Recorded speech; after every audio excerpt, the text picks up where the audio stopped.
All right. So let's start with Excel because I don't know what to build. I've been building, I'm planning on building something for locals. And part of that is why I want to do it as a stream. So not only I could figure out what I want to build, but what other people want to build.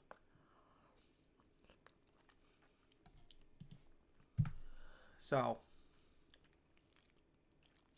I was working on Excel. I brought in a whole bunch of the Excel cards. I'm still kind of thinking where I should go with this build.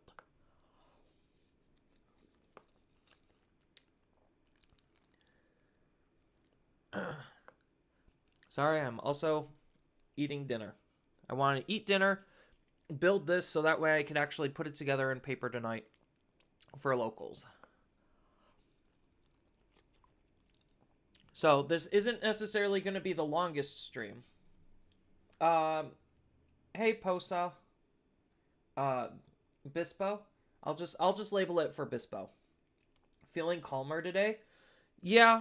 Um. Well, I mean, minus the fact that my stomach's got a massive case of the grumblies, but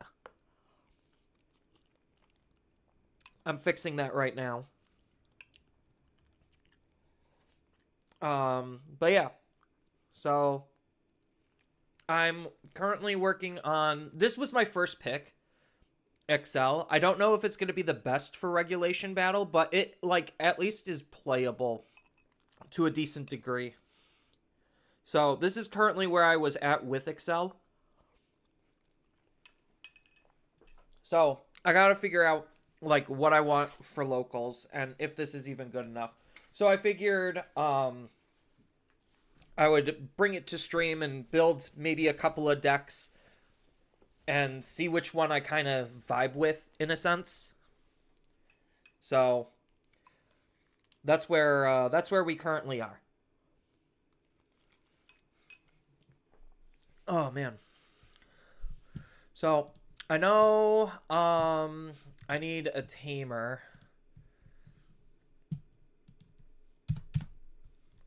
Oh.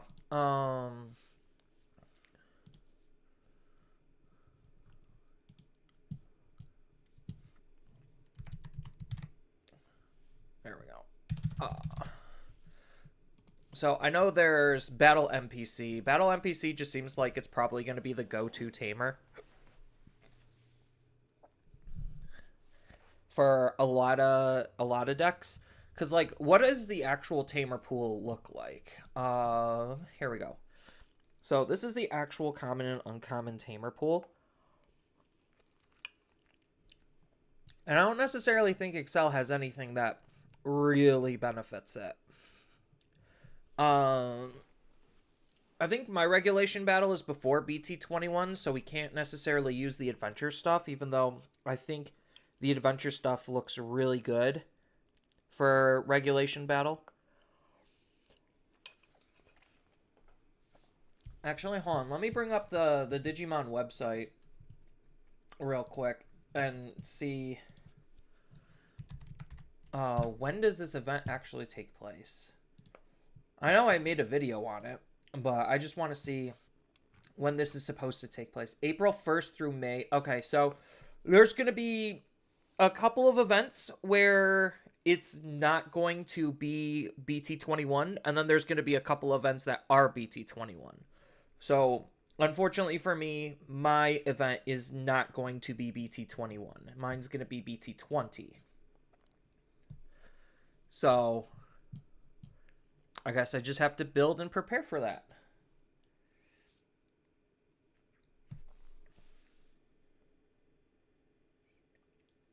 The Shikuamon Tamer is pretty fun for the deck.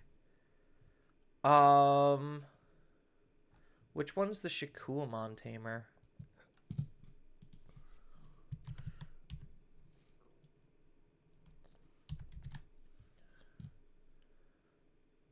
I don't.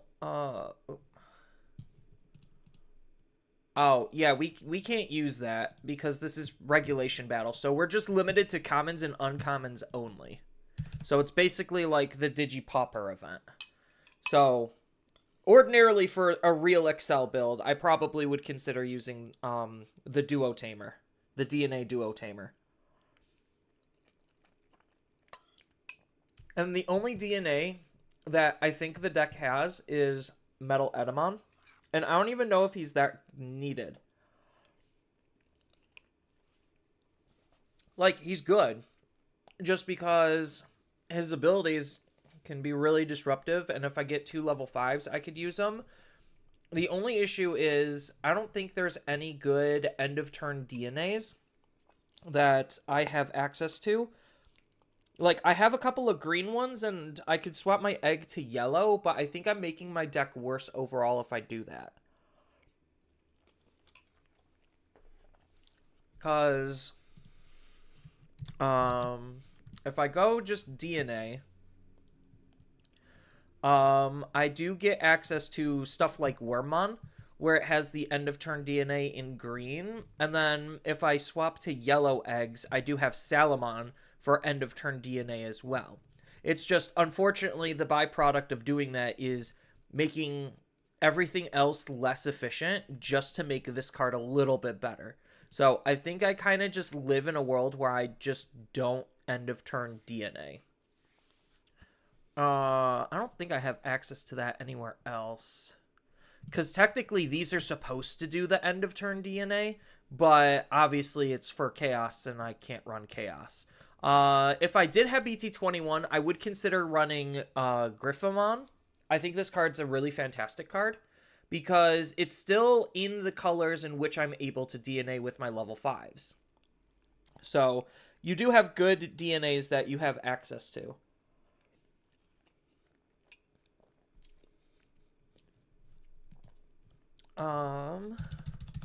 So let's look at the tamers to see if there's any other tamers that we have. Yeah, TK and Cody. What about Maki? Does Maki let me end a turn DNA? No, Maki just lets me... Oh, that's Mako, not Maki.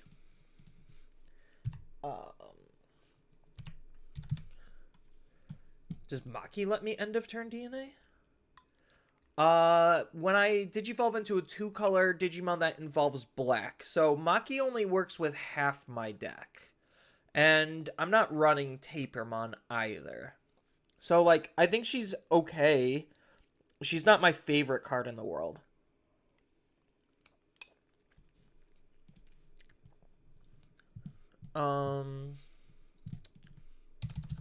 Like, maybe just 3 battle NPCs is good enough, depending on how the rest of my deck lines up.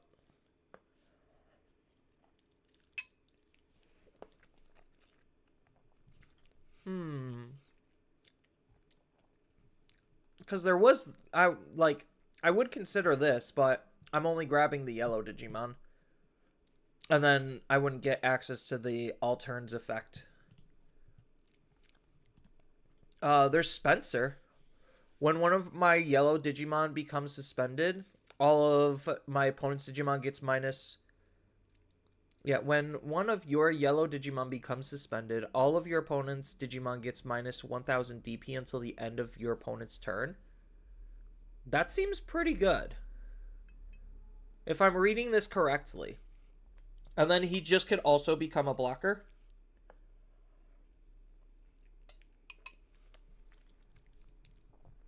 Spencer's not bad. We're not playing that. Samson. If there are 6 or fewer, gain a memory. He's Kudamon specific, so we can't run that. This is when one of our 2-color black and yellow Digimon suspends this tamer. Draw a card. That's something. Not terrible. This is just a draw engine, and I could double down on the Lotmon that is 2 colors. So Susie's like okay.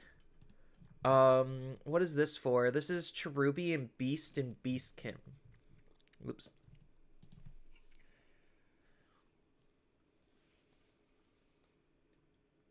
Not all of your opponent's Digimon, just one of them? Okay, then that's a little bit less good.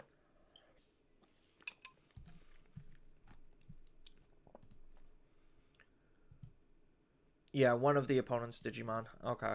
Yeah, maybe that's a little less good. Just for a utility tamer, what does this do? That's Angels, not playing Angels. How many of our cards are Beast or Beastkin? Because unfortunately, this is Machine. This is Bird. We're not really running a whole lot of Beast and Beastkin. So I think maybe Susie is off the table. We're probably not playing any of the Terriermon stuff. So there is Kari. So when a card's added to my security stack, I get a gain of memory.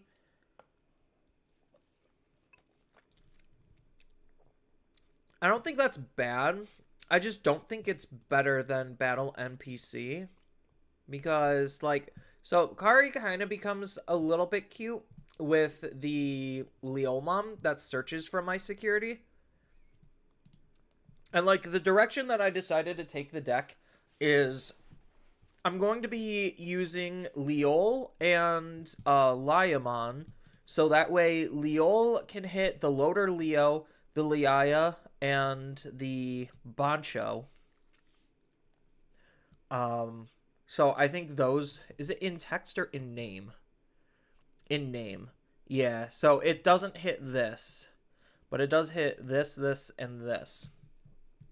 So, like, it hits some stuff. Just to try to up the consistency. Because my other option for a rookie is Lopmon. Because I do, unfortunately, need a 2-color rookie. So that way I can have consistent evolutions and not get color locked out of something. And it needs to be green and yellow.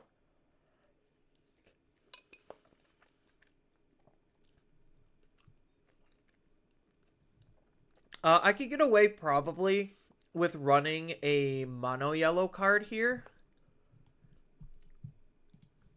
I could probably get away with that.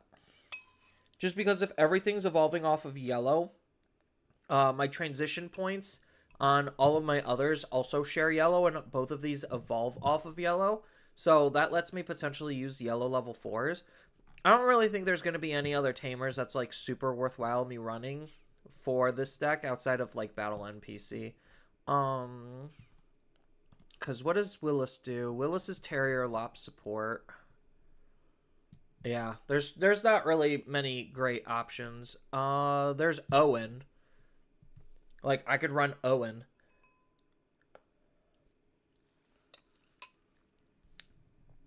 Owen's not terrible.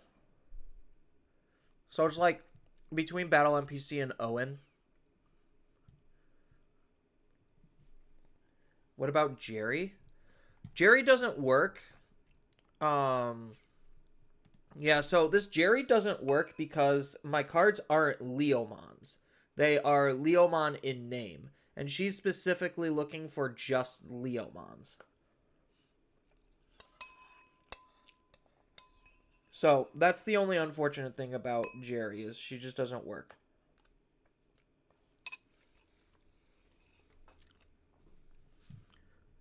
For now, I'm probably just going to stick with Battle NPC while we try to flesh out the deck. I think I do maybe just run like 4... Like, I go really mega heavy.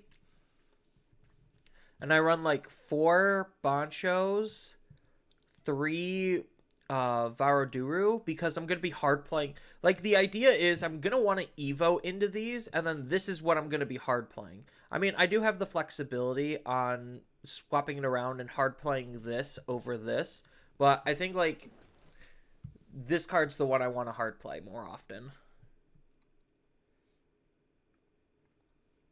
Do they have the ruling? It's treated as having Leomon in name.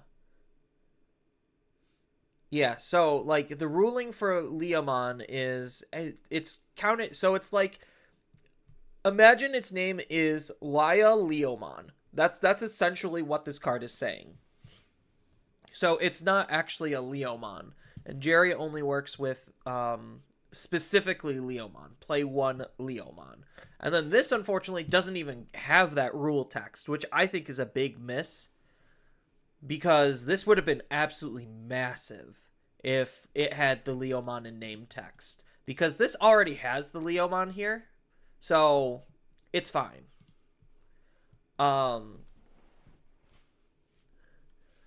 So I guess like my only other option is like Owen or Kari. I could just leave them here and kind of decide later. As far as what memory tamer is going to be more beneficial. So when it comes to options, we're mostly going to be looking at green and yellow options, which means we're realistically going to be looking for only yellow options because a lot of the green options are not great. I mean, like some of the green options are fine. So, like, I could run Giant Missiles.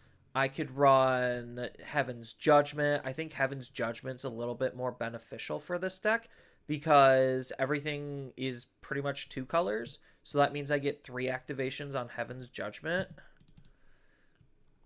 So I think Heaven's Judgment's definitely one of the better cards. I get Lonke. I get Grandisol. Is there any, like, tempo options, like memory boosts? So, I guess, like, what memory boosts are even here is, step number 1. So, there's Impulse Memory Boost if we're playing Pulsemon. I don't think we're playing Pulsemon because, unfortunately, both of the Leon Alexanders are rares. So, that doesn't work. Hey, Empire. I'm just doing deck building. Just trying to theory craft what I want for locals. I'm going to be building a couple of decks, but I wanted to start with Excel because that was the one that I was considering playing the most. Miss Memory Boost, if only I was purple, that would be insane. I could run like a reinforcing memory boost. That's not like terrible. I know it's limited to 1, so I can only run 1 of it. I'll just take these out for the time being. Maybe run like a 3rd battle on PC.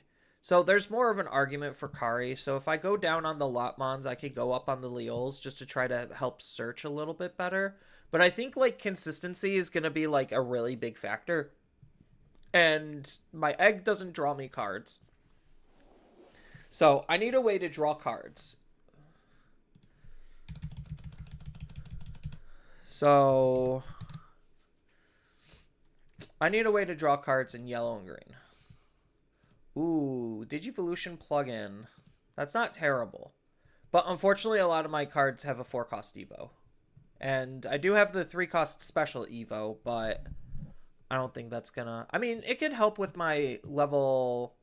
my level 4s. Because all of them natively have 3, but I'm trying to reduce the Evo cost anyway. Because, like, part of the reason why I want to play Leomon is the fact that it can Digivolve on top of Leomon. So I do have 2 Leomons that I'm running. What does this do?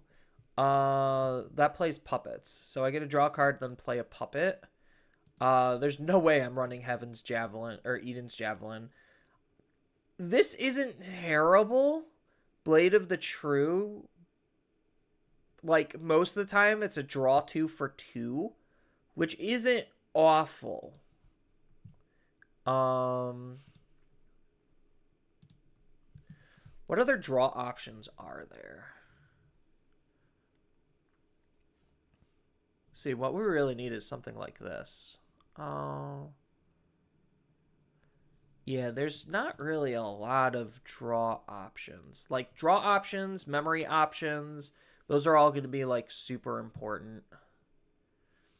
What if I go green and yellow? Just what are some green and yellow Digimon that can draw me cards?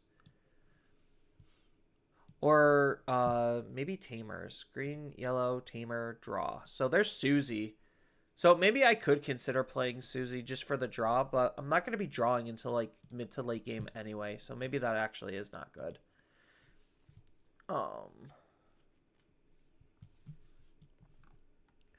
What do we got as far as draw tech? Really not a lot. Like, honestly, we don't really have a lot of draw power.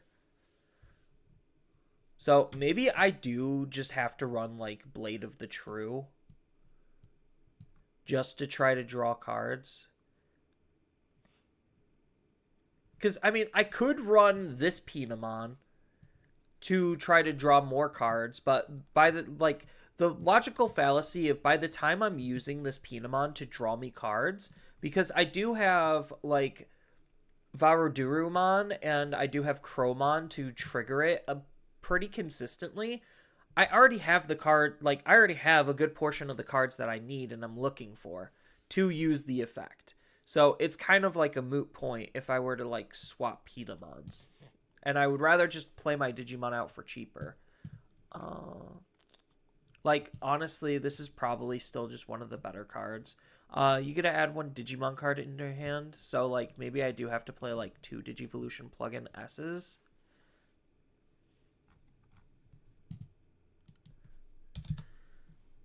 And then I could look to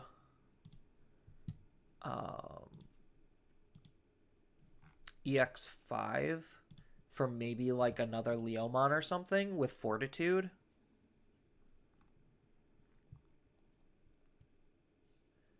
So my options for the Fortitude guys. Oh wait, why are they not showing up? Are they rares? No way they're rares. Oh my god, it's a rare. Is the other one a rare too? Where is it? Oh my god, they're both rares. They are both rares. So I can't even use the other Fortitude guys. Rest in pepperonis. Alright. So, can't really run them.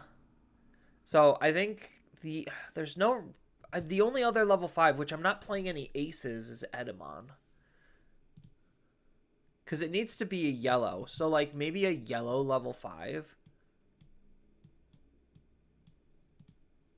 So, what are our yellow level 5s that are even left?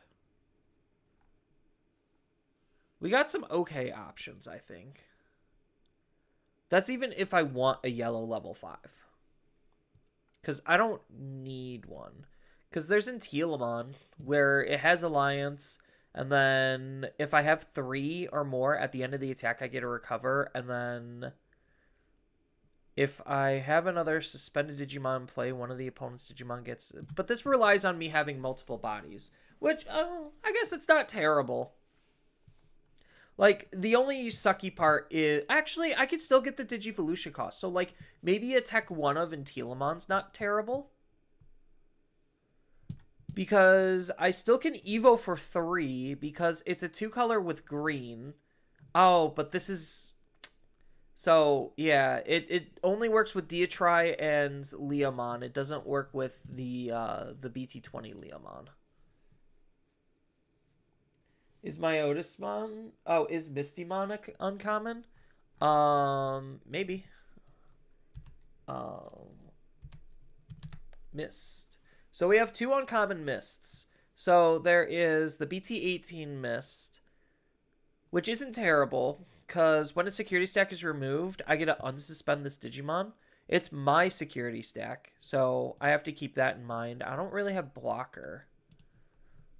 And then it natively has barrier and it changes to 6,000. It's not terrible.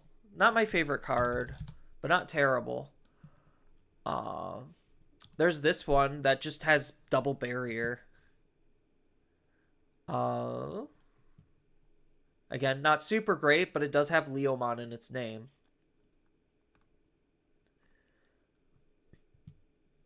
Yeah, there's not that many options that I would consider picking, I guess.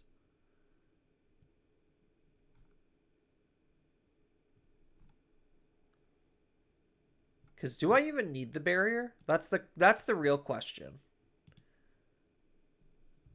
I mean, barrier never hurts because this guy gives barrier as an inheritable. Is that the only one? No, this gives barrier, so I don't really need the barrier.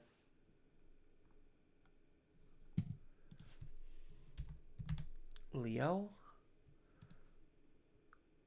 Oh, that just never mind. Yeah, there's not really that many great options.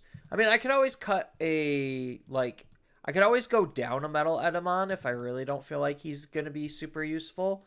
But considering I'm hard playing like these, I think running slightly above the normal amount of megas is fine. I'm just not seeing any options that are like standing out to me. What does this do? Oh, nature. That's Nightmare Soldiers. Oh, Puppet, you don't have an inheritable. Probably not running you. Because I'm not playing into Puppets. I know Puppets is probably going to be, like, really good. Do you think BT12 Genkumon might be a one of for yellow decks? Let's see. Goku. When it would be played from your hand, if the opponent has a Digimon with security tag change, play it for a reduced cost of 3. It's not terrible. It's just you have to build the deck specifically for it. That's the only problem. And I'm not really changing security attacks. So, like, maybe this honestly is fine. The only issue, no, it's probably fine because these are going to evolve for 4 on top of Intilamon instead of for 3. The inheritable doesn't matter, but this gives me the ability to be pretty aggressive with a level 5 Digimon. These don't have any cost reductions, which is why I need the Pinamon. I guess, like, option, not really memory. Memory boosts always help. Options.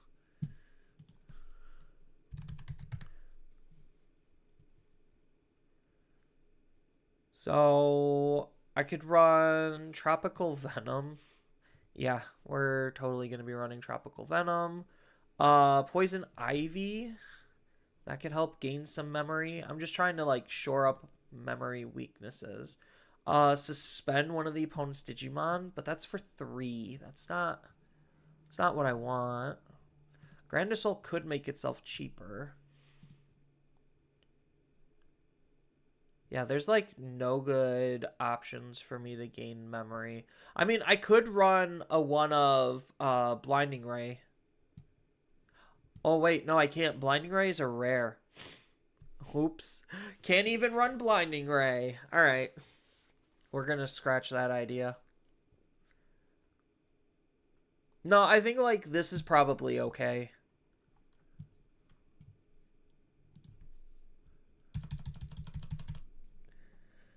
Because there's just not a lot of ways for us to gain memory. What's hidden? Is hidden potential? Isn't...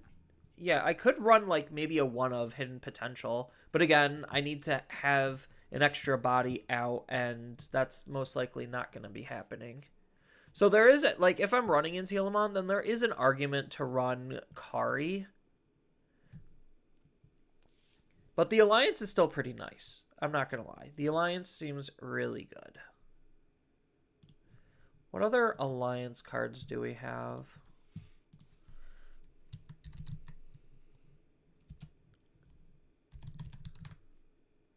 Oops.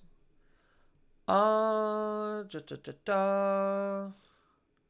anything that would be super hyper synergistic. I mean, we got good cards.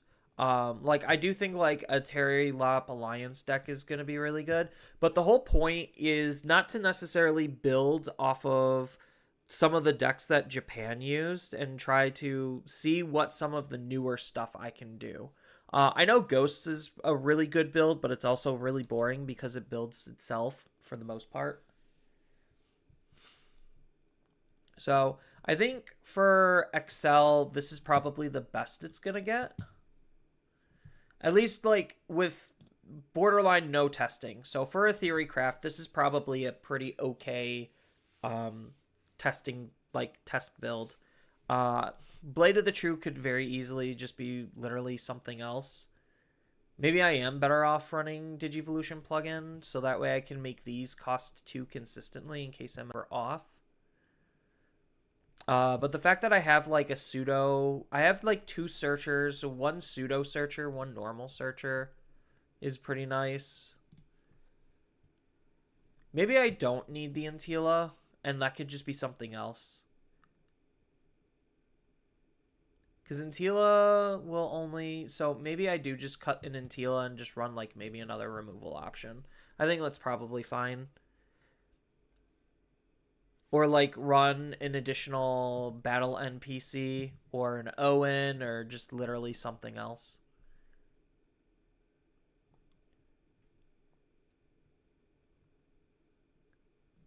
So, do you think BT12 Geku, it can be a 3 cost? Again, yeah, I already covered that. I think if you build a deck around it, it could actually be pretty good.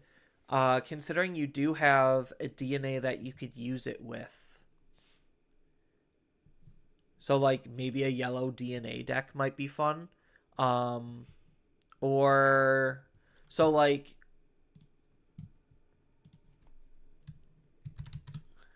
The only unfortunate thing is we don't have that many DNAs. So, like, you could build a Griffamon and Metal Edamon DNA deck because they're using basically the same colors to DNA. It's just red instead of black, and then everything else is basically the same, right? Yeah.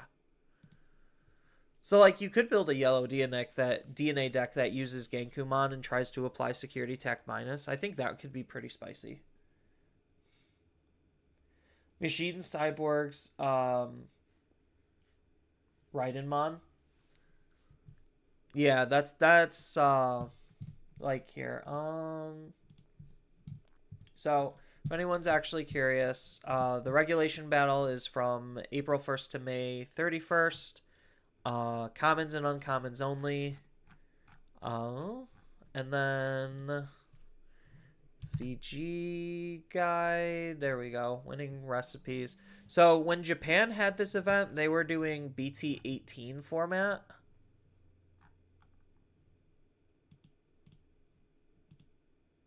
So commons and uncommons.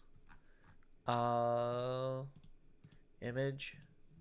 So like you could look up a lot of good builds here that are probably going to be good enough to work.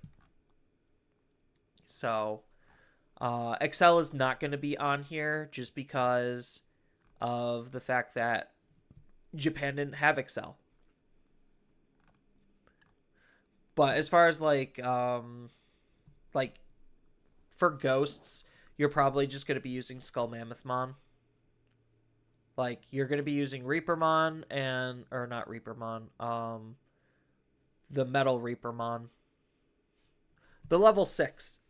The uncommon level 6. And then you're probably just going to be using Skull Mammothmon. I don't think it's a very particularly interesting build. It looks good, but I don't find it to be interesting. This is Edamon Puppets.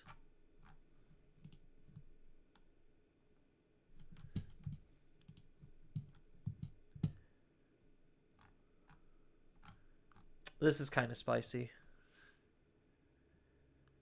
So they're running like 5 tamers. Yeah, but they get extra tamers that they could run. I mean, technically, I could run a different tamer. Like, I could run a supporting tamer. But I would honestly would rather have the draw than the supporting tamer.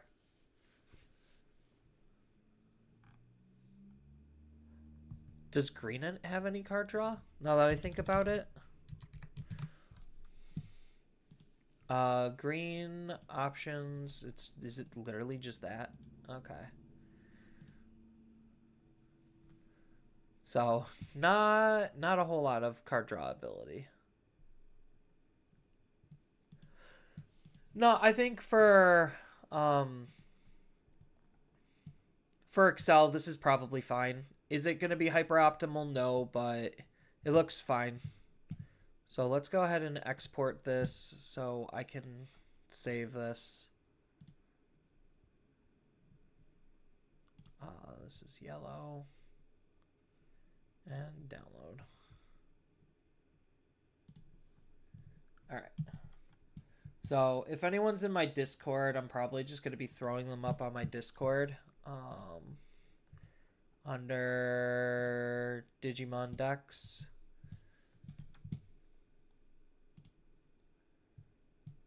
So downloads.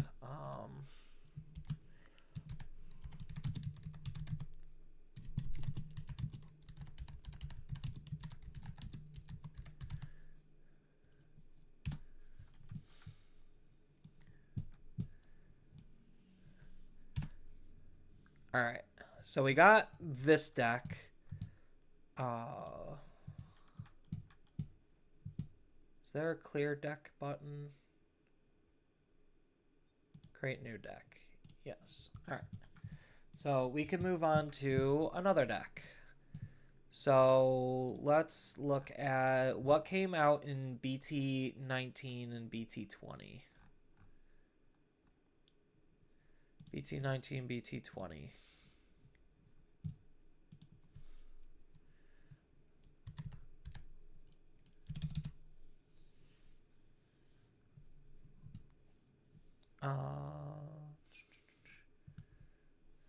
So these are the options. We need megas. Any good megas that came out? Oh yeah, you mentioned Raidenmon.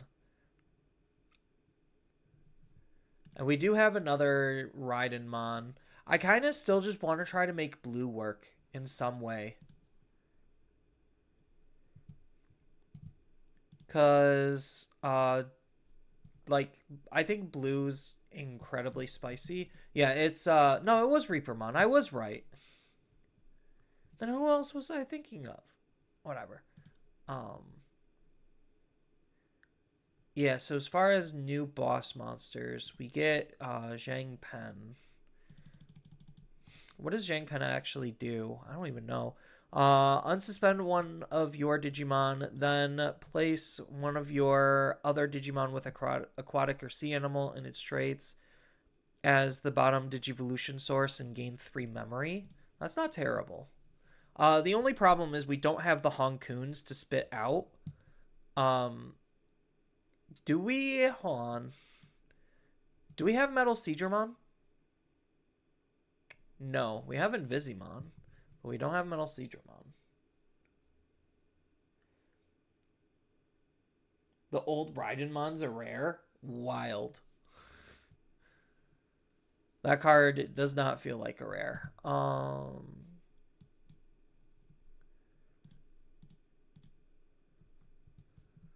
So... Oops. So we need something to split out our Digimon. So we do have these that we could use, the Zhang Pens. So like, do we have access? Actually, hold on. Do we have access at the broken blue engine? Gao. Oh, we do. Oh. Girl, we so have a good blue base. The problem is, do we actually have any megas to follow up with it? So what megas do we actually have in blue? Oh, if we only had Griffmon. I mean, like, granted, anyone playing later, when BT21 comes out, they obviously have way more things that they can do. This card would be so good. Oh, the only unfortunate thing is it plays out a Wingardium, so its Wind Digivolving ability is borderline useless. Actually, maybe this card's not as good as I think, because it only works with Wingardiums, and Wingardiums kind of suck. We get Ancient Mermaid Mon. So return one of the opponent's level 4 or lower Digimon to their hand. Wait, oh, hold up. Return one of the opponent's level 4 or lower Digimon to the hand, and for each other Digimon, add 1 to the maximum effect. If only we had one of the level 5s, like, if only we had, like, the Hon-kun. I think this card would be absolutely nuts. When this Digimon would leave the battle area, we get a return...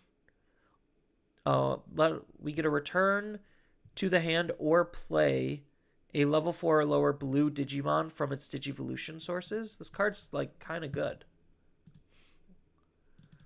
Yo, Ancient Mermaidmon actually is pretty good. We got Cannon, which when Digivolving, we get to unsuspend. I think this is a little expensive.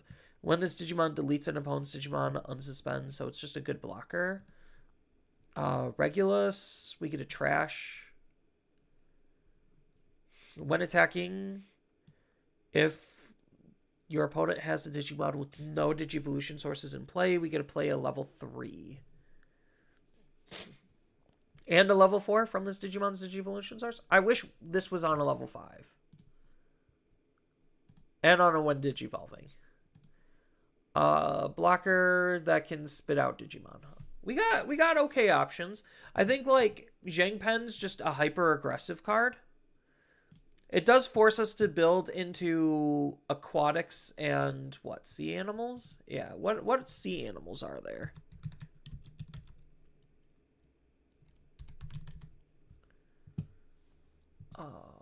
Let's open up the floodgate. You're just using the new one? Yeah, I mean, that makes sense. Probably garbage. Aqua Sea Animal or Liberator Searcher. End of attack, gain a memory. Not irrelevant. Ooh, we got Lanamon. We get a return. Oh, we get to reveal the top 3. Add any of them. Wait, hold on. Reveal the top 3 cards. Add 1 Digimon with Aqua or Sea Animal traits in among them, and then 1 such card goes to the bottom of Digivolution source. The rest go to the bottom of the deck. This Lanamon's actually pretty good. Unfortunately, it's not on a level 5. Because I think, like, the level 4 split, I do just the generic broken thing. What does this do? Nothing. Yeah, there's not a lot of good sea animals. There's Waymon. What does Waymon actually do? Hold up. We get to play a Deep Saver from our trash as the bottom Digivolution source. End of attack, we get it's just Deep Saver stuff, so that's not going to work. Not at least for what we're trying to do. Because we're trying to take advantage of these to be able to go up into this really easy. So I guess I need a good blue level 5. That's what I'm really looking for. It doesn't specifically have to be Aqua, because I could still use the other Zhang Pen. So I could, like, reduce this down and play the Zhang Pen. We do have Mox that we could consider. We have Invisimon. We do have a Hon-kun, but not the Hon-kun we want.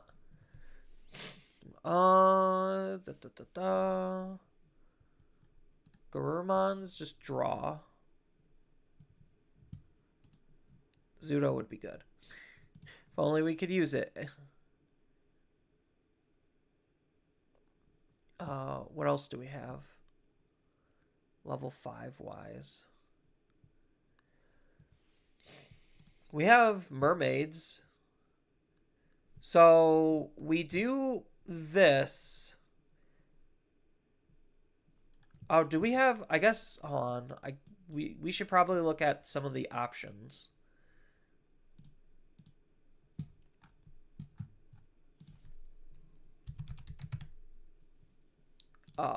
Blue memory gaining options. So we do have a Hammer Spark. We do have Howling Memory Boost, which could be pretty cute. Is that pretty much it? I think that's pretty much it. What are some of the better memory boosts, now that I'm thinking about it?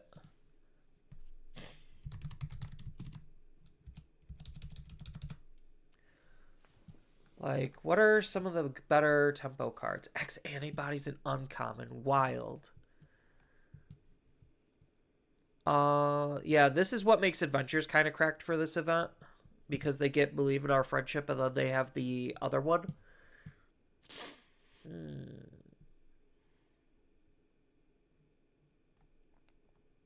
Black Scott Pride. Red still has Gravity Crush, but I don't think Red has a deck that can actually utilize that very well.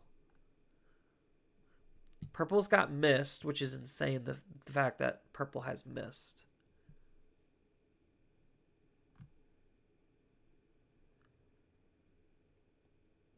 Like, if there was a Zudo ace, like a Zudo ace for this, then this could actually be, like, really cracked.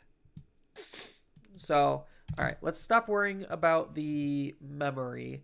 Because I could just run, like, 3 Howling Memory boosts or something like that. Let's go back to looking at blue level 5s.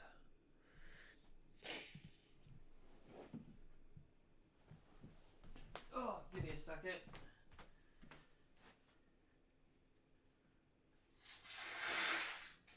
Oh.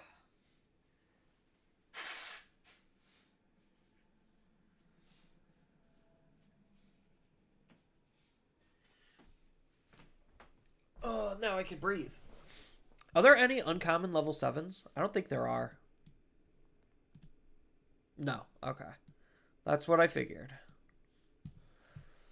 There's Waru. I get to play a purple or blue level 3 from one of my purple or blue Digimon's Digivolution sources. Like, Waru's not terrible. So, like, Waru's a potential option. What does this one do? Place one of your other blue Digimon to the bottom. Oh, this just bounces. Okay. To the bottom of the deck, and it has to be the same level. I think that's going to be a little too hard. Diver? What do you do? Oh, you're just an on-play. Can't use you then. If you have 3 or more security, unsuspend one of your Digimon. If you have 3 or fewer, to the bottom of the deck. That's Pulsemon synergy. Zudomon, garbage. Daipenmon, not really using that. Is there a Chris Pale that's good? Wingdramon, that's for Xmon. What does the new Mermaidmon do? We get to play a level 3 card or a tamer from this Digimon's Digivolution source. That's kind of what we want, but like I think this just does it better because it's just a win Digivolving. The only unfortunate thing is it's a little on the expensive side, but I do have cute combos that I can do with this. Like, I almost want that ability, but cheaper.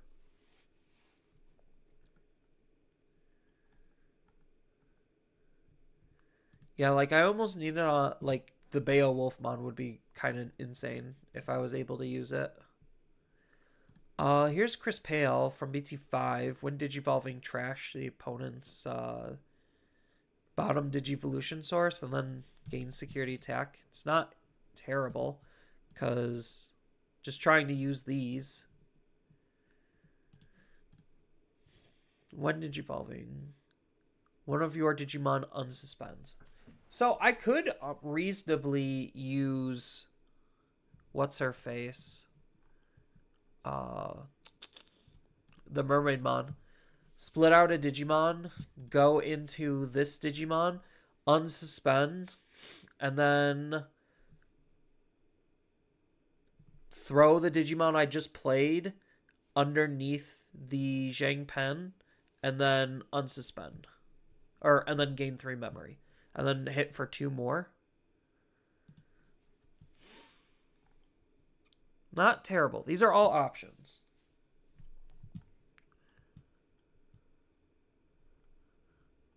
Oh, he's a rare, isn't he? Why are all the good cards rares, chat?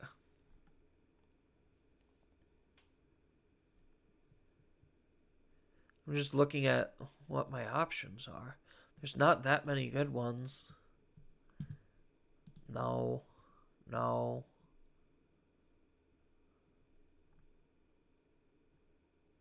Yeah, honestly, I think like Waru is probably one of my better options. Because this is level 4, right? When this Digimon will leave the battle, we get a return to the hand or play a level 4 or lower blue Digimon. Oh, so this doesn't even matter. But I need to play out a Digimon. That's the whole point of Mermaidmon. I need to play out a Digimon. So maybe I do just use the Mermaidmon. Because that's the whole point is like Mermaidmon. So Mermaidmon actually might be the other card. Because Mermaidmon can swing. Should have jamming. Play out a level 3, right? You get to play a level 3 tamer from this Digimon's Digivolution source. Yeah. So play out the level 3. Then I could Digivolve here to bounce something, or Digivolve here to bounce something. So what's the wording I'm looking for? Do these share wording? You may play. You may play. So you may play is the wording I'm looking for. All right. So what does this do? You may play a blue or 3 purple from your trash or one of your other Digimons. One of your Digimon's Digivolution source without paying the cost. At the end of the turn, return it to the hand.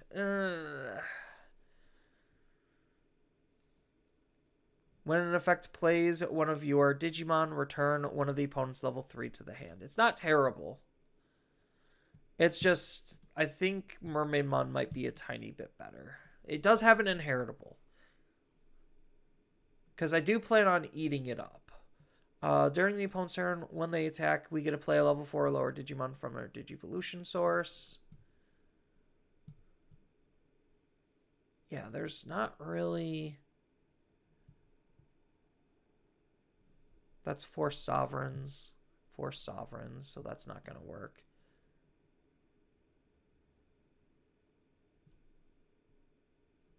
That's end of the attack, and it has to be Deep Saver. Blue's got some really bad level 5s. I'm not gonna lie. We could do this tech, but I think that's just boring. Because I think like this tech is like just so good. It's just we don't have that great of level 5s.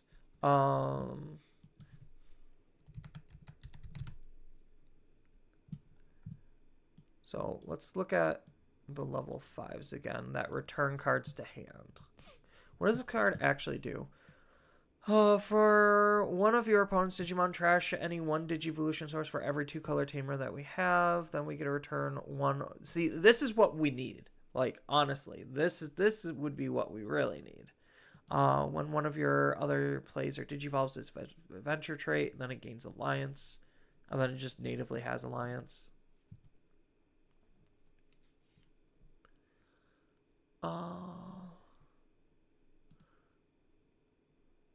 I don't think we have any good hybrids. Like,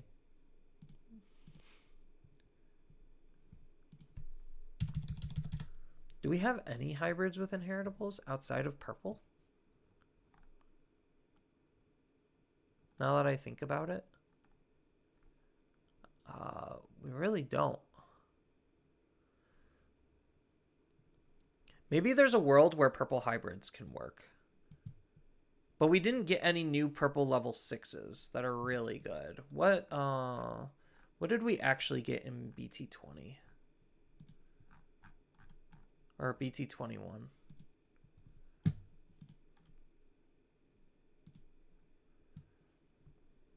As far as new megas on the low rarity side, just War Greymon. Oh god. So BT21's not offering much. No tamers, all of them are rares. Yeah, honestly, outside of the starter decks, I'm not really missing out on much. This card would be really good though. This card would be nuts. Oh, and we do get uncommon tamers. We get 2 of them. At least you have something to build adventures with. So let's scrap this and let's build adventures. Even though, like, I'm not obviously going to have the ability to play adventures. It's just the combination between, like, the fact that we do have playable cards is kind of nice. So let's put all of the adventure traded cards in here and see where we are on adventures.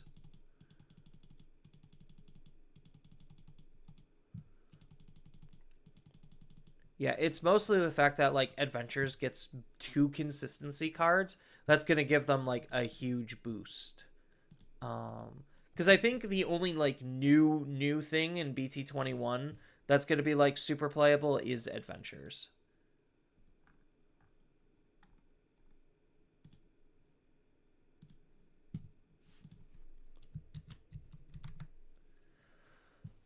Oh, we do get these. Yo. Oh, we even get the Skull Greymon. Alright. So this is pretty much all of the adventure cards, and now we're just trying to whittle this down into a deck size. So how many rookies do we have? We have 1, 2, 3, 4 rookies. The floodgates are probably less relevant, so we could probably reduce these down. So we're at 14 rookies here. Where else are the rookies? 4. Oh, I gotta look at the Digitamos.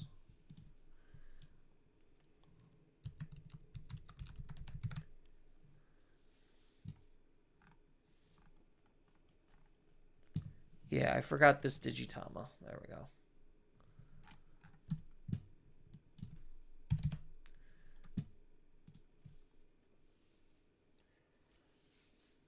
Green purple Titamon is strong. I could see that. Like, I have a list. Like, I already did a video, like, covering, like, a giant list of all of the top decks that were in Japan. I'm just trying to, like, explore and play around a little bit. So, obviously, I'm unable to actually play adventures for my event because it's happening before BT21, but I figured, like, just looking at what adventures is doing is still pretty relevant. Even though we only get, like, these tamers to work with, I think, like, there's still a lot here just because these are insane cards. And then you also have, like, Island and Genai's House. Is Genai's House better than Island? Because in my security, it gives plus 3,000, and then the main is add your bottom card to the security, and then place this card as the bottom. And this does the same thing, but places it at the top. So is there, like, a distinctive difference in advantage to putting it at the top versus the bottom? I mean, I guess, like, if you're putting it at the top, that means this is going to be the next trigger. So you're guaranteed to play a tamer from your hand for free. Whereas Janai, you have to wait all the way till the last card of your security in order to play out a level 3. So what are the level 3s that we're playing with? Trash 1 card with adventures trades, draw 2 cards. Why? Just why? Reveal the top 3. Like, adventures just has so much consistency. Like, holy crap. The opponent can't gain memory other than by tamer effects. The opponent can't reduce Digivolution cost. I think maybe Tentomon is probably going to be more relevant than Gomamon for how slow this event is. But why does it say I only have 14? That's my question. Because 1, 2, 3, because 8. Yeah, is it literally just not reading this?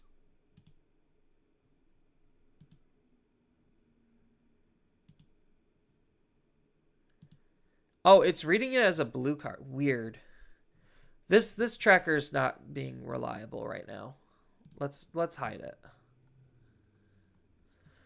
So looking at we have all of the level 4s and a good portion of the level 5s. So when it comes to level 5s, we're most likely just gonna run Metal Greymon because de-digivolve and this deletes. This strips and bounces, and what does this do? Suspends. So Mega Kabuterimon is very easily the worst one of these.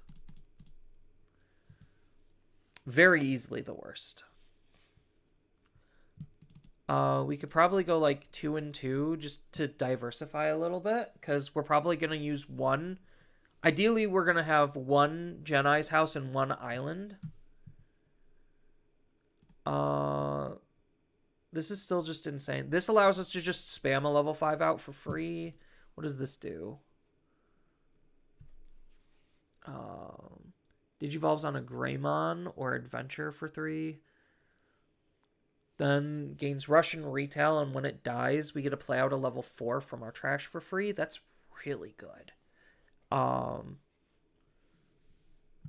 Plus, it's also 8K. It doesn't have Alliance, but it's still a really good card. So maybe we go like down on these. And then we have all the level 4s. So if your Tamer with Adventure has 3 or more total colors, this Digimon can Digivolve into an Adventure for free. Why? That's a little like, why? Inheritables is just a plus 2k. Oh, this has a security to play itself for free. Then we get to trash the top 2 Digivolution sources of one of the opponent's Digimon. Then one of their Digimon with no Digivolution sources can attack or block. That's okay. This also has a security ability, and it gives 2 Digimon security attack minus when it's played. I think like Gato is probably better than Ikaku. The Inheritable is minus 2k. Yeah, so Ikaku is definitely out. What does this do? When Digivolving, if we have 1 or fewer Tamers, we get to play one with Adventure and Straits for free. That's pretty good. If your Tamer with Adventure has 3 or more colors, we could Digivolve. Okay, so this is basically the same as Birdramon. So we don't need all of them. What does this do? If you have 1 or fewer Tamers, we get to play one. So we have the ability, we have 2 different ones to play out Tamers.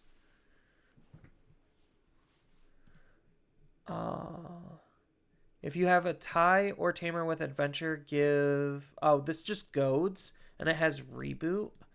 And what does this do? We get a return. So I think maybe we don't need the Greymon.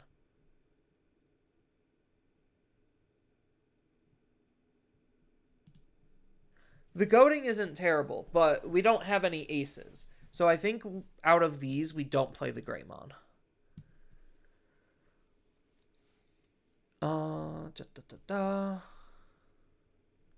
Which of the eggs is better? All turns. This Digimon with Adventure gets plus 1,000. And on delete, we get to return 1 Adventure from our trash to our hand. Both of those are really good. I think we'd rather go with the DP. Island wants the early setup, and Janai is good for wrapping it up. Yeah, that's kind of where I think. And I think, like, probably a good 2-2 split off of them is fine. There's an argument to go lower on these, but I think, like, we have so much consistency in this deck, it's like, kind of insane. Because we have Biomon and Palmon to help search out our cards. Then on top of that, we have Our Courage United and Believe in Our Friendship that also search out our cards. Like, we just have so much incidental draw. It's insane. On top of Palmon searching, Biomon searches. These play Tamers for free. Do we run Birdramon? Like, Birdramon's really good, but with only 2 Adventure traded Tamers, like, how often are we actually triggering Birdramon to just Digivolve for free? Maybe we don't need Skullgrim. Skullgrimon's really good for sniping. It's a good control tool, so maybe we do just need it. What's a good level 7 for, or level 6 for this? Like, I'm in so many different colors. Maybe Edamon is good. Hold on.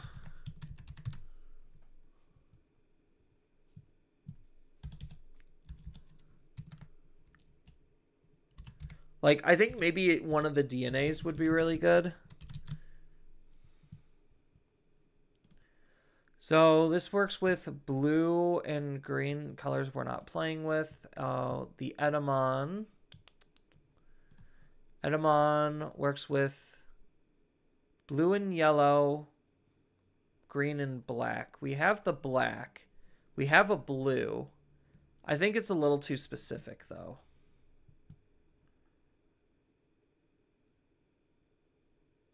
Like, Edamon would be the only one that we could actually get working.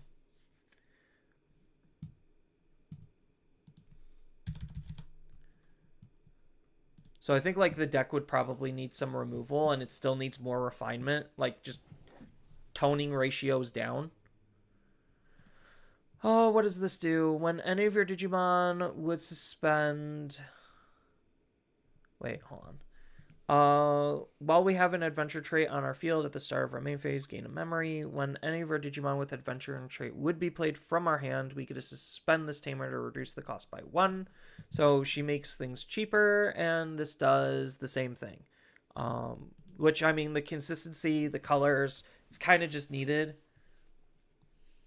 Plus, these already have a pretty low play cost.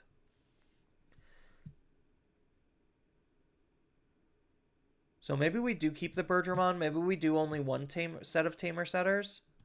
So it's literally between Piercing and minus 2k. I think maybe we just ditch the Piercing. And we just keep the minus 2k to combo with the minus 2k. So now we just need to trim 10 cards out of the deck. And then the deck is pretty done.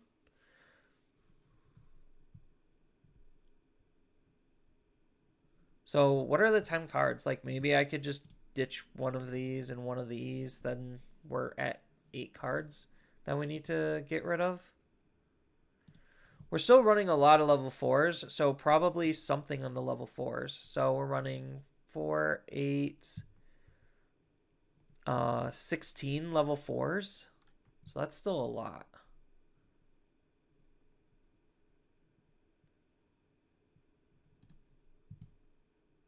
So I do like the security effect. I think maybe we do just drop Birdramon because I don't know how consistently I'm able to get both of these. And then we just need 4 cards to be cut. And then this is like a good base iteration of Pauper Adventures. I could honestly just cut the Skull Gray. But it's one of our key removal tools, so I don't think we can.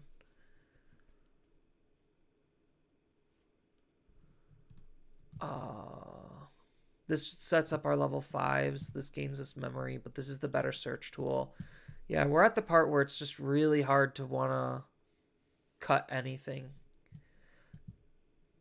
Because this adds back cards into our hand. So we're at 12 level 5s, but we're like hard playing them. So that's the weird part.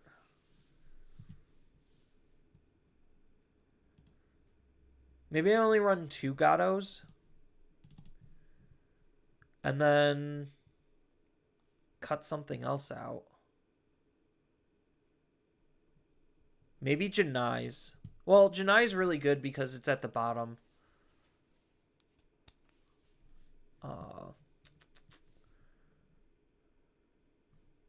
We could keep the floodgates split just to have the variety. Maybe we do just completely get rid of the Gatos, but the Gatos, like, coming out of security could really help set up level 5s. But if we have enough Tamers, then we could also set them up for free anyway. Oh, now I'm low on level 5s. Or level 4s. So maybe I don't cut Gato. It has to be level 5s, right? That I'm cutting.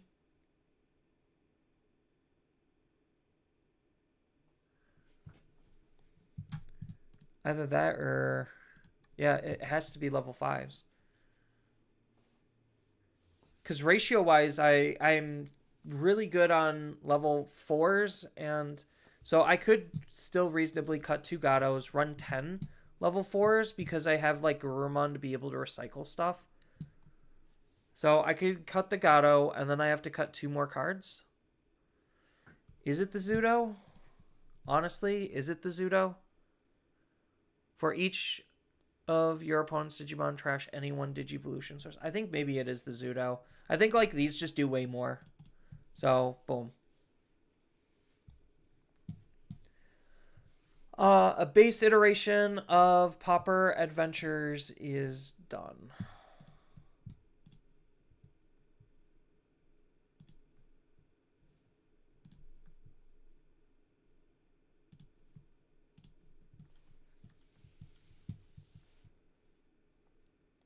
Let's upload you.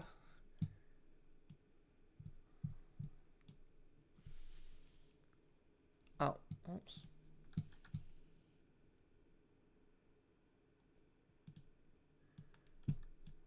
There we go.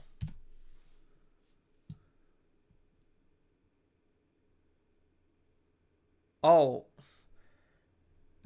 It was reading things so wrong. That's why. Ha. All right.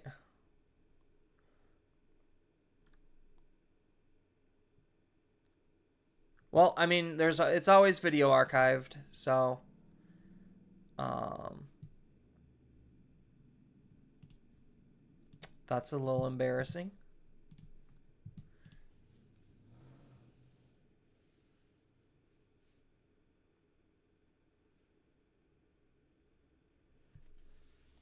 Yeah, I know it's a level 5 zoo deck, but I think like the big problem with the Pauper iteration is we don't have the tools to be able to like really hone in on the level 5 aspect. And we don't have any level 6s that are actually going to be super beneficial. So it's still going to be like a really awkward aggressive deck that's leaning on its level 5s to kind of control the game and then just have Alliance to try to deal damage after you control. So like yes, it is a level 5 zoo deck, but it's still kind of just lacking because the tools aren't there to really make it super effective. I have the Shoto starter deck. Like, I guess let's look to see what spicy mega level Digimon we could play around with. Because honestly, I really don't think commons and uncommon wise, BT20 offers that much.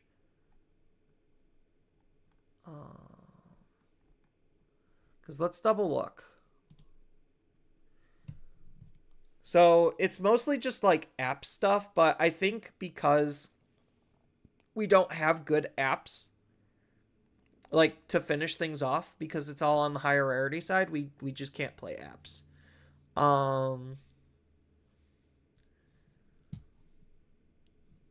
would love to lean into this War Greymon, but I don't think we it's a good card. I don't think we realistically can. Let's just look at the new megas that we have access to. So it's mostly just these. I know Ghosts is like stupid simple. So I'll just build Ghosts really quick because like the deck is borderline brain dead on how to build it. Because like literally everything in the deck is like commons and uncommons. So we got these, we got these, we got these.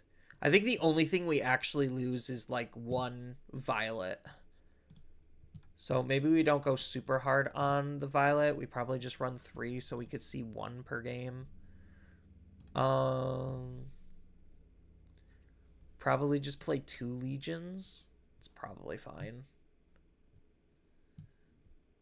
Then we got you. We got you. We got you. We got you. We got you. We got you. I guess now we could show the statistics. Skull Mammothmon. So I guess now is the part where we go outside of the archetype. So let's go Skull. So we have, where is it?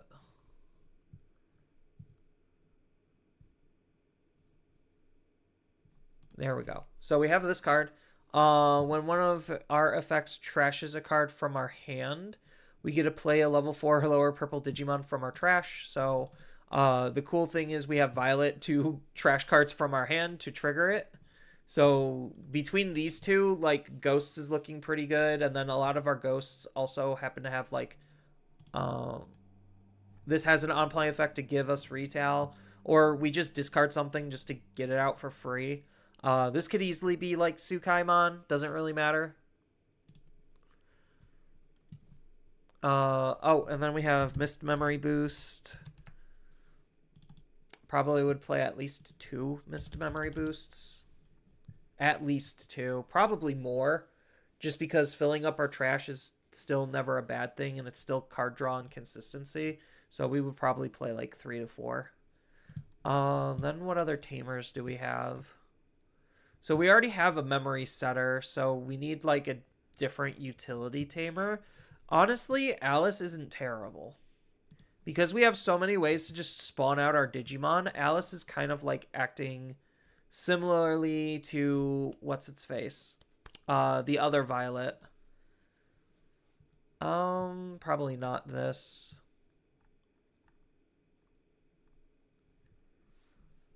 No.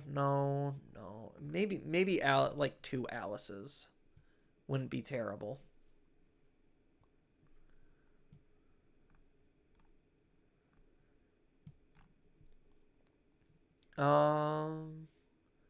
That's probably it for the tamers. Options, we probably would want a removal option.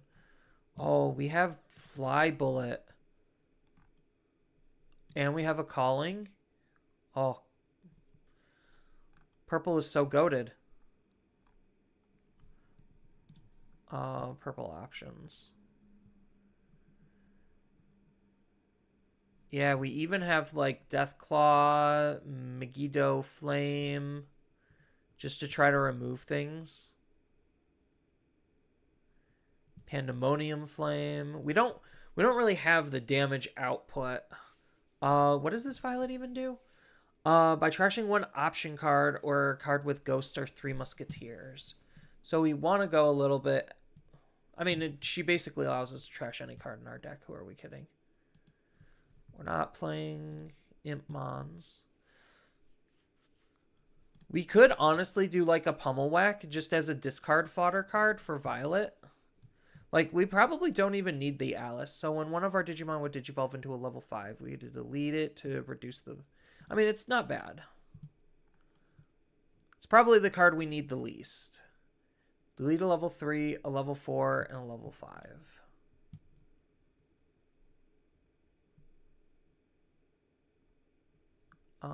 Yeah, maybe like Pummel Whack. See, like, it's just small stuff where it's just like the majority of Ghosts kind of built itself, so it wasn't really like super duper interesting. Could probably even go down to go up or something like that. Because this is good low level removal. This is good high level removal. One of Digger plus the extra memory helps when we... I guess this is the card maybe we don't actually need. Because we need to have that many extra bodies. So maybe we do just cut that for, like, something else.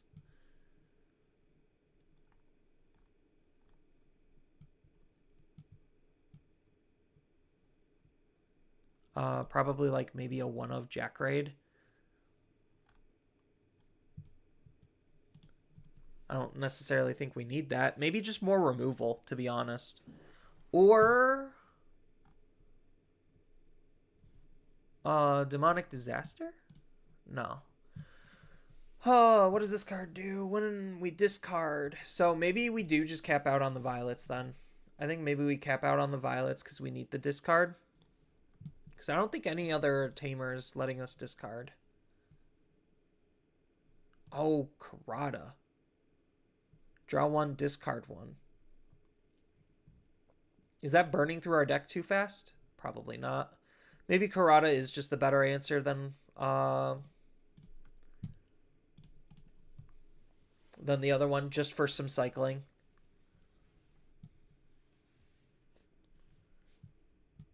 So I think like this is probably fine for ghosts. We just got a lot of good tools basically given to us for free.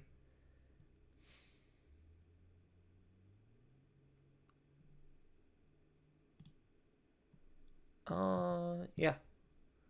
Let's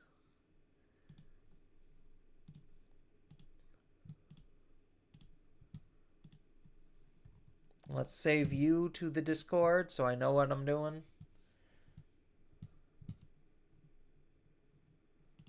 Because that's probably the deck my brother wants to play.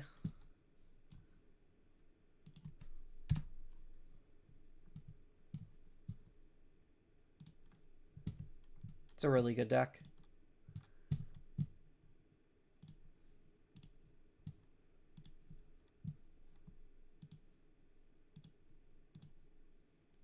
All right. Let's look at what spicy level 6s that we have.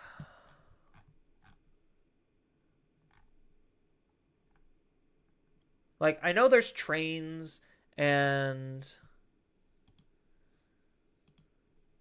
maybe we should look at like some of the starter deck ones because this is Nightmare Soldiers related. Yeah.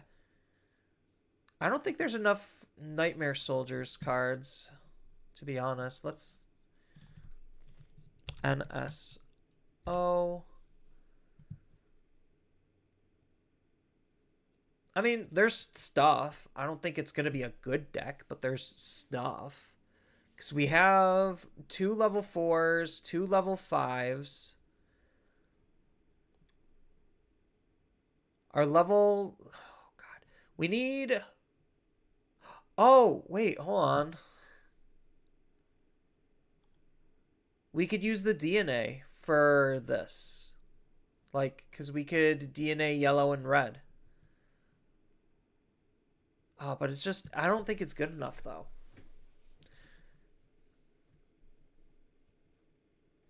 Yeah, because we get... We don't have our Searcher level 3, so we're missing a level 3. We're missing... We have enough level 4s, and we have enough level 5s. It's just flushing everything else around it's going to be the difficult part. Do we have any Deep Savers? Like, what do we have Deep Savers-wise?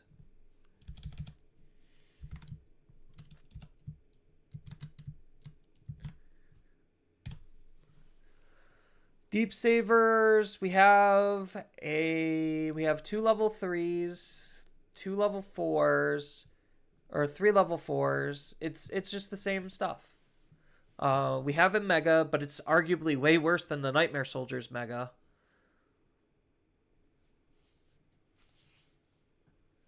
I don't think Wing Guardians is in any better shape. So Wing Guardians, we basically have everything. But again, I think Wing Guardians is kind of not great. I think Wing Guardians were actually missing a level 4. Because they only have 2 full lines. Whereas all of the other ones have 3. So we're actually missing more. Which means we would have to compensate for more, which would be harder.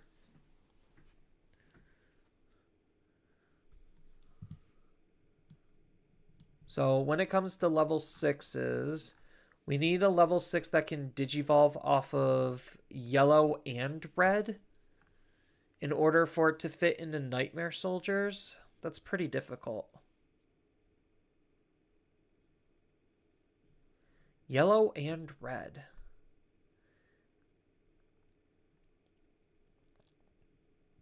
Yellow and black.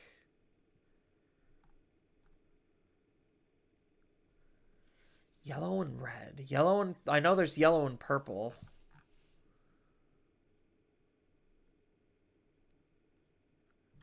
Because this can DNA for yellow and red, but it has to digivolve off of blue or green. And it's for Wing Guardians, not Nightmare Soldiers.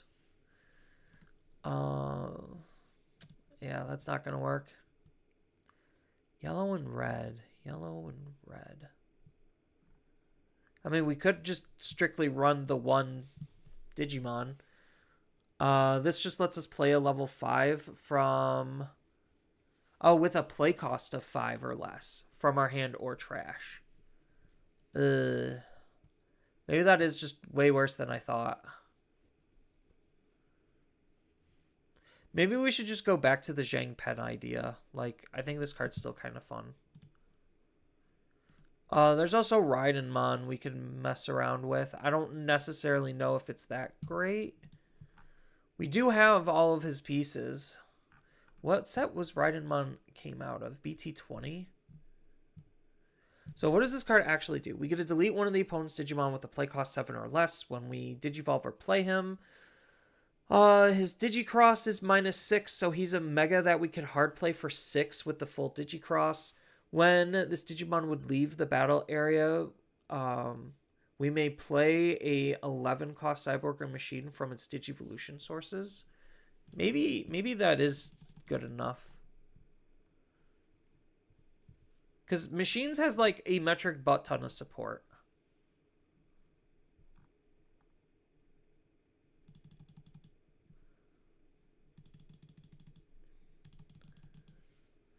Like, just the protection is really good. And then the only other thing is we're going to have to run, like, options to really help boost what he can do. Because when this Digimon would leave the battle area, we could play one of his inheritables from this Digivolution source for free.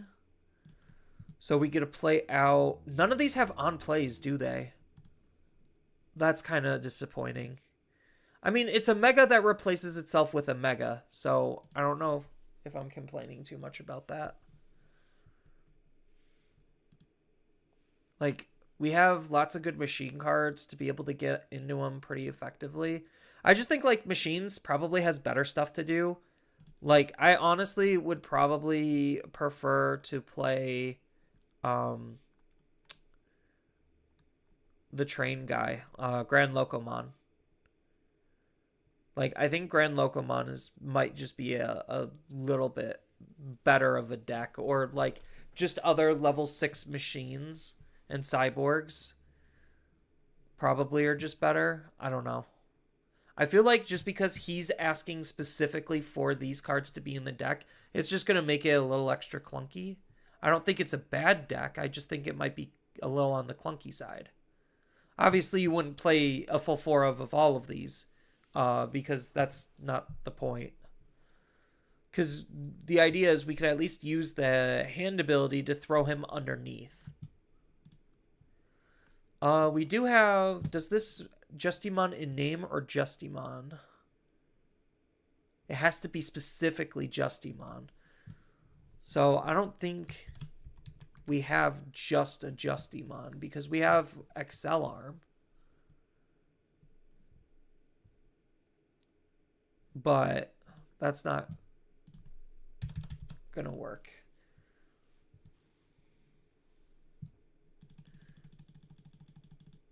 Oh, there we go.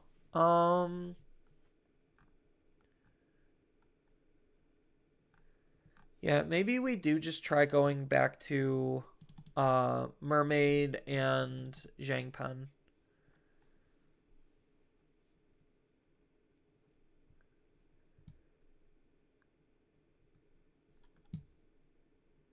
But before I do that, let's look back at BT21. So we got... I'm just looking at the full reptile line. We don't even get all of the pieces. That's disappointing. Oh, we do have new cross tech. But we don't have the new tamer.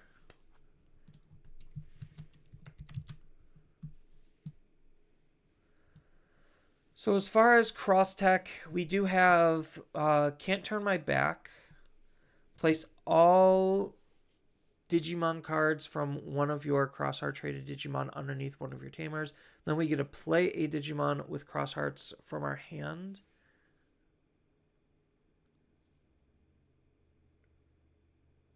Then we get to play a Digimon with crosshearts in our hand.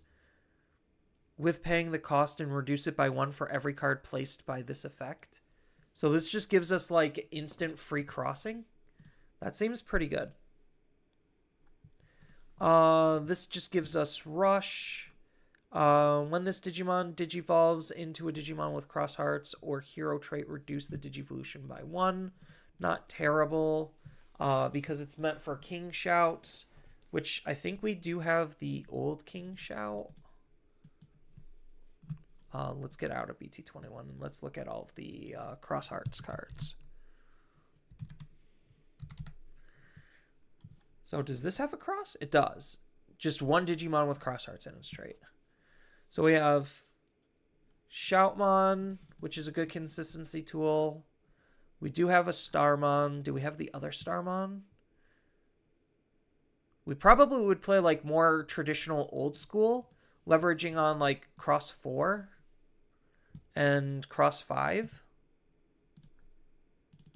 So we probably need to max on the cross 4, cross 5, and I think we have cross 3. Yeah, we do have cross 3.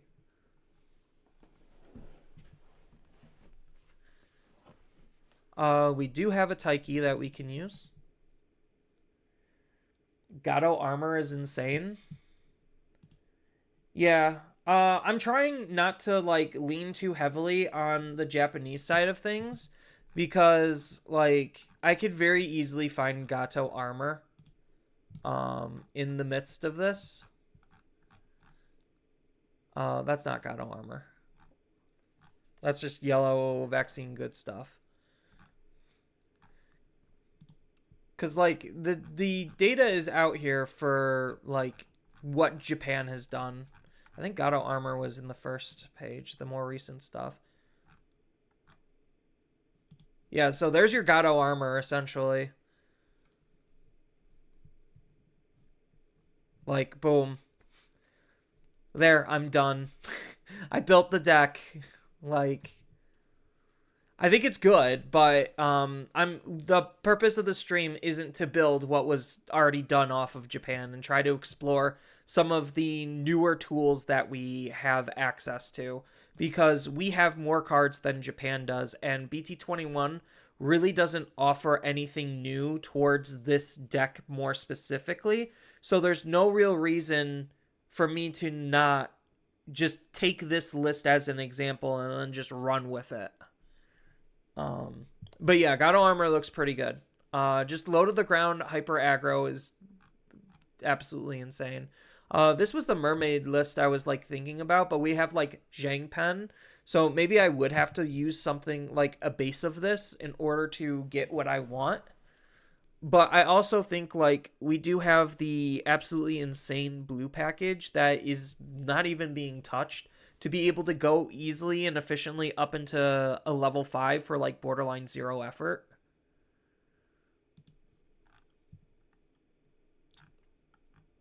So like, yeah, here's dog package. Ooh, how exciting. Are there any cross? I know cross has seen maybe a little bit of play.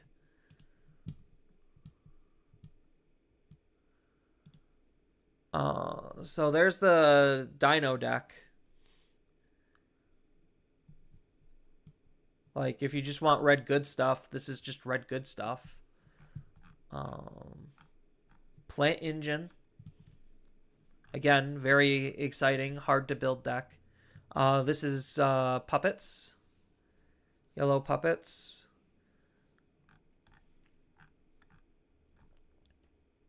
SOC. Is this is just more puppet engine stuff. What is this one doing? Why is Owen in Gato armor? Just because of anti-floodgates? It's just an insane card, to be honest. Like, Owen is just a very easily splashable tamer. So, like, it's not necessarily for sniping floodgates. It's just for being able to kill anything it can. So, like, it's one of the better memory setting tamers by default. So, like, again, they also didn't have access to battle NPC. So, for a lot of decks, maybe they would prefer, like, I think, like, maybe for this type of a deck, they might have preferred battle NPC over Owen, but Owen also gives them access to Fire Rocket. So, like, it's a red tamer for Fire Rocket. So that's probably the more likely reason, even though off of any of your armors, you could already use Fire Rocket. But, like, it lets you use Fire Rocket off of these as well if you have Owen on the field. So I'm just trying to see if there's, like, any cross decks I could use as, like, a base.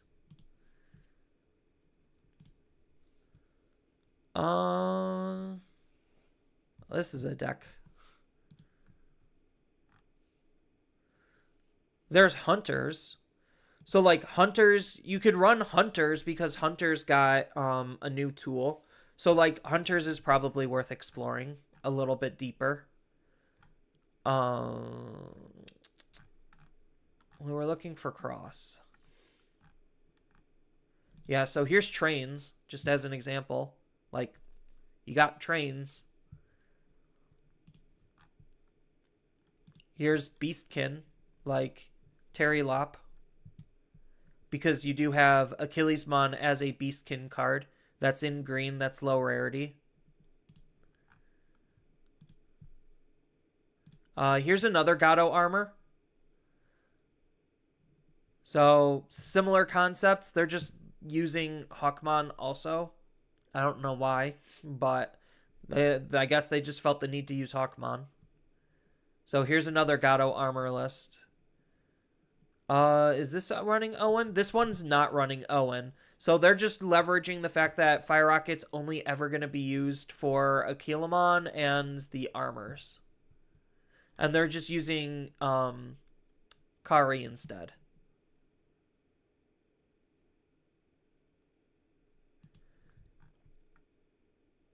Yeah, that's why looking at Japanese data is pretty decent. So, like, here's more Gato armors. Like, not, and again, not anything like too exuberantly different than what we've been seeing. It's still just armors, a couple of Gatomons, and then just well-balanced tamers and options to help synergize with the deck. I think this is probably not that great of a version, but again, it just gives you more information to be able to assess. Like, this is actually trying to go up into some level 7s to try to, like, close out the game and deal some extra damage with. Here's blue hybrids. So you have the Lana as the base of the hybrids, then you have the Strabis and whatnot. Blue hybrids looks fun. I think, like, maybe... No, I don't think Zhang Pen really works with this. Because Zhang Pen wants to eat up something. This is just constantly spitting stuff out.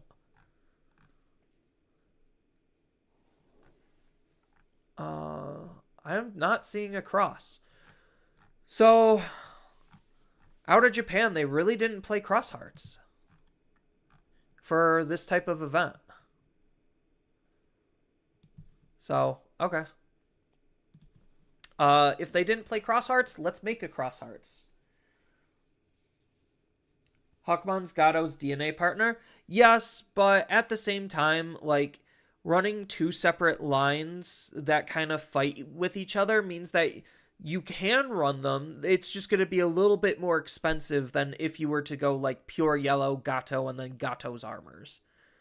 I think, like, that's probably just a little bit easier. Also, the fun thing is, with Nefertimon, she reduces DP, which means that you could use her in combination with Owen to be able to extend the reach of what she's able to delete. Or, I guess, technically what Owen's able to delete. Um, so are these just better than the new ones? Yeah, because this is just specifically looking for to use the new cards. So we're probably just going to be using the old stuff. I don't know if we play 4 of all of them. We have this card, which just DNAs with a Shoutmon, or with Digicrosses with a Shoutmon. It's also treated as a Shoutmon. At the end of our attack, we get to play a Crossheart's Blue Flare or Hero trait from our hand. Wait, we get to play and reduce its play cost by 5. And then if we do, we delete this Digimon, which then triggers the on deletes to basically super save. You may place 1 Digimon with Crosshearts from our hand or trash under a tamer and then save. Yeah, this card's kind of nuts. So we could like Digivolve into this card, utilize him, or cross because he crosses for 6. And then he basically makes our next cross free. That's kind of nuts. So this is very obviously the worst cross out of the bunch. So we could probably maybe go down on cross 4s. When this Digimon would leave the battle area, we get to basically just material save 3. Not that great.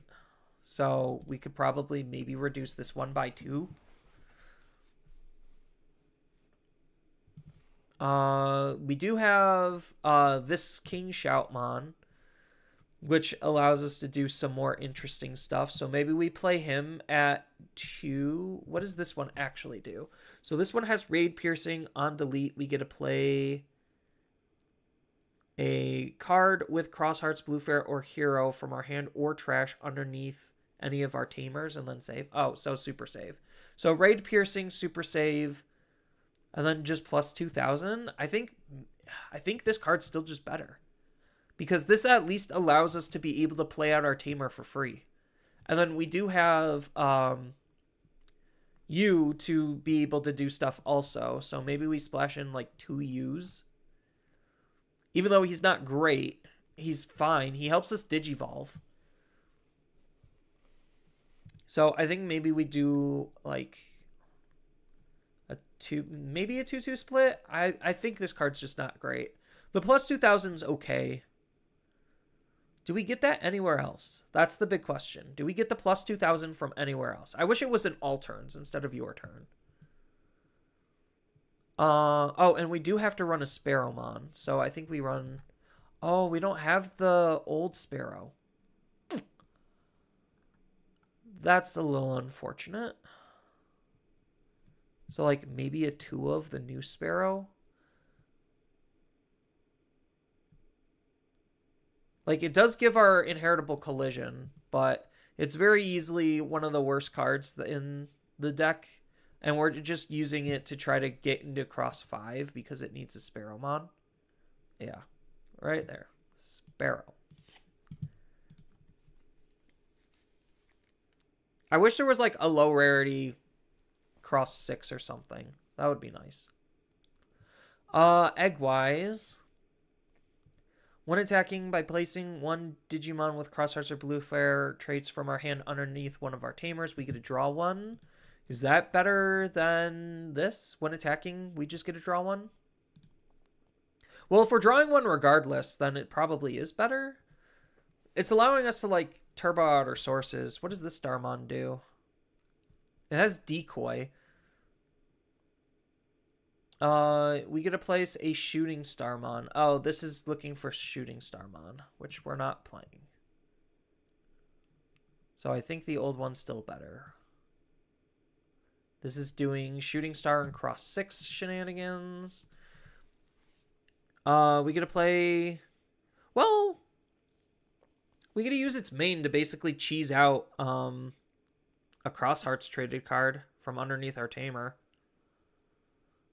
It's not ideal, but it's not terrible. Obviously, the unsuspend part is the best part of the ability, but it's not awful.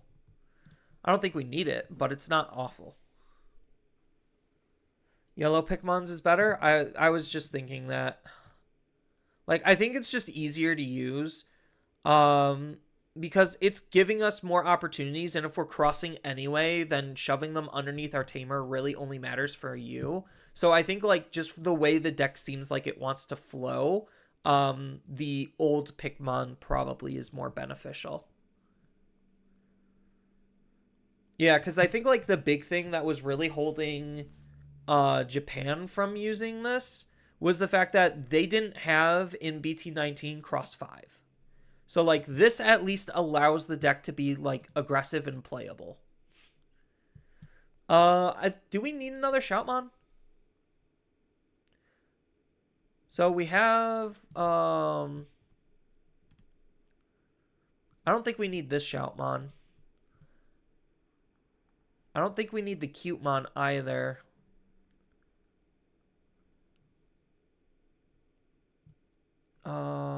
We could maybe run like a one of Star Sword. But like at that point, we probably are just better off running more of King Shout. Oh, we have the other king, don't we? Or not the other king, the other Omni. So this isn't terrible. The only problem with this card is the fact that we can't use it for crossing like the other, like this one, because this at least still counts as a Shoutmon for Digi-Crossing.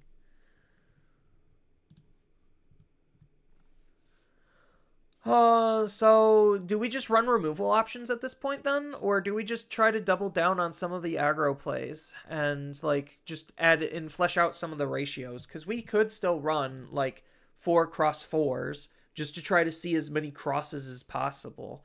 But I think like because cross 4 is like arguably the worst of the crosses, we probably want to see him at 2. All turns when this Digimon would leave. Oh, material save. Okay, super material save, and then on delete we get to play a play cost 4 or lower Digimon with cross hearts in its traits from under our tamer without paying its cost. So what would we play off of that? So maybe we do run like 2 of you and then 2 of the King Shout. Oh, we're already running 2 of each of the King Shouts. Maybe cannon for the boss. Ooh, that's a good idea.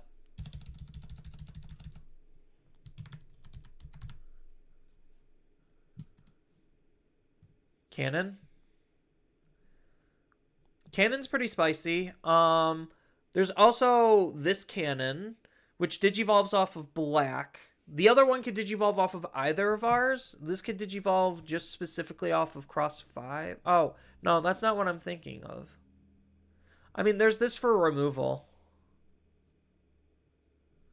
I don't necessarily think we need that, though.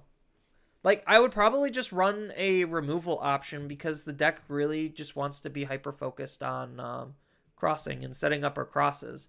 And because this basically has material save, this has material save, and this has material save, losing the material save might not necessarily be that great.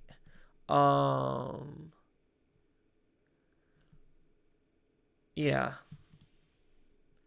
We got a lot of Shoutmons, so I think like we could just leverage on a removal option. We could play this in a higher quantity, right? Place all Digimon cards in one of your Cross Hearts traded Digimon's Digivolution sources under one of your tamers. Yeah, so this just we want to leverage and lean into like so we could technically can we use this with cannon? No, we can't. We can't even save them with Can't Turn My Back. Crimson Blaze? That would be a good one.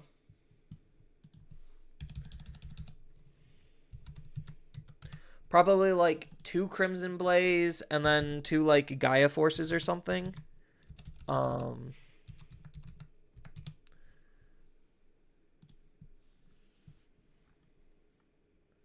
ba ba ba.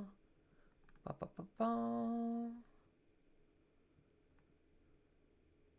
Because we have Gaia Force. Is there anything better than a Gaia Force, though? Like, we have Magma Bomb. That might be pretty okay. We technically have built-in removal for our archetype with... but I think that's not necessarily good enough. We have a Transcendent Sword. That's probably not good enough. Wasn't there an EX? Yeah, no, Trident Gaia. Yeah, we have Trident Gaia. So instead of Gaia Force, we have Trident Gaia. But Gaia Force gives us the flexibility of choosing what we want to delete, where Trident Gaia doesn't. But Trident Gaia also could burn the opponent's security. Oh, no. We have this card. Delete the Digimon with the high... So, like, if we aggress hard enough, this could just be a 4-cost Gaia Force. So we could delete the opponent's Digimon with the highest and then place this card into the battle area. And then we get to... when a security is removed, we get to have one of our reptiles or Dragonkin Digivolve for free. So, these are dragons. So it just works on this, because this is a Dragonkin. Is Shoutmon a mini dragon or a dragonkin? He's a mini dragon. Is King Shout a dragonkin? He's still a mini dragon. Okay. But, I mean, we got options. I think maybe just for default, Fireball for card draw. That's not a bad pick either. We got options. I think maybe the card draw might be better. Because Yu's not drawing us cards. This is just allowing us to cross to begin with. We could suspend him to Digicross. Yeah. I think maybe we still try to play more of this King Shout. We get to play... So maybe we could take out this King Shout. Because this King Shout costs us 4. And this costs us 3. So I think maybe we just take out this King Shout for this King Shout, because this will allow us to play these tamers. I just don't think the new King Shout, unfortunately, is good enough compared to the old stuff. So I don't necessarily know if we need Crimson Blaze. Again, I don't know how important that type of ability is. It probably is super important. So I think maybe this is okay for right now. Like, just as a base cross build, like, there's obviously room to play with the options.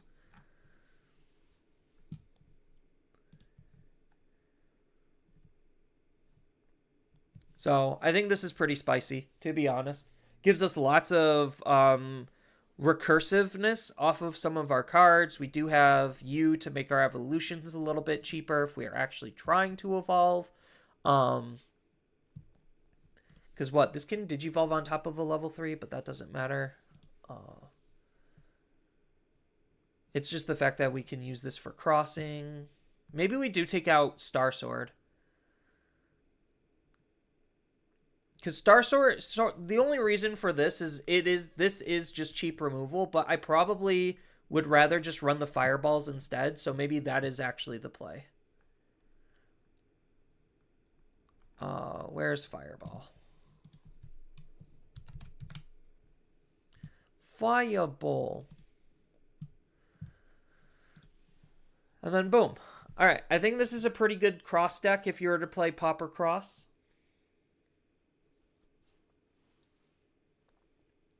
So we're looking pretty good.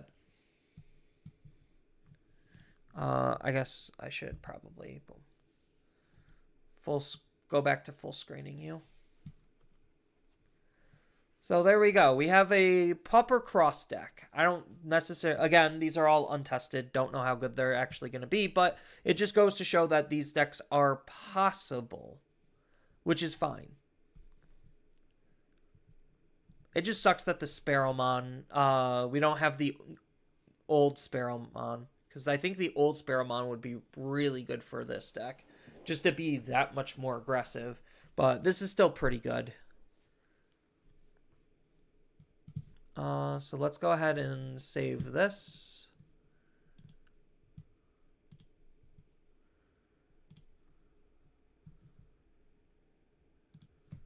And throw you up on Discord.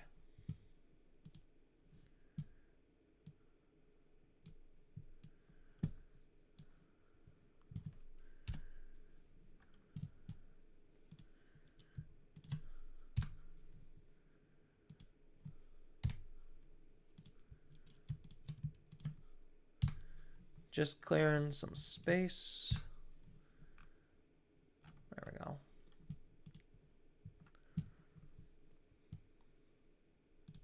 All right. I don't think Blue Flares is playable. Let's go Blue Flare. Is Blue Flare playable? Not really, no. The big problem is we don't have a single level 5 that we actually want to use. I mean, we have Cyber Launcher and that's it. That's not exactly what we're looking for. So Blue Flare is probably dead. Twilight, maybe.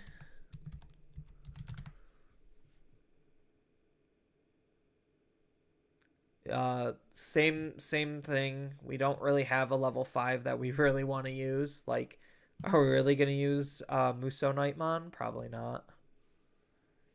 Hunters. Oh yeah, Hunters. We were gonna explore Hunters. Because we have this Arrestor Dramon to play with as well as this new option, Cross Up.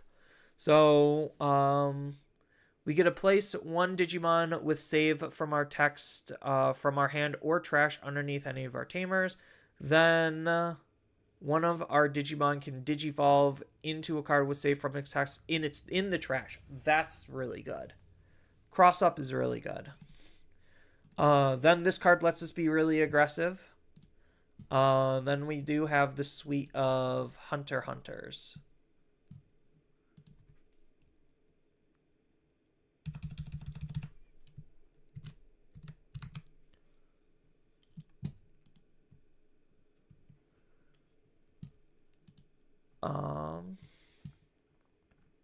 So probably Gumdramon, Arrestor Dramon. We get a lot of save tech. Psychmon. Shout. Well, maybe not Shout, because it's only playing the U. Is this card really... Are these two cards really single-handedly going to improve Cross that much? That's the big question. I guess let's pull up the old Cross.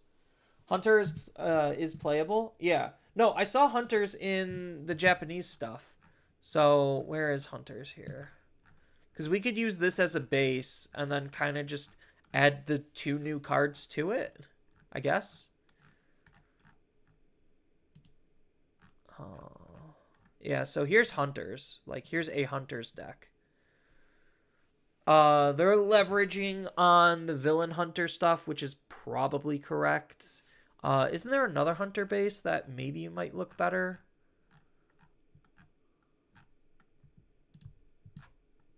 I'm just trying to see what we got. No. So we're going to be using this Hunter's base as the base. So 4-3. So they're not playing green guy at all. So 4-3-2-3 on the Owen. So 4-3-2, and then Owen is 3. Because Owen's just really good. There is an argument for Battle NPC, but I think Owen is still just better. At least for this build. Then we need save. The save mechanic. So They are, yeah, they're on 4 gum, then 4 of the green guy, because he's really good. They're playing 4 of this guy? Oh, for blocker. They're playing 2 or 3 of him. Then we got 4 of you, 2 Tawars, probably for the D-Digivolve.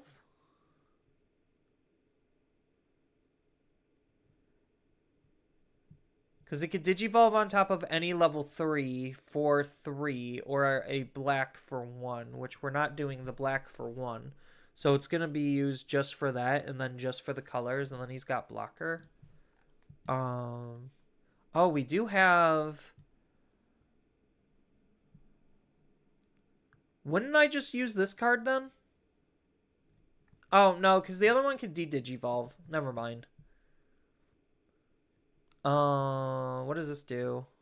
Retal and Reboot? Reboot's not terrible. This is with Nene. And this is more Twilight and Composite specifically. So they're using 4 of the Omni Shout.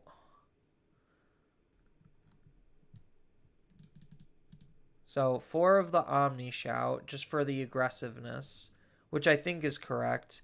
Is this card even worth thinking about? So we're not running any Shoutmon outside of himself. Probably not. Yeah, probably not. Because this doesn't Digicross, but that's not what we're going for. We're trying to Digivolve up into him. And then we do have the Arrestor. Where's the new Arrestor? Oh, is the new Arrestor Superior Mode a rare? That's unfortunate. So they're playing Opossumon. What does Opossumon do? So they're playing 4 Opossum. So we have this guy. On play when Digivolve, we get to play one of them from our hand. Then, oh, he's here probably for the DP boost. What does this card do? This card also DP boosts. So would we not want this card then? Probably not, right? Because this just Digivolves on top of any of our Digimon. And also, this just also sets up a Tamer for free. What does this do? When we get to play one from our hand for free. Reveal the top 3. So we get to reveal the top 3, then we get to play one of them for free and place the rest at the bottom. So I would probably cut this card. The when attacking is like fine, just to minus 2000 DP, so that means that in combination with Owen means we could extend it up to a 6k, but we could probably take out like 2 of you, just because the whiffing on this card probably feels bad.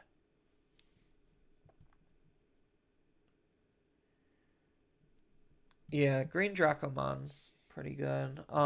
We got the TV dude. So the TV egg is still probably the best egg. Yeah.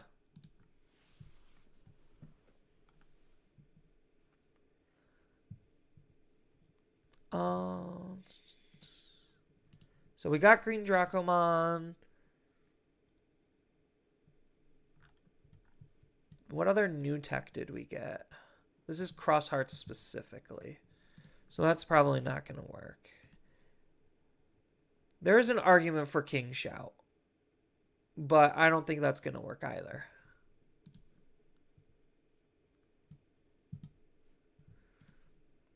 Oh, we need the level 5.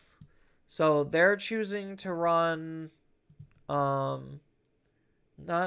is it this Chohakai? Yeah, they're choosing to run this Chohakai, probably for removal.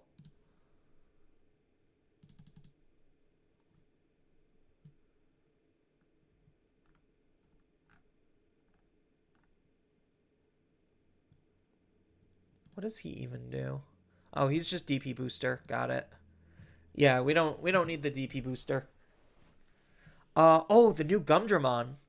By discarding a card with save in its text, or hero in its traits, we get to draw 2. So just another consistency tool. Not terrible. And he's another plus 2k inheritable. So maybe we could reduce him by revealing 3 Tamers from our hand. We get to put them to the bottom of the deck and draw a card for it. So this is just ditching our bad Tamers, like if we have too many. So maybe we reduce him by 2 to play the new Gumdramon. Totally forgot about the new Gumdramon. What does this card even do? This is Cross Hearts stuff specifically.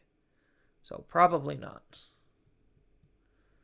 Then none of those are going to be what we want. Oh, we do have these. So on delete, save. Oh, this doesn't Evo for 0. That's a big oopsies. This card would have been really good if it evoed for 0. This has retail, save, blocker. I don't think we use this. It does evo natively for 2, but it doesn't evo on top of any of our Digimon like Tawarmon.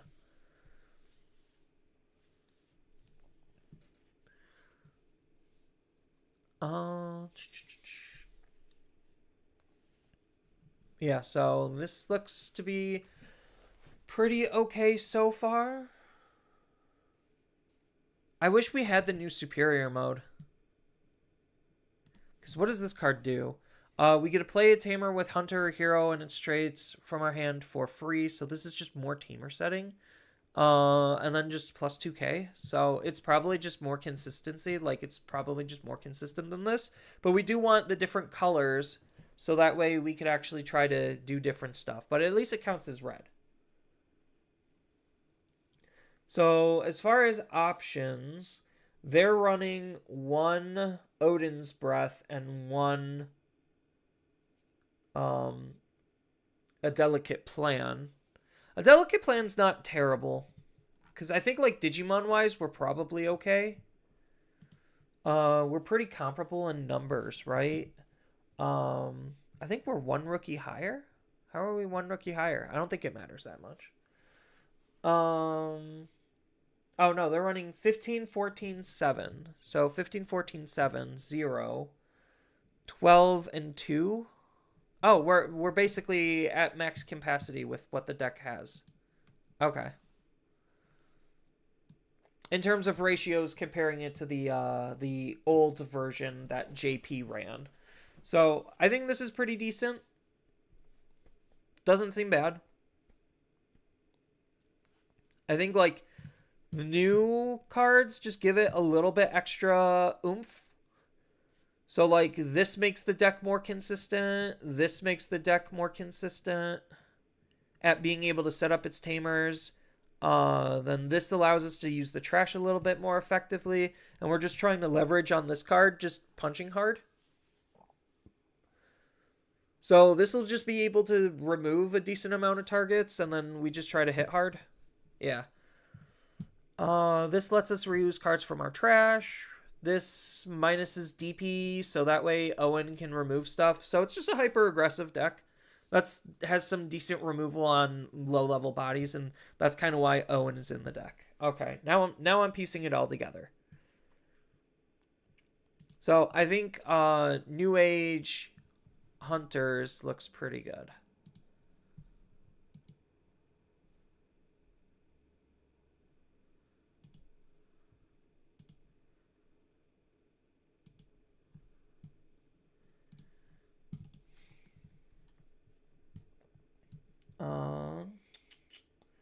Where is Discord?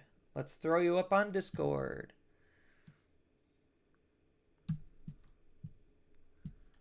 Oop. Come on. There we go. And go. Yeah, no, that looks pretty good.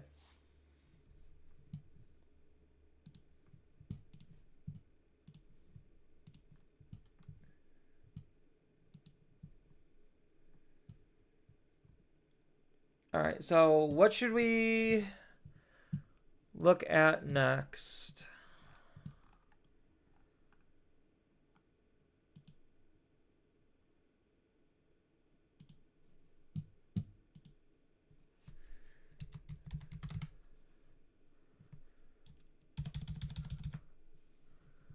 Uh,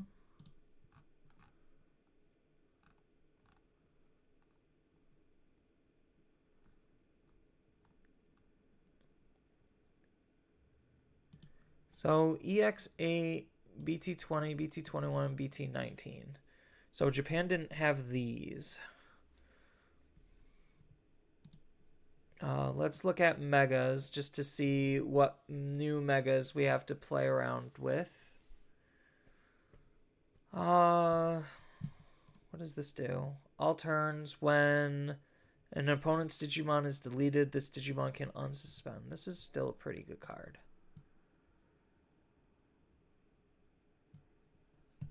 I still think like maybe leveraging a blue deck with Zhang Pen is probably still good. I know I've already mentioned that before, and we kind of just attempted to put it together, but then just failed to finish it. So maybe we actually just need to put it together. Because I think Zhang Pen, compared to some of the other megas, if used correctly, is probably one of the better ones, just because he's natively at 13k. So any blocker is going to be somewhat difficult. And then the security attack plus is really nice, just to deal more damage, or just him being a blocker is really good. Yeah, there's not really that many new decks. Like, we got lots of good tools.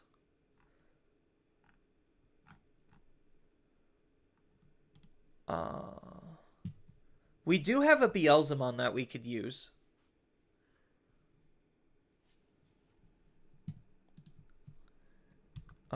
Evil. So, like, probably not this. We have this new Impmon. So if you have one or fewer tamers, we get to play a tamer with a 4 cost or less. We have Deathslinger, right?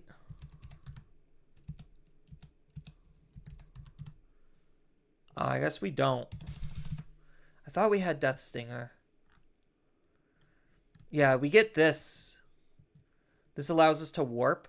So when if your Digimon, or if your opponent has a Digimon gain 1, if we have 20 or more cards in our trash, we could suspend this card to Digivolve a Impmon into a Beelzemon for 4. And then we do actually have a Beelzemon in the lower rarities.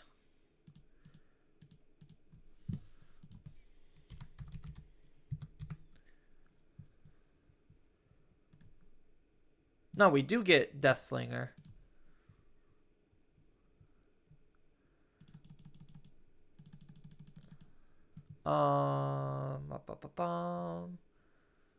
Yeah, because we get this Beelzemon. It's by far not great, but we get to trash the top 3, and then for every 10, we get to delete one of the opponent's level 4 or lower Digimon. Again, it's not great, but, like, you do have a Beelzemon that you could use. And then the funny thing is you could even think about using, like, Cross 4 and Cross 4B. Again, not great, but funny. But at least, like, this card existing lets Beelzemon be somewhat playable. What other purple? So we do have, where's the Imp? I'm not going to, like, fully put it together. Oh, we even have Imp X. We probably would play 4 of that. Who am I kidding? What does this do? Ooh. Yeah, we got some imp tools that we could put together. Um, what's a good supporting mega for this deck? Or what would it be? I mean, like, yes, this is probably the default answer. But we're not discarding a whole lot, so we need like a mill card, so maybe Ghoulmon? For every 10 cards in our trash, we get to trash the top 3 of the opponents. But I think like if that's the case, we're probably just better off leveraging into a Ghoulmon specific deck, or maybe like we just have the incidental Iron Mako warp play, because this have to be it. This could digivolve from our trash, so we could be more Ghoulmon focused, and then just so happen to tech in a little bit of BL's tech. Like I think that could be pretty cute. Has Japan played Ghoulmon? Now that I think about it, let's look at Japan, the Japan land. That ain't no Ghoulmon. That's definitely not Ghoulmon.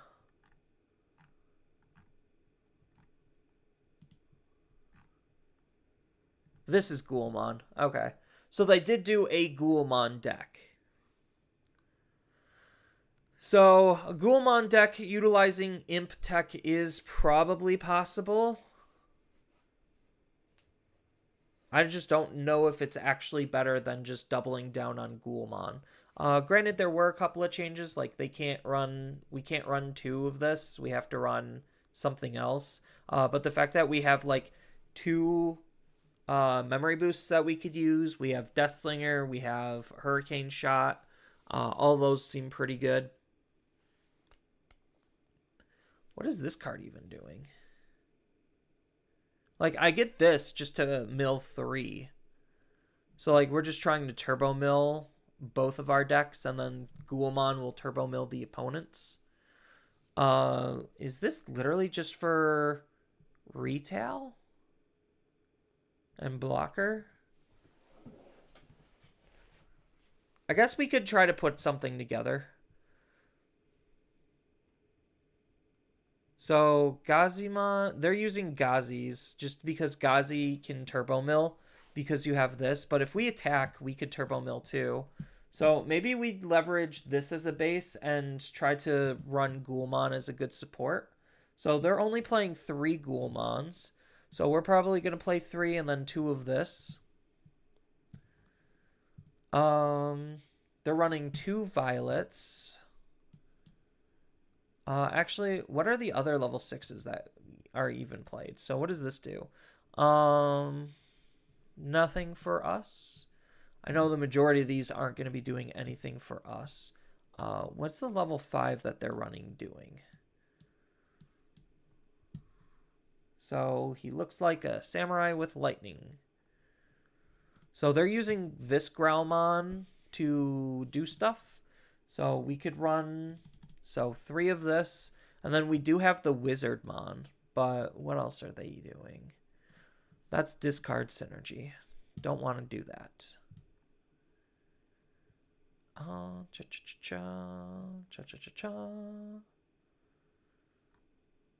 Where's the card that they're using?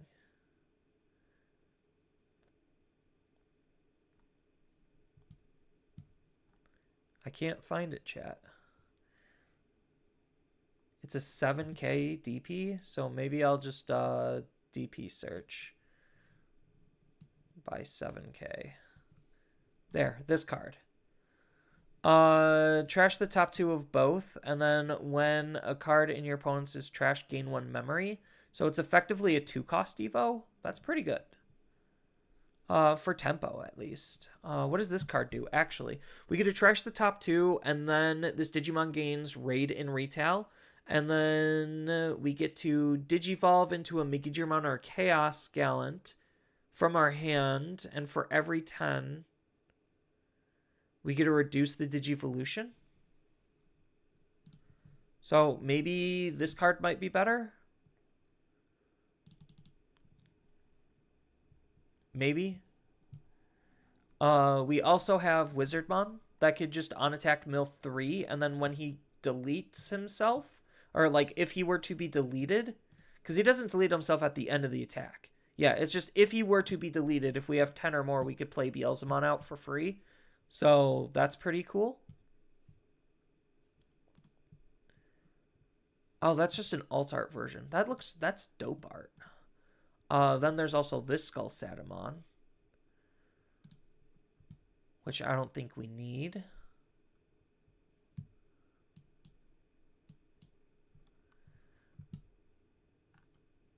So they're using this Skull Sata. I'll just put it here for right now. And then... Oh, I already have the Balmon. I already have the... Do we have a Chaos Gallant in the lower rarities? I don't think we do. Or a Megidramon. Do we even have a low rarity Megidramon? It doesn't look like we do. So that's unfortunate. So maybe we don't play this card. I think it's a cool card, but I think maybe we just don't play it. I think we just play Balmon instead. Because this mills us 3. This mills both of them 2. So maybe we could do like a 2-2 split. Something like that. Then they're running some Violets. Well, let's go with the options first. Because the options... They're running 4 Deathslingers. When this card is trashed from the effect of your... Or wait. When an effect trashes this card from our Digimon's Digivolution source, we get a gain of memory. What does this have to do? I guess this is just removal, like just generic removal. I thought it had like a mill trigger or something. So I guess they're just using that as generic removal, so we could probably replace that with literally anything. I know there's... oh no, that's just an alt art Deathslinger. That's cool art. Wasn't there another card that had a mill trigger? That was a E-cost option? Yeah, Death the Cannon. This just returns it to our hand. I think that's not great. It's okay. It's not great. They're using 1 Jackraid. I guess they're using that for Violet, like just as a discard fodder card for Violet, but I guess that at that point it just doesn't matter.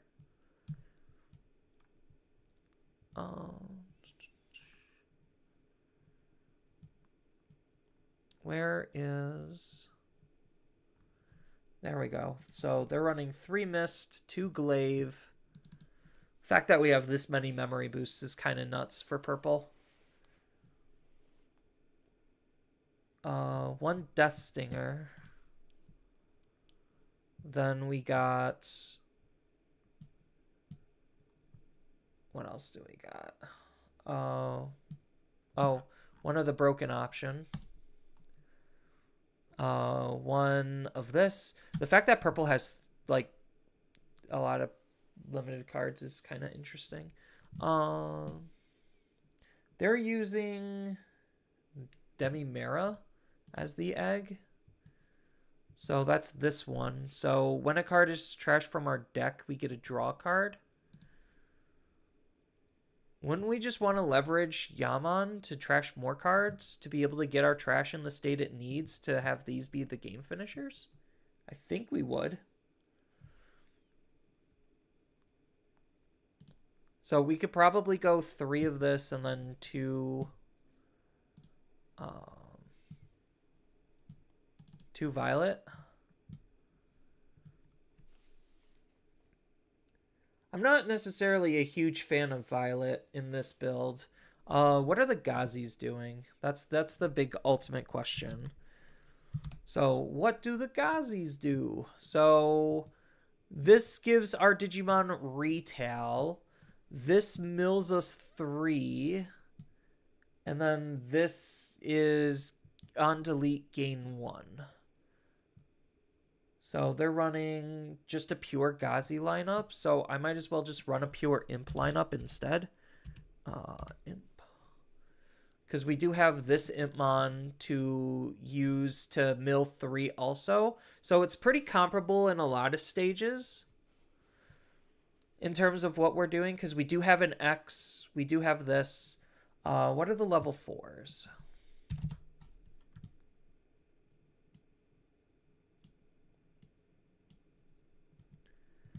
So they're running this card. When a card is trashed from our deck, we get a gain 1 memory. So they're running that one at 4. They're running... where'd it go? They're running this card. What does this card do? Just retail and blocker? I think this card could be very easily replaced with something else. Very easily. They're running some really bad card. I guess like the whole idea is they're just trying to give their Digimon retail and blocker, so that way they can like chump block with their low levels. But I think it would just be more beneficial just to Digivolve up, right?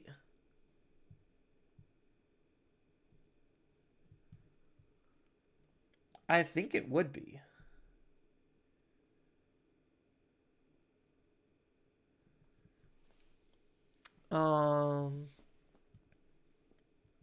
Oh, we have our new imp option. Let's look at level 4s after we throw the new imp option in. Oh, we do have it in. So Bonds of Our True Love. So when this card is milled, we get to put it into the battlefield. If we don't have a Digimon, we get to play an Impmon. I think this is just way better. So maybe we take out like a glaive to put this in or something. No, I think 2 of it is fine. We have 3 card slots left, so we're going to be playing around with ratios in a second. So let's go back to looking at level 4s, because I think that's the slot we're missing on right now. So we just have this, and then we need... They're using 6 more, so they're running 10. Isn't there a Bakemon outside of this, like, that interacts with mills? Oh, we have Wizardmon X. So Wizardmon X, when we Digivolve, just mills 2.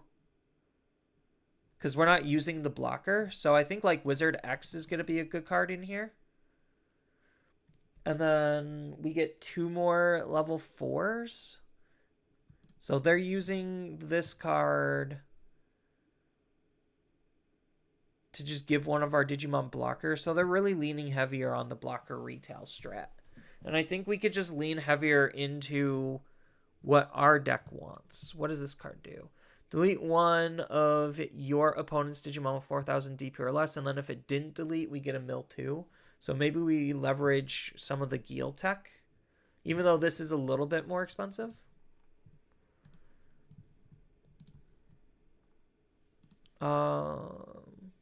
We're definitely not using that.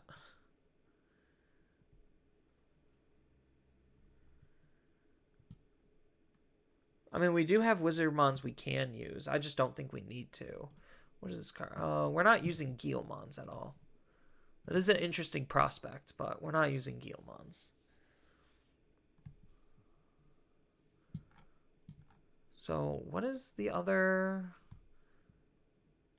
Bakemon that they're using? Because this is retail. It costs 4, so let's go with play cost of 4.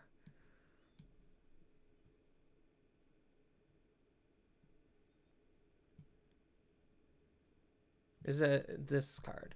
It's just a blocker. Okay, so they just have generic blockers.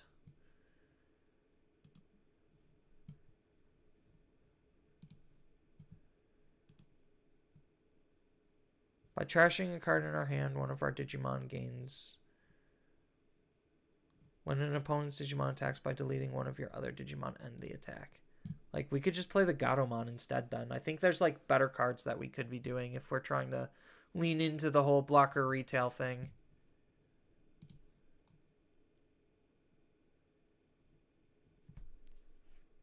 But I don't think we need to.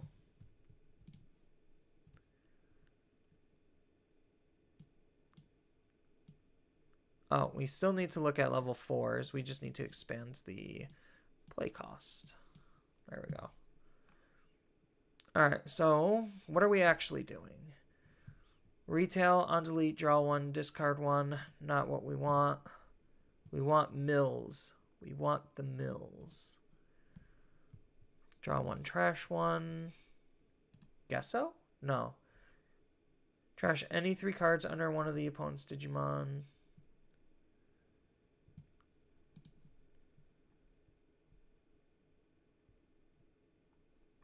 Maybe we do just go with like this Guilmon or one of the other Guilmons. Delete one of the opponent's Digimon with 3000 DP or less. Because this also gives our Digimon security attack plus if we have an extra to sacrifice. So probably like 2 of this Gil. Either that or it's like 2 of the new Gil. Because what does the new Gil do? Because this one has a higher range to delete. And then just has a simple on delete of gaining a memory. It's just unfortunate that it costs a lot. Like 3 is a decent amount to be asking for. So maybe we still just leverage something else. Discard 1. Nope. Maybe if I type in trash, we could limit our search.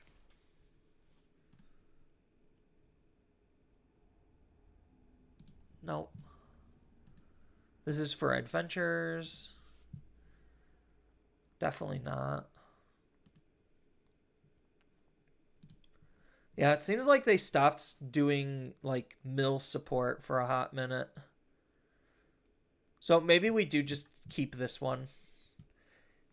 Because the range is lower, so that means we would have a higher chance of milling. And then, again, the extra body we could play could be beneficial. This is what? Start of main? Start of our turn.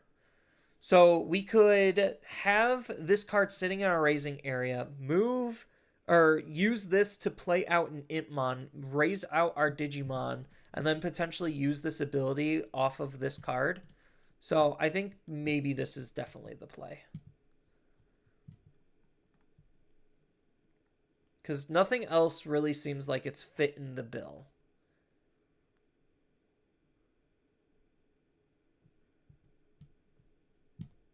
And then this is just good removal. It's, again, expensive, but what can we do?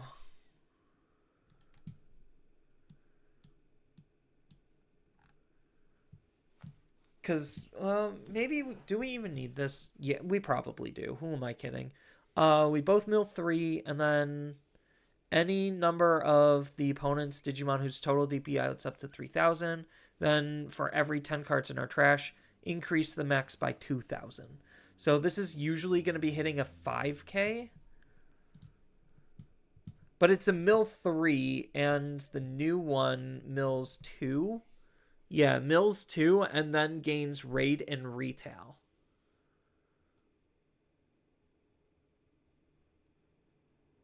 And then on delete, trash the top card of the opponent's security. That's really good, though. Oh, we do have this. Just the straight up mill 3, but we're not gaining any benefit. So I think like the other one probably is correct. Okay. So now we're just playing with ratios. Now that we have basically a lot of our base cards that we want. So maybe we don't need Deathclaw because we do have the Guilmon to be able to trigger.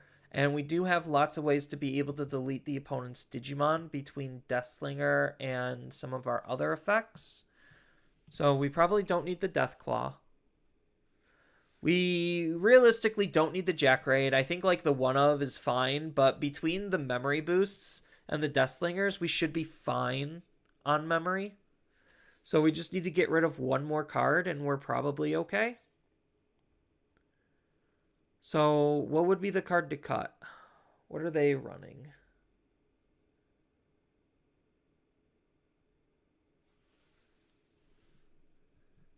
Do we even need this card? So we get to trash the top 2 of both, and then we get to gain 1 memory when a card in the opponent's is trashed. So it's a effectively a 2 cost, which makes us move faster than the opponent. We don't care about the inheritable, so I think having this card still as a 2 of is probably correct. Because we do at least want to leverage Balmon to be able to play out the Beelzemon when it gets milled. And we have the Glaive to be able to bring stuff back. We have the Calling to bring stuff back. No, this is looking pretty good. We just need to find one card to cut. I don't think we cut an Iron Mako just because that's the extra memory. So again, that's partially why we wouldn't need the Jack Raids, because we already would have the memory.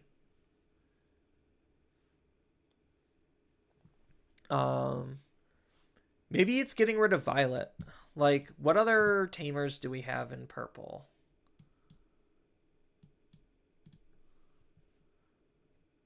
Not a lot of options. Got it. And our options are not that great. Maybe Violet could be Owen. No, I think Violet, like, just still pitching an option might still be better for the draw just to make the deck consistent. Because the only other tamer I could think of is Battle NPC. So Battle NPC can throw one of these under, but we don't have Rush off of our Beelzemon, which is the only unfortunate part. This just also gives retail. So we could, if we really wanted to, still leverage that retail blocker strat. But we just need to cut one card. Probably like a Glaive, if I had to take a guess. Like, maybe Glaive. Maybe we could just cut the Glaive entirely for Mists. But I guess Glaive is in here for if we mill something we want. But that's what Calling is for, so I guess it's tough. I think maybe it is just Glaive. And then boom. You have Pauper, Beelzemon, Mill.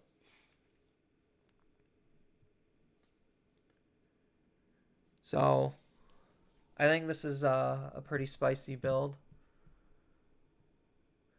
That we did get some good updates for because of this being able to set these up. Yeah, it has to be a purple tamer because of this Impmon. So we have this Impmon to set up our tamers. We have this to bring back our Impmons.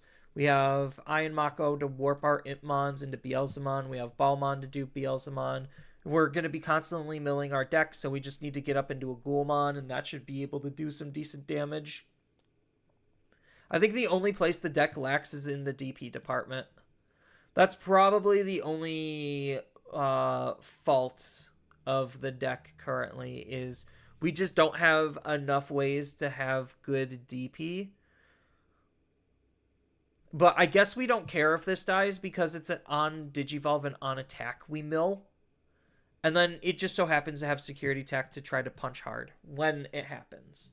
So I guess that's fine because we're just trying to slightly mill out the opponent's deck.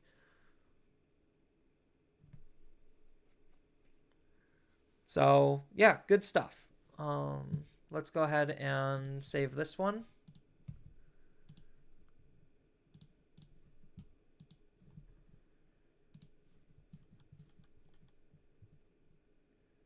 Where is Discord? And upload.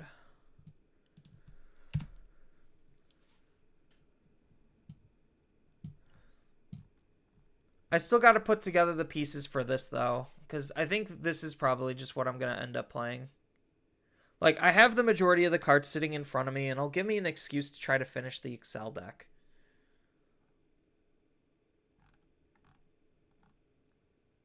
Either that or, like, I just hate putting new decks together just to throw them away. That's my only issue.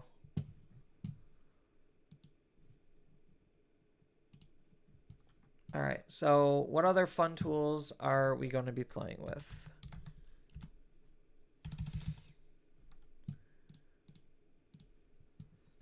So what do we have that Japan doesn't?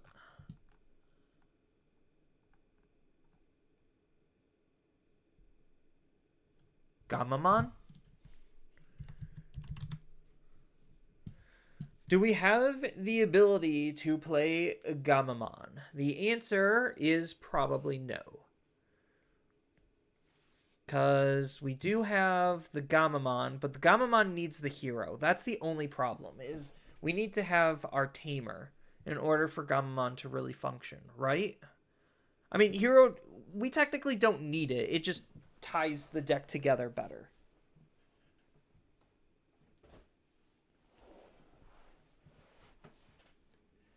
What about blue aquas and sea animals?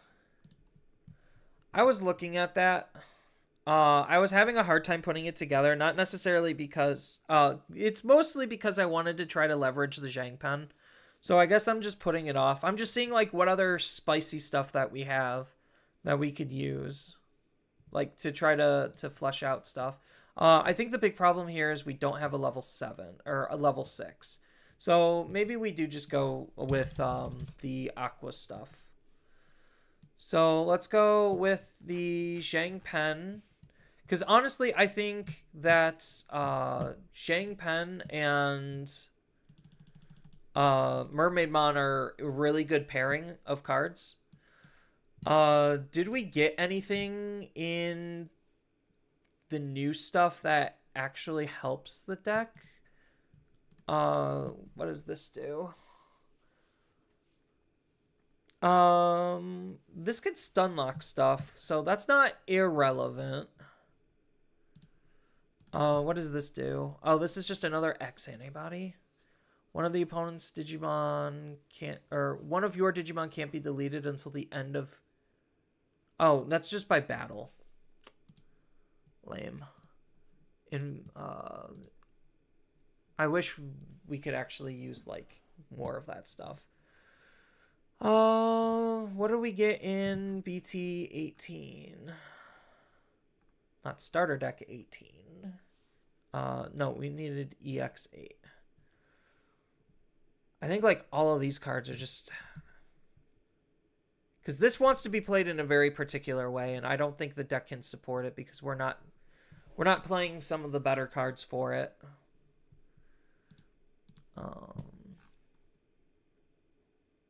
BT 19. Yeah, this is where this card comes in. We do have a Searcher. So I guess the big question... We also have a Tamer.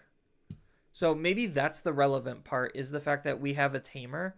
So when any of your Digimon with Aqua or CML in its traits attacks, we get to suspend this Tamer, and we get to play a level 5 or lower Digimon with Aqua or CML in its traits from our hand as the bottom Digivolution card.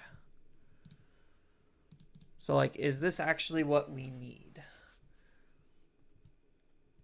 I know this card's insane. Like, this card's just really good.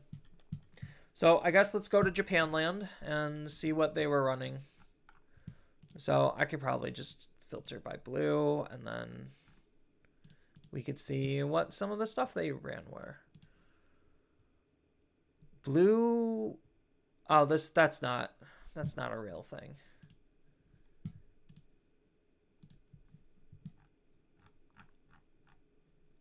I needed common and uncommon blues. Alright, so they are all in on the Ciceramon stuff, and then they have hybrid tech. Which I don't necessarily know if it's that needed. So, like, with the hybrid tech, yes, you do get these.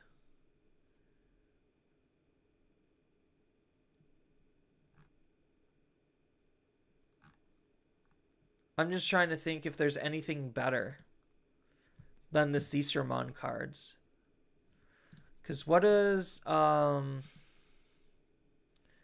we do have this as a Searcher, at the very least. So we could leverage this because we don't need the floodgates. But I still am almost in favor of just running, like, the blue good shit engine. Because that's still pretty much untouched. So what does this do? So when one of our Digimon... So on play, we get to play a Labramon or Ciceramon from our hand or from one of our Digimon's Digivolution sources. When one of our Digimon is played from the Digimon's Digivolution source by suspending this tamer, we get to give one of our blue Digimon Rush.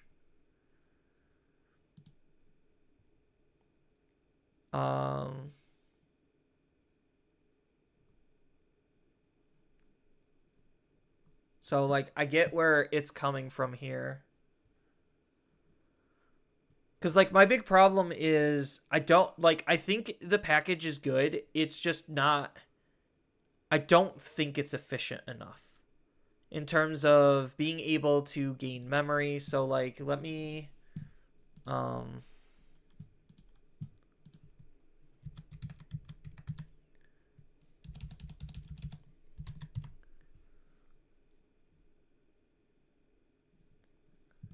so we have this Labramon.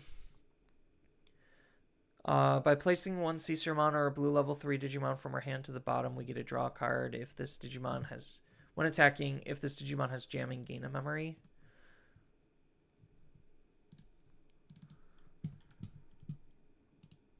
So let's start off by copying Japanland, and then, because I honestly don't think that's efficient enough.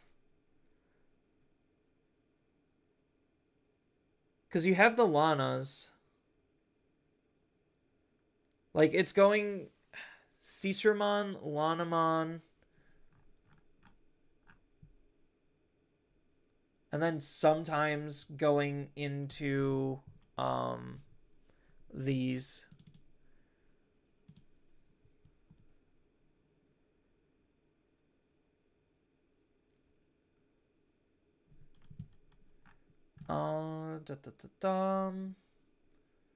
Yeah, it's all just like Lanamons and then Caesarmons. They just have running a lot of low level Digimon. I guess, like, the only problem is if you come across against a defensive deck, you're kind of just boned. This deck is not even running the Caesar package. So not all of these decks are even running Caesarmon. Yeah, so this is probably the most pure iteration of it, where it's just running, how do I spell it? Cease. Yeah, they're just running, this has jamming from EX2. This is the better one. By placing a blue level 3 Digimon from our hand for the turn. I just don't like this package, to be honest. We do have Seadramon X that we could think about leveraging instead, but I honestly still think, like I said, I mean, we could still play this. So we could run the lab as the other card. And then we just play, like, all good stuff from here on out. So we have the broken Gao cards. We probably run more of this and less of this. So we have the broken Gao cards for the tempo. We have this to count as an extra aquatic and as a good searching tool. So they are all on mermaids for their level 5s. So they're on this mermaid, which I think for how Zhang Pen kind of wants to work is probably correct. What was the wording? You may play. That's what I need. You may play. And then we go to level 5s.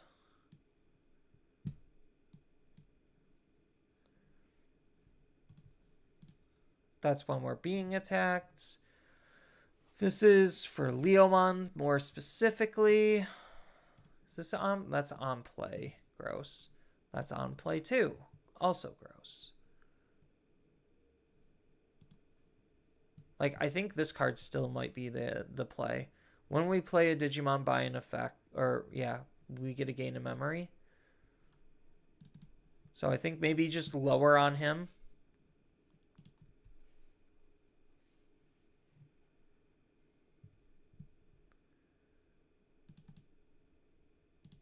So probably a 3-3 split and then a 3-2.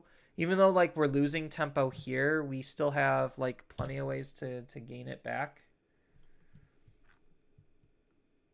Because we have Hammer Spark.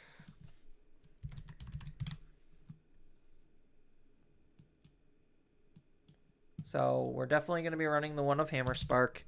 Then we have Memory Boosts. So we have Howling Memory Boost we could leverage. So what does this lab do? We get to place a Seadramon or a blue level 3 from our hand as the bottom when if our Digimon has jamming, gain 1 memory. So all of our jamming is here. Which I think is fine, to be honest. How many cards? We got 6 cards left to fill.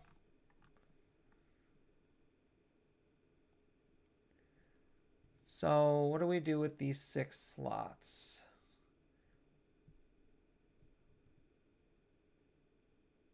That's the real question.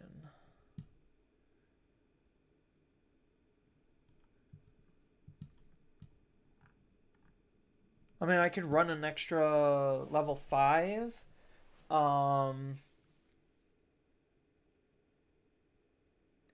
Yeah, so I think 3 and 2 is probably fine.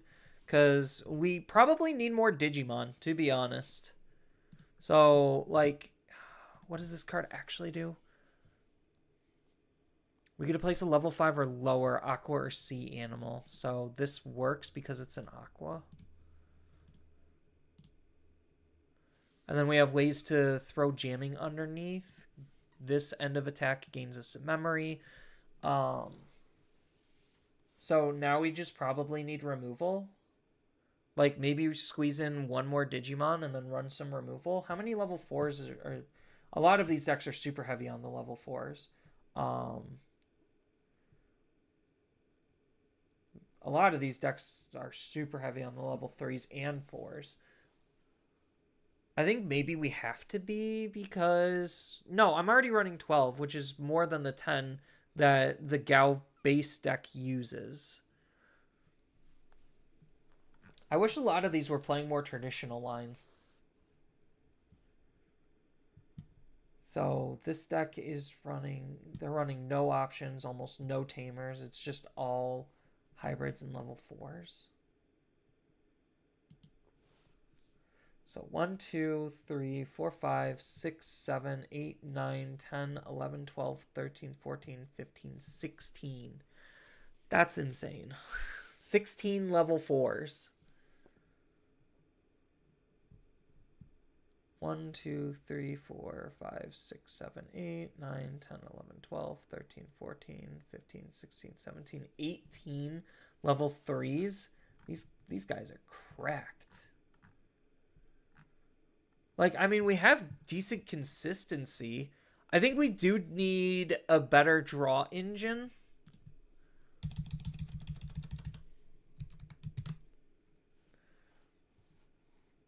So maybe an egg that helps us draw cards.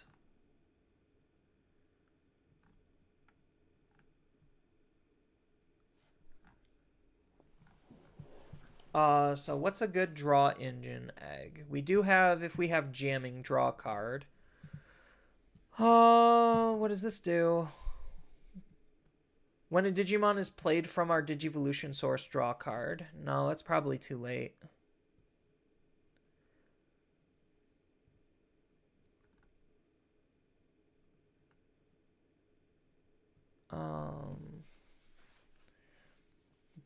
Are we really locked out of good draw eggs? I think they are using this for the draw. But they're also being way more aggressive than we are. So what does Poyomon do? So let's look at the eggs. So this card. So you get to place a blue level 3 Digimon from your hand as the bottom Digivolution source. I don't think we care about that. I think we just need to draw cards. We could run the Buka as the one of Jammer.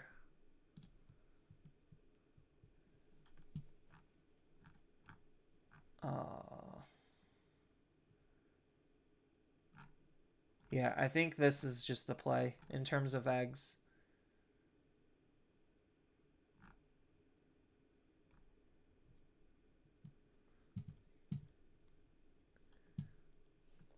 Because the whole point is like Mermaidmon can be used with this, or like I guess maybe we don't care about Mermaidmon as much because we're not constantly bouncing, and this is like these are the only two cards that care about bouncing. But I guess that's why Mermaidmon is still pretty good. Mermaidmon just spits out a level 4, right? A level 4 or lower? Yeah. So the level 4 we ideally want to use is this, so that way we could bounce an opponent's Digimon back to hand, so I think that's fine. So I think we do just need more options to help us draw cards. Or like just some way to draw more cards. What blue options do we actually have? That's the real question. We could technically run high-speed plug-in if we don't have jamming. I know a lot of people like Full Metal Blaze to get rid of multiple bodies. We technically do have Kaiser Nail to split out more bodies to be able to use. But Kaiser Nail just costs a lot in my perspective. So, what do we actually need? So, what are some of the tech that other people are using? Sorai? We have Sorai. I think we still just need to draw cards.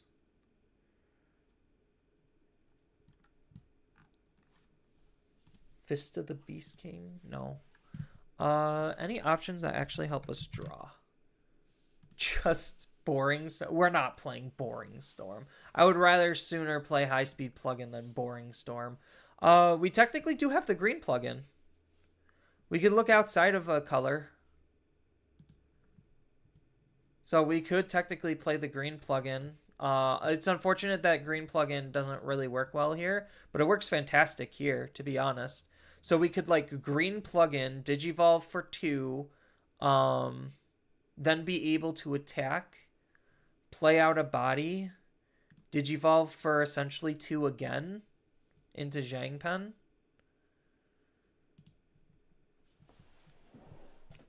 Those are plays.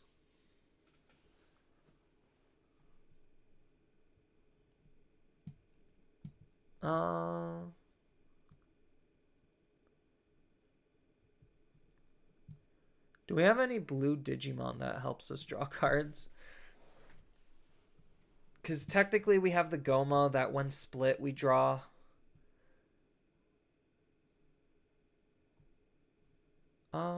Outside of that, this helps us draw, right? By placing... Oh, this is just cycling, though. We need, like, real card draw.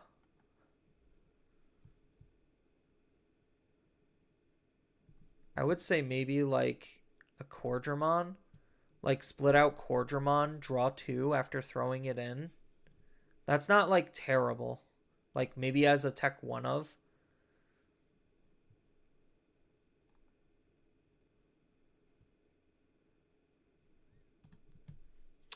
We do have Seadramon that we can use. We don't get the secondary part, but it's still just good to bottom deck level 3s. And then if we have 7 or fewer cards in our hand, we can have access at a draw card. But at that logic, then I might as well just not be running Cordramon, and I might as well just be like having a small little Seadramon package.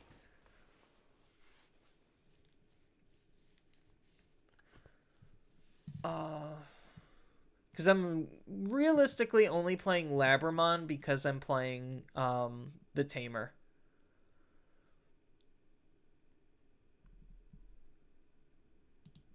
Does this play it from our Digivolution source?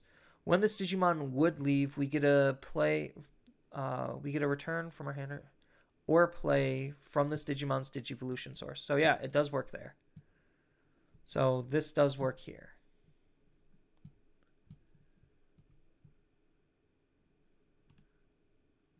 If we have 7 or fewer draw, we don't really need that at all. I mean, we do have this to help draw cards, so I guess we do have more card draw than I'm giving us credit for.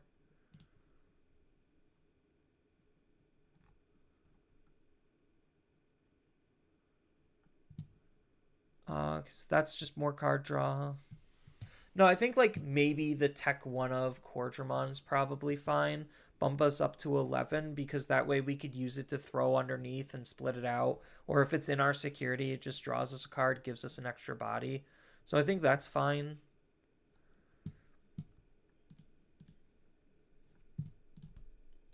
So now we just need like a removal option. Like that's not this. So I guess we could technically play Sorai with it. We could play Great Maelstrom. So it's Great Maelstrom or Full Metal Blaze.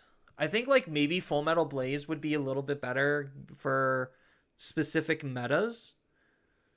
So like if you feel like you're going to be seeing like those low to the ground, go wide, heavy decks, like Full Metal Blaze is probably better.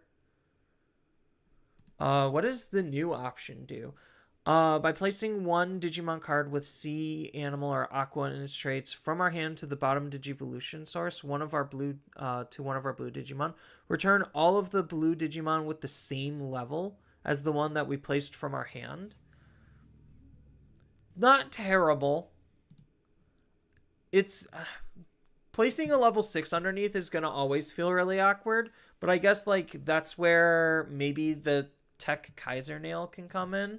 So like if you wanted to, you could play like no Full Metal Blaze. You could run Sea of Destruction and then Kaiser Nail out whatever you see of Destruction. No, we don't need Grand Frost. No, we don't. I mean, technically this could help with consistency, but it does nothing for the deck otherwise. Then you just have V-Wing Blade. Which V-Wing Blade is a cheaper option, but this kind of has more coverage. So maybe there is a world where we do play Victory Sword. Just because like Zhang Pen swing twice with security attack plus doesn't sound terrible. I think like just for shits and giggles and filler, I'm just gonna throw this in right now. Oh, that's just Wingardians. This is for armors. We're not playing Garurumons. Like there is this, but I think we already have like we're not trying to tuck underneath. We're trying to split apart.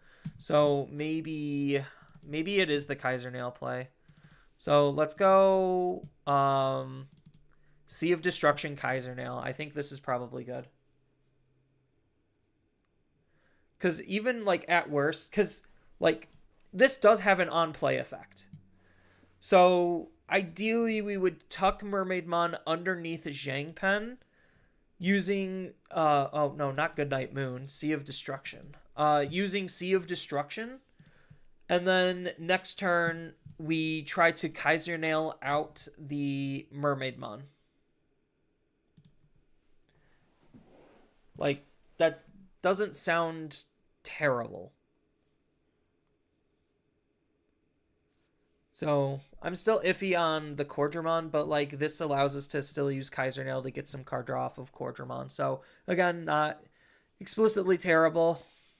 Just all different things to think about.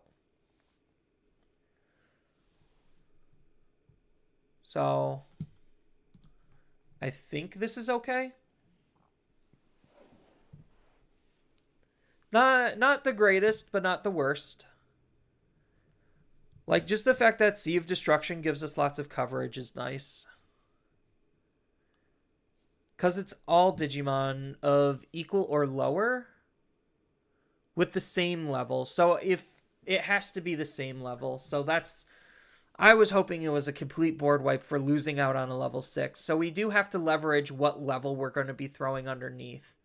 But if we do need to like get rid of multiple level 6s, I guess that's a way to do it. But that's probably why we're also running 8 level 4s or 8 level 5s. So if they're sitting on a level 5, we could do that. We ideally want to try to spawn the extra body for Mermaidmon to bounce more stuff. Oh, the Digicross is why they're playing the Lana stuff. That's probably why they're leveraging the Lanamons so heavily, is so that way it's a -4. So it's a mega level Digimon that they're just hard playing for a total of 8.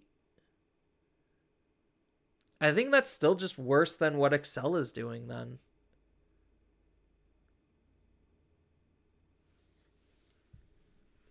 Yeah. So yeah, I think this is good otherwise.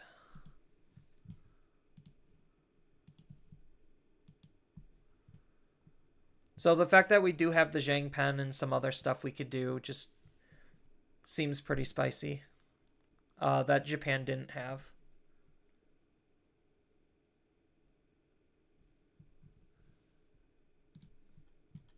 Did that download?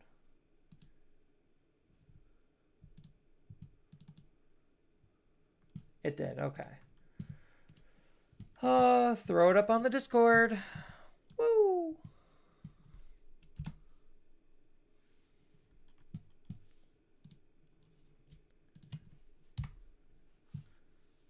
All right. So let's refresh. See what else we can come up with that Japan didn't have. Because that's, again, the whole goal and intention is to do stuff Japan didn't have.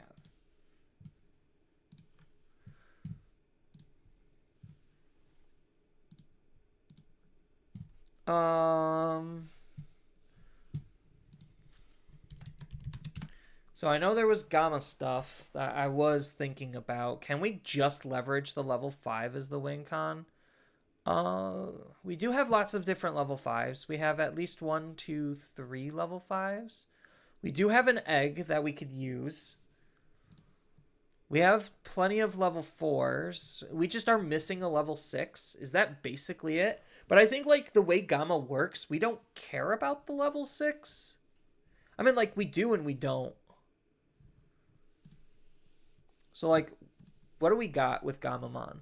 So, at the end of the security battle, play him for free by placing a Digimon with Gamamon in its name from our hand or trash to the bottom of its Digivolution source. Delete one of the opponent's level 4 or lower Digimon. It natively has retail. Canawise lets us gain on the Mega, gain all of the effects of whatever's underneath him. Then one of our Gamamons can Digivolve. Wait, yeah, one of our Gamamon that has a Digivolution source with Gamamon in its name in it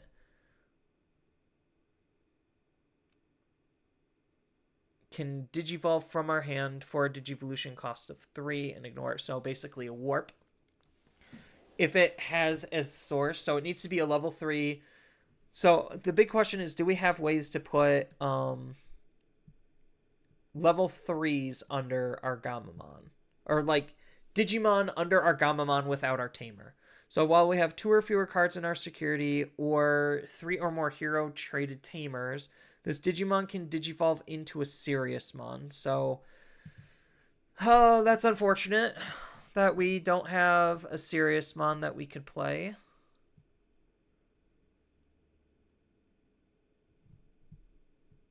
So like black and red. So let's look at our levels. So I guess I could just flesh everything out and then just see what level 6s are even playable for the deck. Oh, we do have Brayclaw as a card that can tuck underneath. And then we have this as well. So we get to reveal the top 3, look for a Gamamon texted card, put it into our hand, the rest to the bottom. When an effect places a card underneath, we could do Digivolve one of our Digimon into a Gamamon from our hand for free. Not bad. We do have the new level 5. So by placing a card with Gamamon in its text from our hand as the bottom Digivolution source, we get to delete one of the Digimon's 7k DP or less Digimon. When this Digimon with Gamamon's text would leave the battle area by an opponent's effect, we get to trash 3 cards from its Digivolution source to keep it around. That's really good. So, like, okay, maybe if I leverage just these two, I could just play, like, a red deck.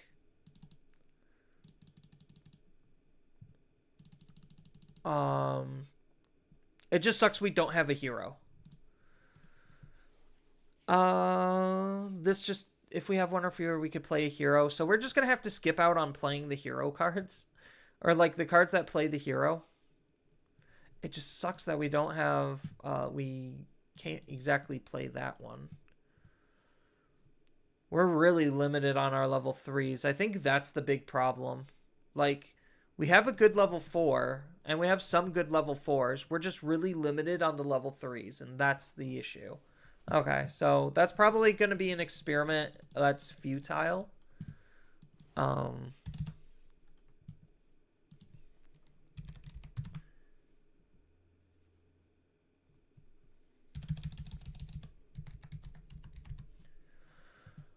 So we actually do finally have an uncommon level 6 Greymon. So maybe we could build like a Greymon deck, because we do have this War Greymon that has Rush, Raid, Blocker. Like, this card's kind of nuts.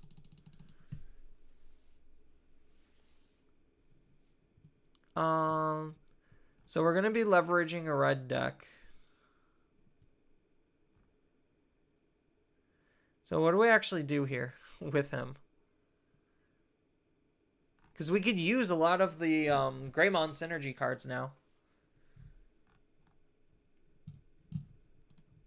Rush, Raid, Blocker. When he deletes something, unsuspends. Like, we got a lot of tech we could leverage.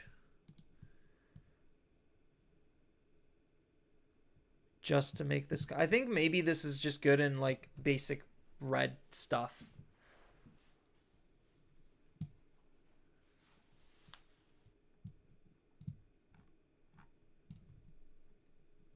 Let's look at just level 6 Digimon again.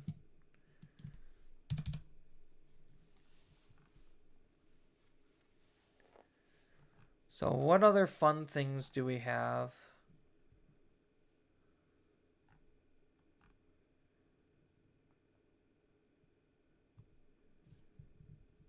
There's green birds. I think we pass on green birds. Like, it sounds interesting, but I don't think the tech, like, all of the tech is there. I guess, maybe let's see what memory boosts we have. So there's a black memory boost, impulse memory boost, but we could play a Pulsemon deck, just try not to use any of the Leon cards.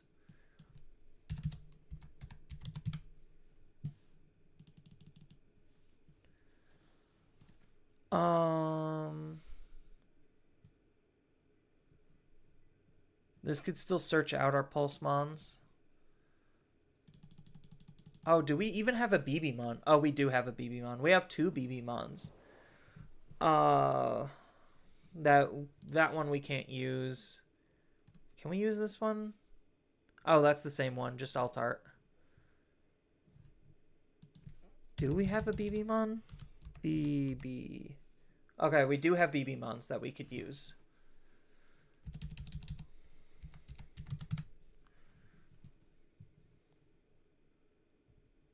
So we do have this card as the level 6. Yeah, we could just build a basic Pulsemon deck. This what? Cares about SOCs? No. This just cares about the security manipulation. When we have 2 or fewer cards, recover 1. If there's 3 or more cards, add the top of our security to our hand. Digivolve for 2 on top of Pulsemon. So that's pretty good. Do we just leverage all the new Pulsemon tech? So this has Fortitude. When a Tamer is placed... Okay, so we can't play this because we don't have the Tamer ability. Then one of the opponent's Digimon can't activate their Wind Digivolve. It's a good card. Really good card. When this Digimon would Digivolve into a Digimon with Pulsemon and Text or Seeker, we get a... When this Digimon... Okay, so we probably would play this Pulsemon. And then we could just play whatever other Pulsemon.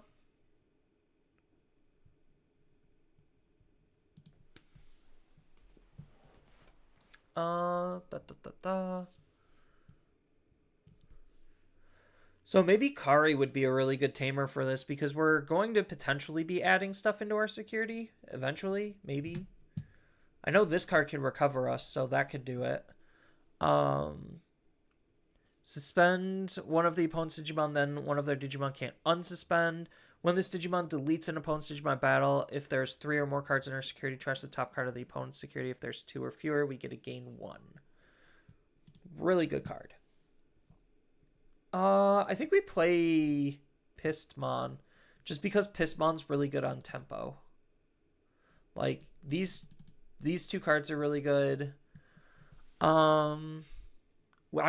can't unfortunately use this. We could use it. It's just we don't get any actual benefit from the all turns part because we're not playing Leon. But I think maybe this card's still just good because of the all turns plus 1,000. Because what does this card do? Oh, this is just all turns plus 1,000. So this is just low level removal essentially. If we have 3 or more cards in our security, the opponent's Digimon gets minus 3,000. And then if there's 3 or fewer, we get a suspend 1. I think maybe it's just too mundane. Like, maybe we have better picks. So maybe that's the 2 of. We obviously can play Impulse Memory Boost because this card's actually really good.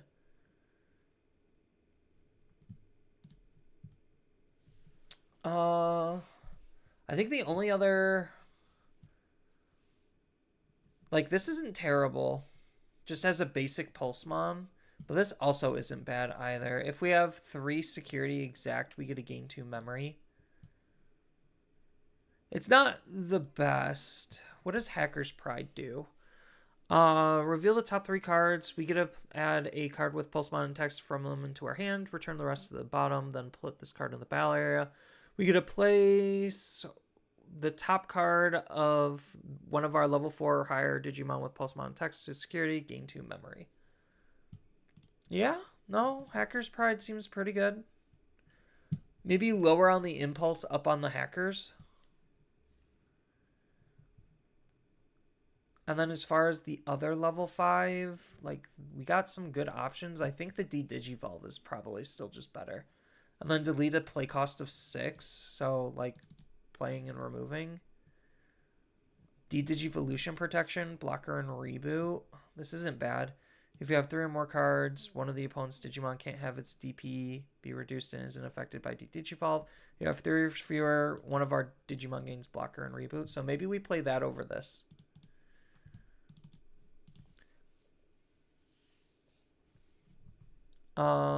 Yeah, Hacker's Pride's consistency, so we max out on consistency.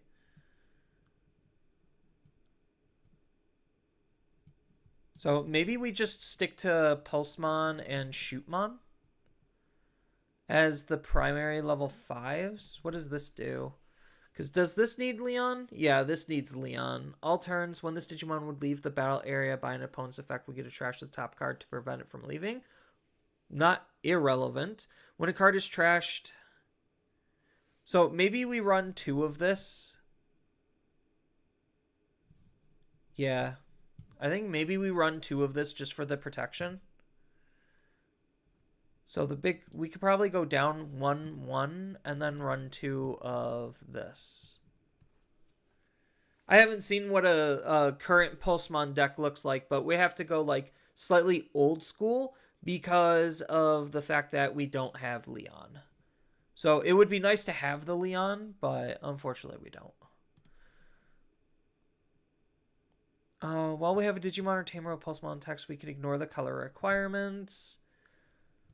When this card would be used by trashing the top card of our security until we have 3 left, we get to reduce the cost of this card by 2 for every card trashed.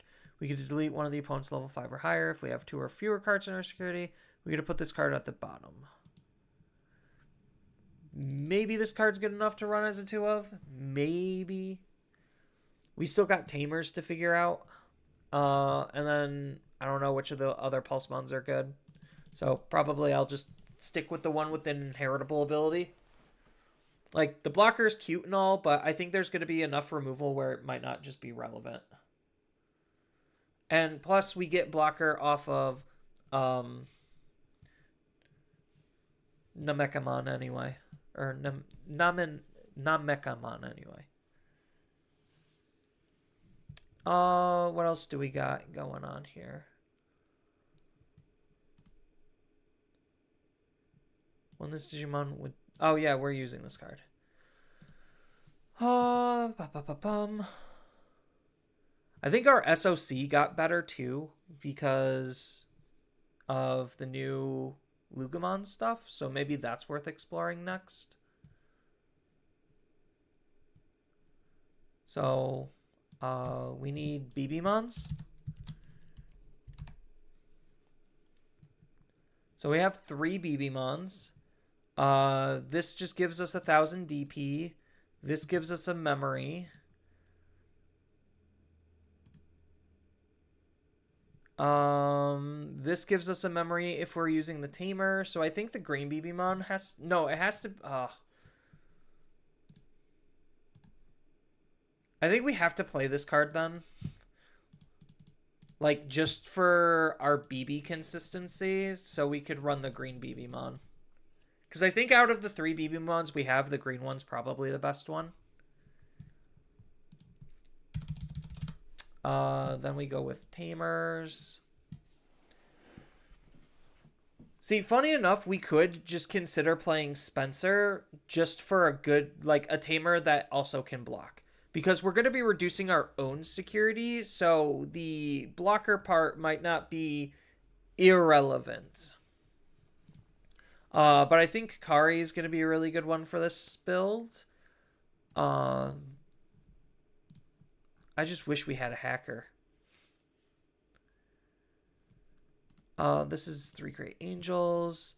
There's an argument for Susie because of the whole Beast and Beastkin. So... This is a Beastkin. This is Beastkin. Like, almost everything's Beastkin except for this Shootmon. Because this is what? A beast? No, this is a puppet. Vegetation. Beastkin. So, maybe Susie's actually pretty good. When... On play, reveal the top 3. So it's just a more consistency. Add a card with Beastkin. And then return the rest to the bottom. When an effect suspends one of my Digimon. I don't know how we're doing that.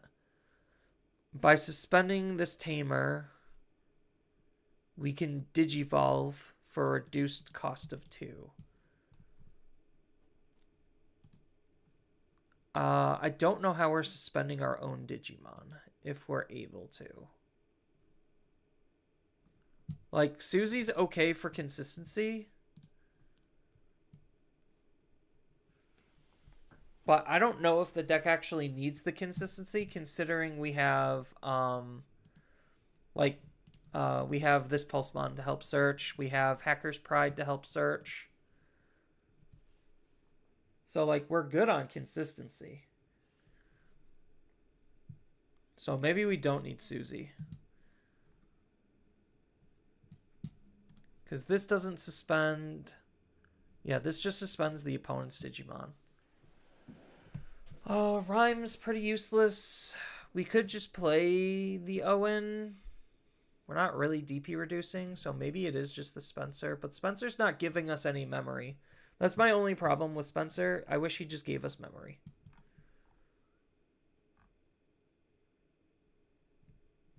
We could run this Susie for the card draw. We're not playing Lotmon, but we could run her for the card draw.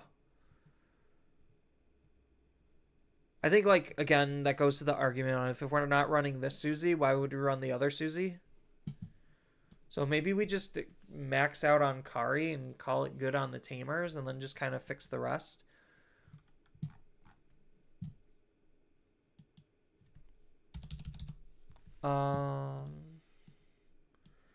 So are there any other level 6 Digimon that we could leverage?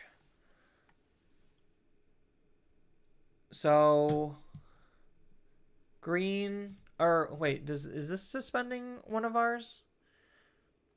Suspend one of your opponent's Digimon. Okay. So the answer is no. We could run the Edamons. Like there's this one, the Nature Spirits Edamon.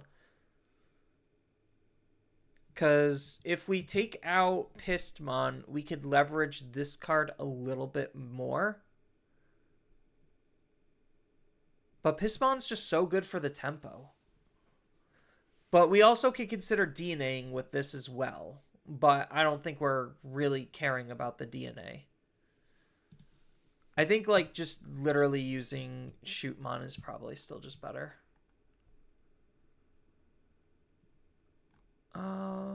Yeah, unfortunately we don't really have that many other options.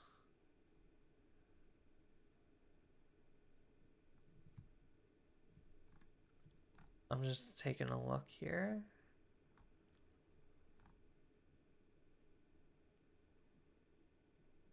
I mean, we can't even search out the Metal Edamon either. So maybe we do just try to leverage this, like, Achillesmon as the only Mega. I feel like that's correct, but part of me really wants to try to make something else work.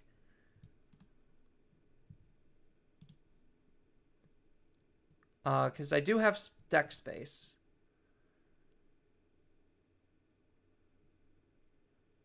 So maybe I do just try 2 of this. Reinforcing Memory Boost, that's a good one.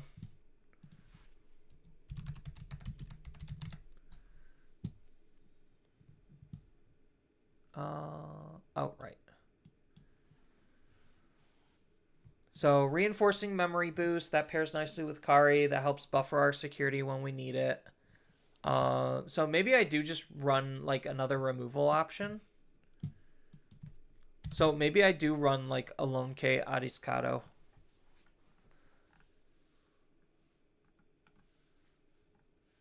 Oh, Acid Injection. Just to try to help get us low. But by that logic, I also could just run, oh, I can't run Blinding Ray. Right. I keep forgetting that card's a rare. So maybe like a 1-of Acid Injection. Just for like low level removal. So this is our high end removal, and then Acid Injections are low level removal.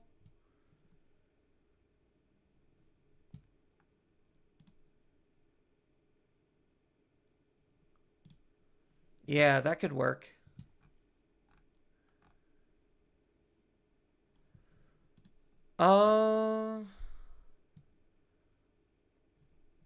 Emissary's cute, but I don't think we could use it.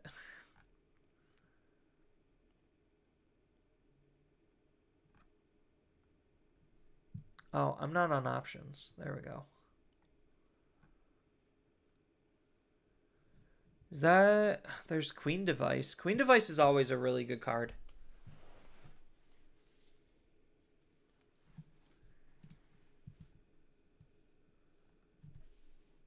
And then there's always Heaven's Judgment too. Delete one of the opponent's level 5 or lower Digimon. I think we do have to get rid of this though. I think just running the Lone K is probably better. Like the only reason why I was playing this card was just to get my security down, but like I think I would rather just leverage Acid Injection instead.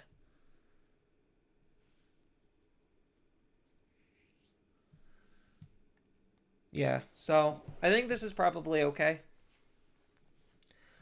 I don't know if we actually have any other recovery tools. I don't think we need any other recovery tools. Yeah, nothing here is like allowing us to recover outside of reinforcing memory boost. There is Revelations. We get to search our security stack and play a level 4 lower yellow Digimon. So that could help grab out the Bulkmon, which Bulkmon does have an on play.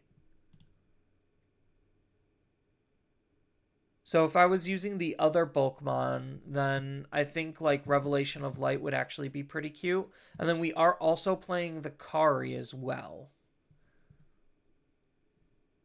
So like there's Acid Injection, there's Revelation of Light.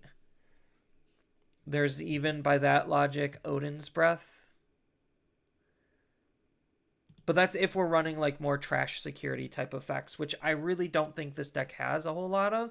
So it's more of just like one of those passive benefits where if it lines up, it lines up. It's not something we're going to double down on because it's going to be really difficult to.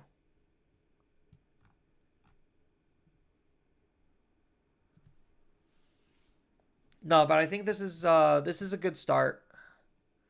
Again, completely untested. All of these decks are completely untested. They're just like more thought experiments. So let's go ahead and save this one out.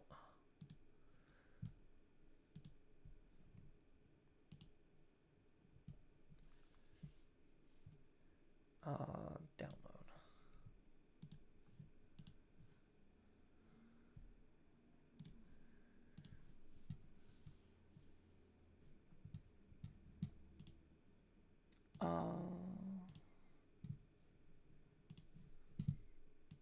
All right. Throw you up so we could save you. All right. Then there's SOC stuff. So SOC. So SOC we have a lot. So we do have the new tech that we could leverage.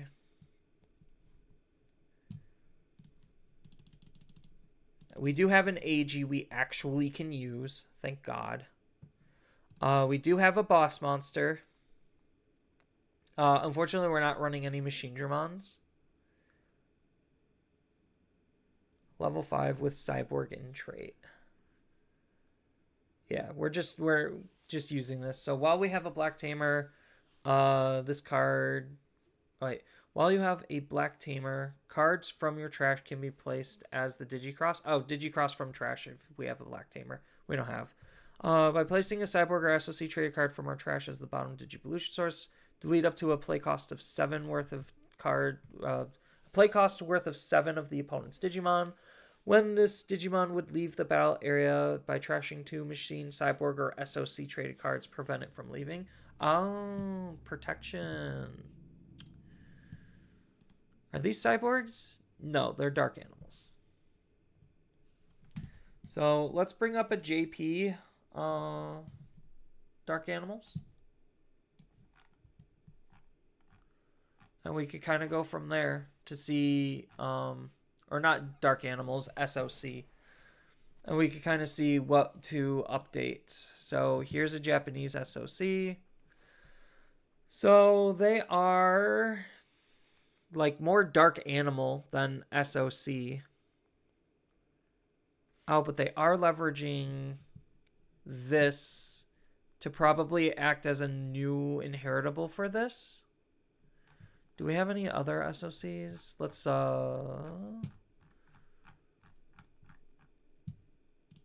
go purple.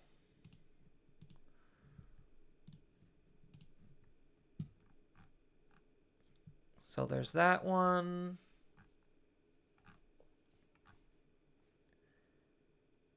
This is sort of...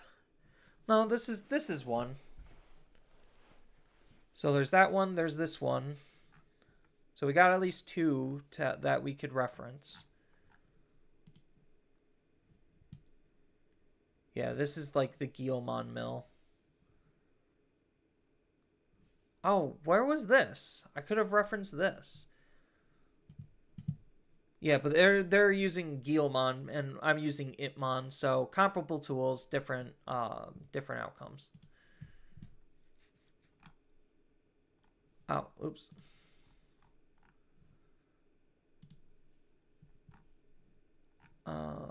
Previous. So we got realistically two builds that we can go off of. So what is this Dorimon doing? So one build is leveraging this.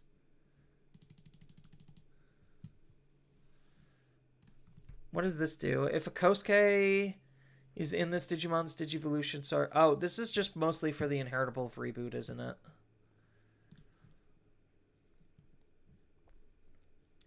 But I do have this now. So this lets us dig out our SOCs and our AGs. So that increases the overall consistency. This person's also using Dark Animal level 3, which I don't necessarily think we need anymore. Phascomon or something. So we could leverage this instead. I guess we don't have any other rookies, do we? Oh, we have Agumon, but then we have to play a black egg, and I think the purple eggs are just better. Because we have the Baumons that we could use.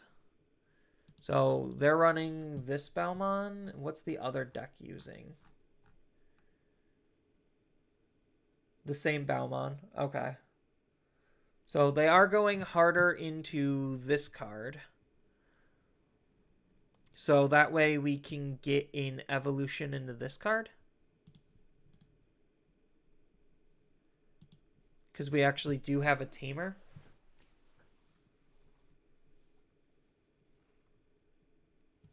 Are these tools worth running? So that's the big question. So by trashing one card in our hand, we get to return one, or what, this Digimon gets raid and plus 3k, so this is a 10k raider. And then when a tamer card is placed in this Digimon's Digivolution source, delete one of the opponent's Digimon with 6000 DP or less. When this Digimon has SOC and its trait doesn't activate security options. That's pretty good. What does this do? You may choose one of your Digimon, delete one of the chosen Digimon of the opponent. Oh, just sacrifice stuff. But this is probably used just to increase the inheritables for our level 6 boss to not leave.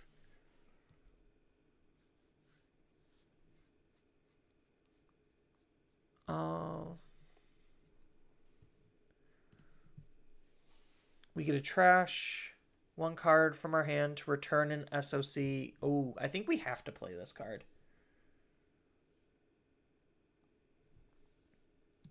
I mean, granted, there's this for searching, but I think like we don't. Well, I guess searching is always good.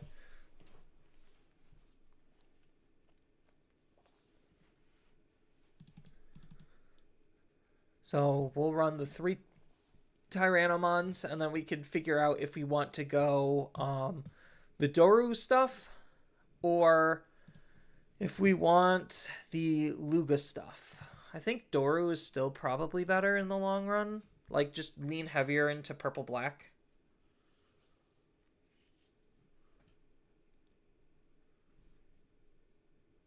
Yeah, they're running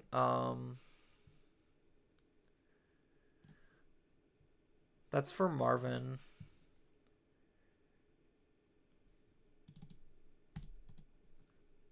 So probably 2 of you. At least 2 of you.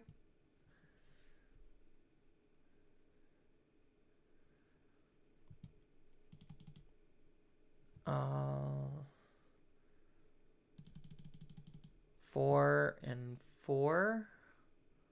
I don't necessarily know if this is correct. Because I do really like this card. By trashing 2 cards from my hand, delete one of the opponent's level 6, and then if it did... Oh, I guess... No, I guess it is correct to play the other card.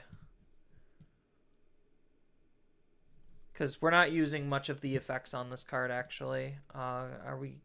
This card could be relevant, though.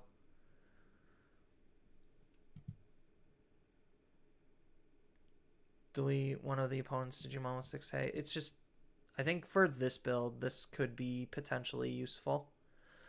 This could also be potentially useful. It doesn't have blocker, but it's something that we could revive and just grab whatever piece we want back from our trash.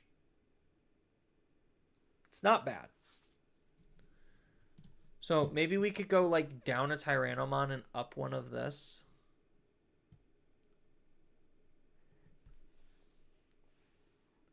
The BT-17 Dorumon is decent as an extra rookie.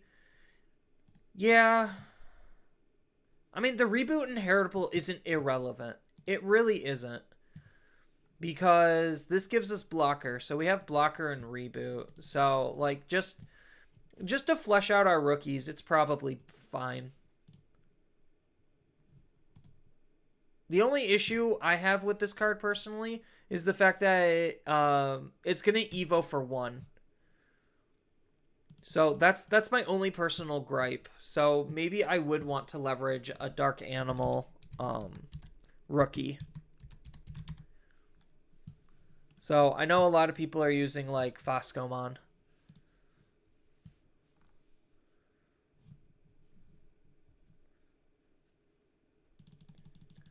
Like, it's literally the only one of the only non-SOC cards in the whole deck. Because I don't think these are really worth using. Like, not when the old hell exists.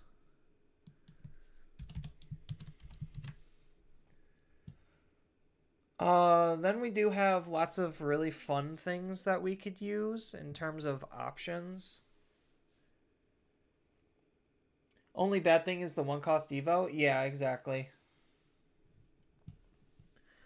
So just because of the 1-cost Evo, I'm going to be using Foscomon. Outside of that, I think like everything else is probably okay. When an effect places a tamer under the Digivolutions, we could Digivolve from our trash, which is good. More trash reuse. Oh, I guess maybe because of this, we don't actually need the Lugarmon. So maybe that is correct because we could already just Digivolve from our trash anyway. I guess the only argument is the Lugarmon can add the AG back. Right? 1 card with SOC. Yeah, so this can grab the AG back if it were to be deleted. Because I don't think there's... Oh, no, off of this inheritable, we could grab the AG back, right? When this Digimon deletes another Digimon, we get to play 1 card with X antibody or SOC with a play cost of 5. Yeah, so even this can play out the AG if it were to be deleted. So I guess like the recovery on this is not that great. The plus 2k DP still kind of is relevant, but I think I would rather try to squeeze this in over the other one. But I think like our deck list is already kind of tight as is so far. Because what else do we have left to run? We have the options to think about using. So we do have options. Black and purple. So I know an easy one is like Mist Memory Boost. That's probably like a staple default at this point. I would say Pride, but we're not running enough black level 4s that fit the bill. Yeah. We're not running enough black level 4s. For recursion, we also could throw in one of these.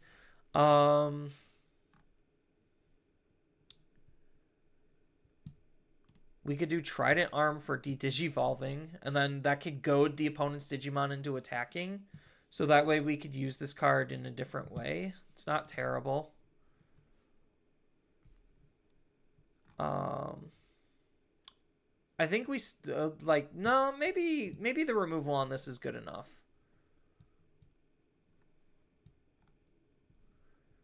I mean, there's also Laplace Demon for goading as well. I think the de-digivolve is still going to be like super relevant.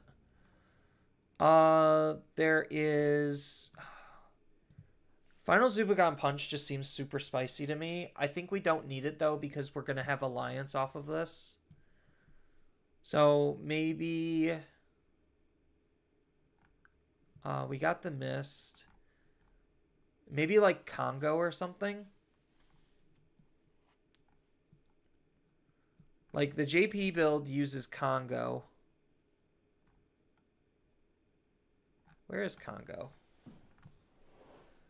Let's cut that purple out. Congo's right here. So the JP build uses Congo.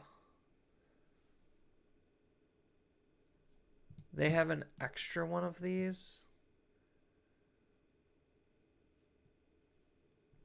And then the white X antibody option is what they're using also. I don't think the white option is like super needed at all. Like nothing about this build really seems like it needs this card.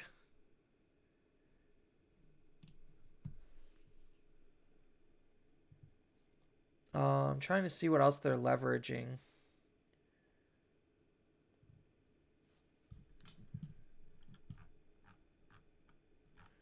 What is this deck? Is this an actual deck? It is not what we're looking for, though.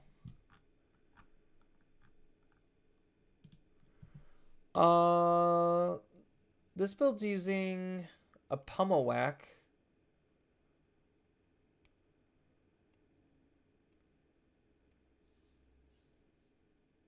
They're using a Guilmon, some Floodgates. They're on 2 Hell also. Dimension Slicer?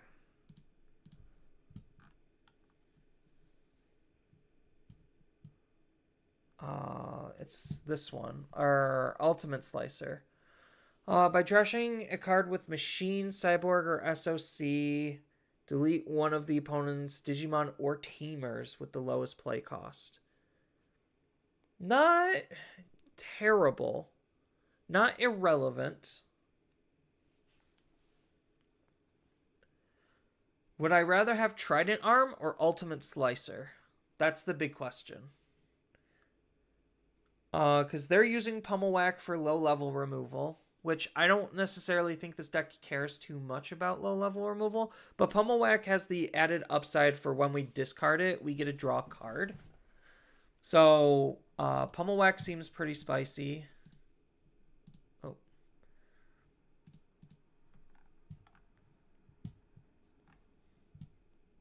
So, like, 2 Pummel Whacks. I don't know if we need to like max out on missed memory boosts, to be honest, because we do have this Lugamon to up the consistency as well.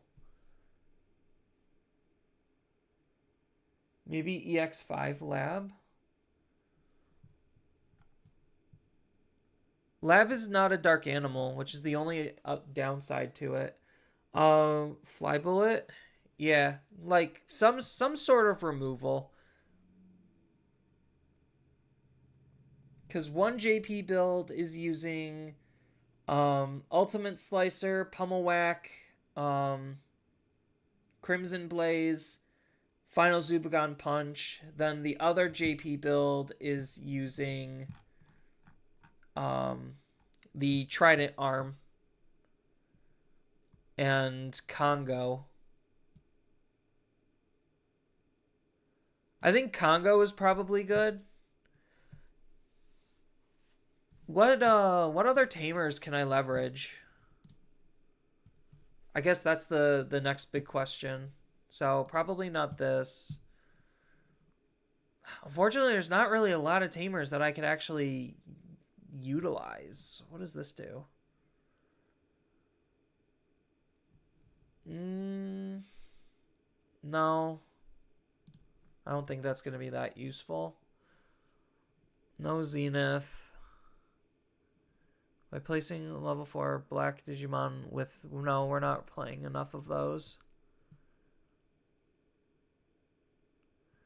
Yeah, there's not really that many great tamers for us to run in these colors. I mean, I could just run a Owen just because, or I could run NPC just because. I don't think I need to. Maybe the 4 AG is just enough. Glaive Memory Boost. Karada. Karada just for draw and discard. I think like we already have enough search power. So like maybe just one more Miss Memory Boost. Because the idea is the Digivolve off of Trident Arm is probably good enough of soft removal to where we don't care about the opponent's Digimon. And then we do have like Collision to go with it, and we have Chaos Dramon, which is going to be a pretty hard to deal with body. Do I have... That's +2. So maybe instead of another of this, I just run a final Zubagon Punch. Just because swinging 3 checks into the opponent's security is pretty spicy, and then it just guarantees that I have Blocker Reboot to basically block everything.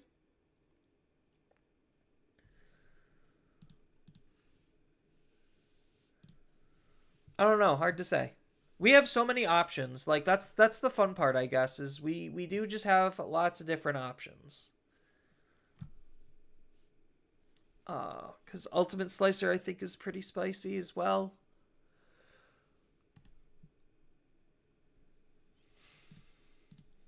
So like maybe a one of Final Zubagon. Just leverage all the stuff.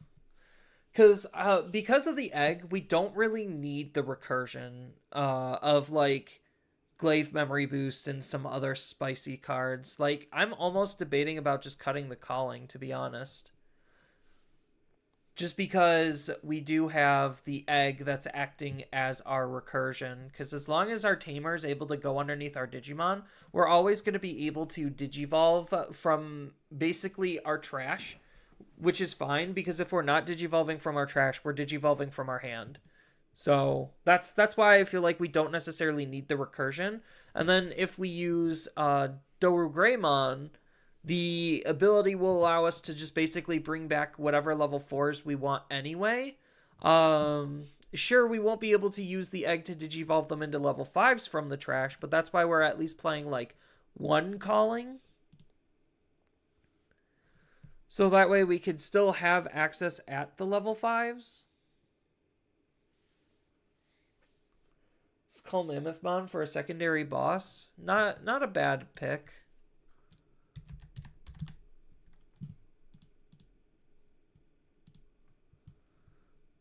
The only problem is he's an undead. So we won't be able to like AG underneath. But that's not a bad pick.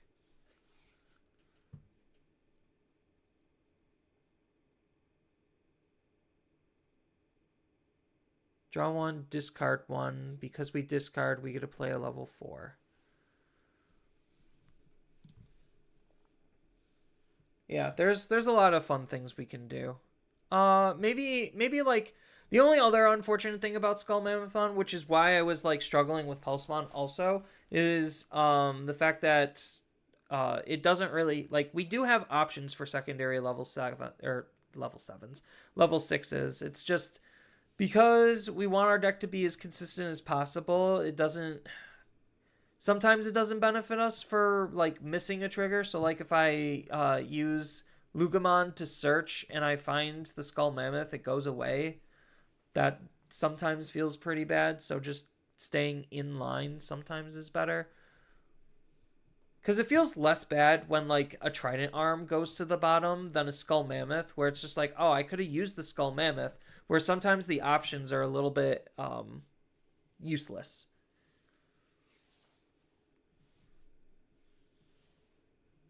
So, I don't know. There's tons of fun combos that you can set up and do. Cause one of the JIP builds was also using the X antibody option. I don't think this deck really needs the X antibody option. It doesn't seem like it's benefiting us at all to do that. But just the fact that we have another rookie and we do have, like, one of the other cards that I was thinking about squeezing in,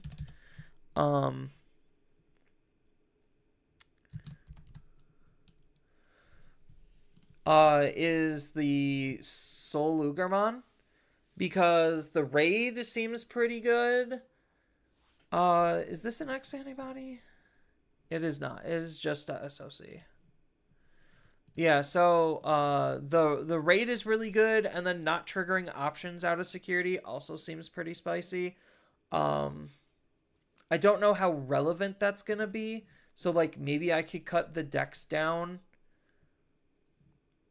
when one of your, but this also is protection. So like protection on top of protection on top of protection still seems pretty good. And then the Trident Arm helps get them in range. So I don't know. It just all depends on the play field on what you want as far as what's actually going to be benefiting the deck a little bit more or less. Because I think like the core of it is probably solid. It's fine. And then it's just fleshing things out from there. So let's go ahead and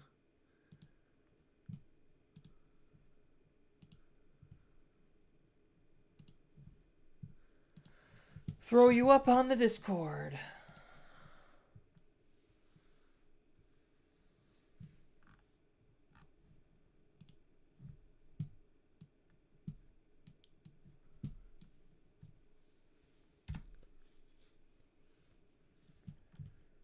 So like, yeah, it's leveraging a lot of what JP was doing, but the fact that we have more tools because of the extra sets definitely helps flesh out what these decks can do and what they're capable of. All right. Next build.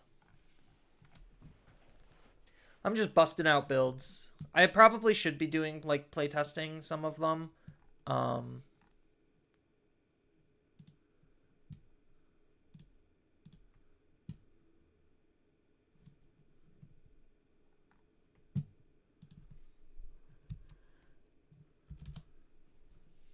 So, oh, I forgot we also have this.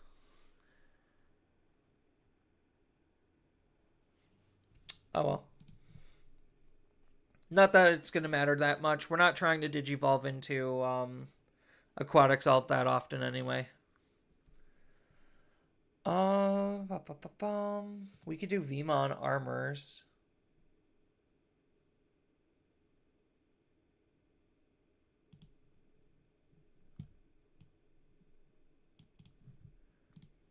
I think like Veemon Armors could be pretty spicy. Because we have more armors for Veemon in this set.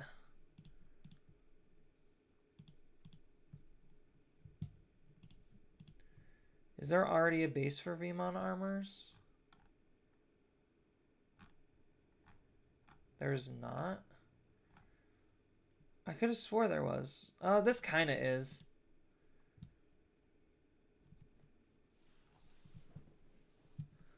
So we have this Veemon. I guess we just type in free first. Then they're using like Mantamon and some weird stuff. It's like just blue aggro, it kind of feels like. But I think like we got some really good armors that we can incorporate. So the Digimon gets plus 2000 DP. When the attack changes, unsuspend this Digimon. Doesn't have raid. This card's really good. What is this card doing? So reveal the top 3, add a Davis card in its name, and add a card with free in its trait from our hand. Trash the rest. Place this into the battle area. When the top stack card of our armor form traded Digimon is trash, so basically when Armor Purge triggers, we get a Digivolve into an armor form for free. That's really good.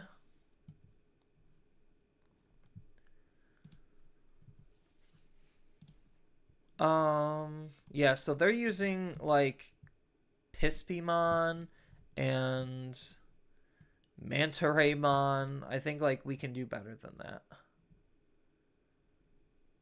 Can we?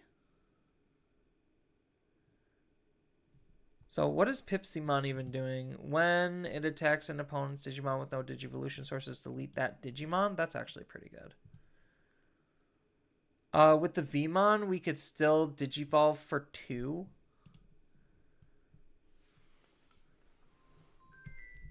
Oh. On chat.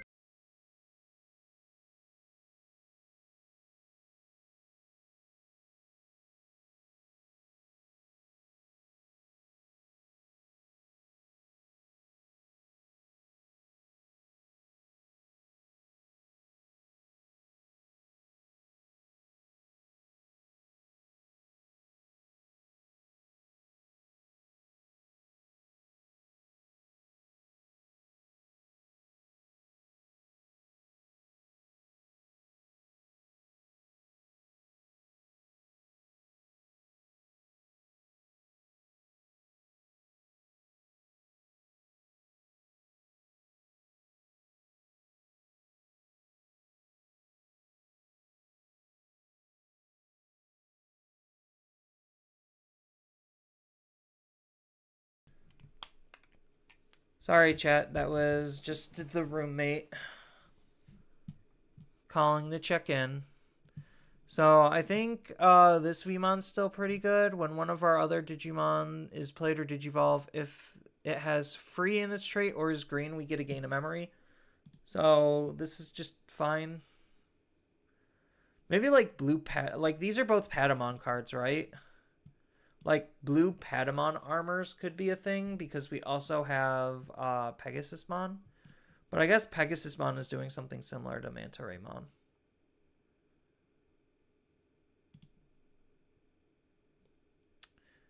There's a lot less armors than I thought that we could leverage.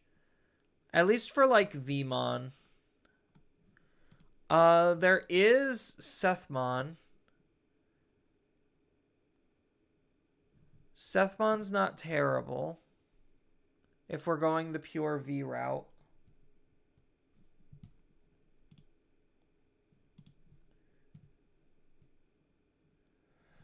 Oh, they're just leveraging good like jamming inheritables, and then whatever level, like the good blue armors. That seems like what they're doing.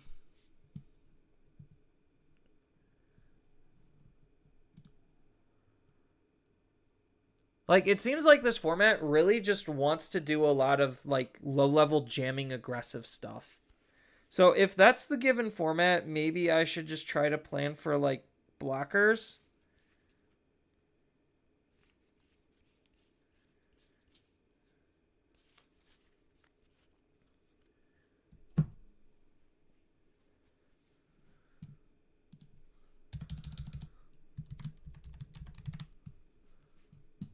Uh...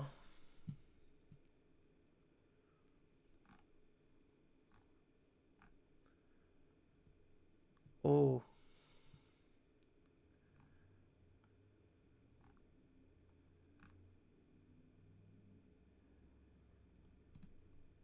Oh. This just natively has blocker? Yeah, that's pretty good. Yeah, so I guess the whole armor purge thing seems really strong. Like all the different armor variant decks. It is cool that we do have these to leverage like armors. So,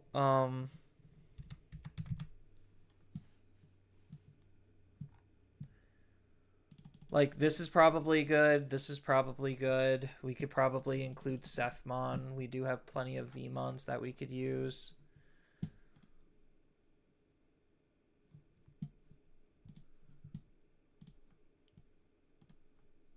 when we play a blue tamer. I don't think we have any good blue tamers.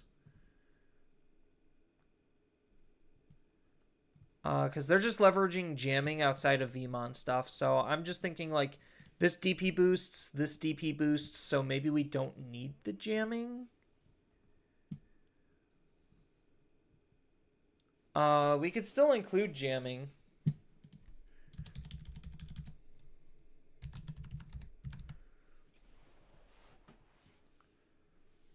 So they're just running like all the low-level jammers. So they're using like Penguinmon, which I think is pretty... Actually, when this Digimon or any of your tamers would digivolve into a multicolor red or blue Digimon, we get a reduce. So actually, Penguinmon's pretty good with Sethmon. Because we could still digivolve... Oh, wait, no, we can't because it's purple. I thought I was being clever.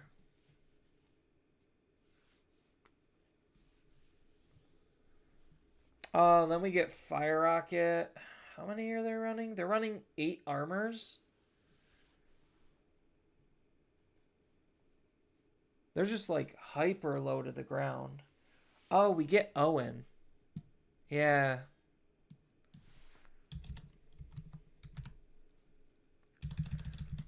I guess let's just look at the tamers for a second again. Oh, so we do get TK for potential card draw. We get Owen. Not anything like crazy. There's not like that great of utility ones.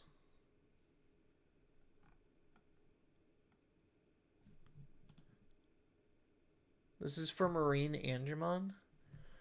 When you play Marine Angemon from your hand, reduce the play cost by 1. When you play a blue card, you could suspend this, trash the bottom card. Then, if the played Digimon is Marine Angemon, bottom deck all of the opponents. All the Digivolution sources. All of your opponent's Digimon. Yeah, we're not doing that. Not in a VMon Armor Rush.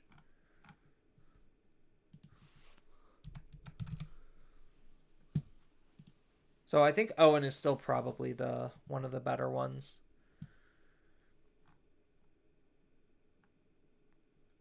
So we could Digivolve off of red or blue.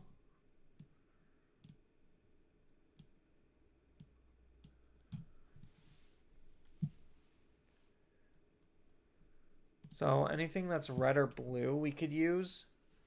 So maybe Pipsymon is like actually pretty decent. So like the whole idea is like Mantamon trashes. Oh, so like they're leveraging trashing inheritables. So they're using Pipsymon, Mantamon, and Togumogumon to just strip the opponent's inheritables away and then have Pipsymon end up dealing the killing blow, so to speak. So that way this card could delete like high level Digimon also.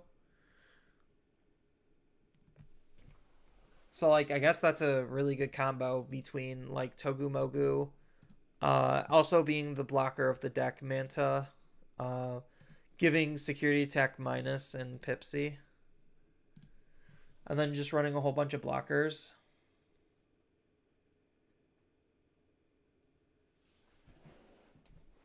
Oh, and they're also running what's its face?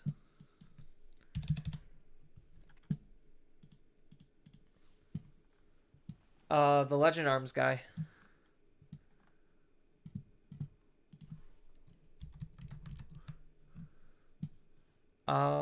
This one. So it gains blocker and reboot. Oh, from the hand. We get a playset underneath the bottom. One of our Digimon that's level 4 or lower, or has Legend Arms in its traits. That Digimon gets plus 2000 DP until the end of the opponent's turn. So that's pretty cute, especially with Armor Purge. Because if for some other reason they strip your Digimon, you could use Tyludomon to like throw it back underneath. I think that's kind of cute. It's also just like a 1 cost plus 2k boost, which isn't terrible. I guess you also get the inheritable as well, which makes it a 4K boost on the opponent's turn. So your Togu Mogumon is blocking 9K. Or whatever. No, it would be Togu Mogumon because you're not gaining blocker. It's just plus 2,000 until the end of the opponent's. So if we were to spin this to be more aggressive, like take the same concept and just be more aggressive with it, like Flame Dramon and Lydramon are both pretty good, just because they're both giving themselves plus 2K. So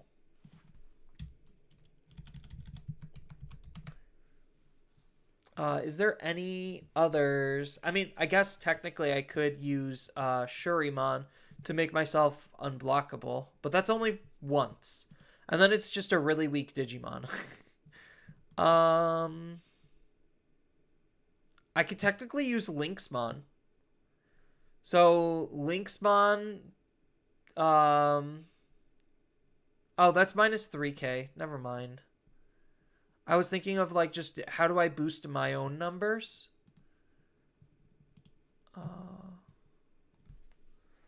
Yeah, outside of these two, none of them are really boosting that are small.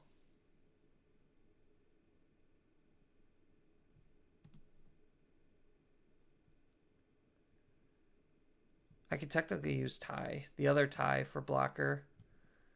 No, so I see, what is Harpy doing? When this Digimon checks the opponent's security, if you have 3 or more security, gain 1 memory. If you have 2 or fewer, recover. So, like, maybe Hawkmon, or maybe Harpy would be a good third. I can't use that because it's not part red. Because all of these are at least part red.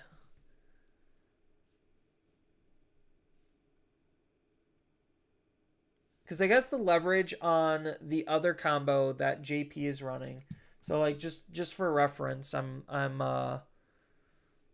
referencing this list where it's just like jamming inheritables. We do have a better Vmon than this, so we probably would replace the Vmon. But yeah, like jamming inheritables, a Vmon name.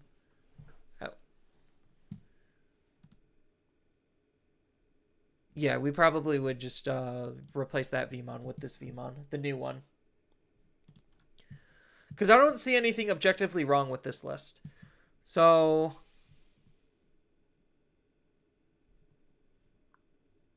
we got a whole bunch of jamming. The Ice Clad's kind of weird to me, though. Like, using Daipenmon. I think maybe Daipenmon, just because we're stripping the sources, is probably why we're using this card. Or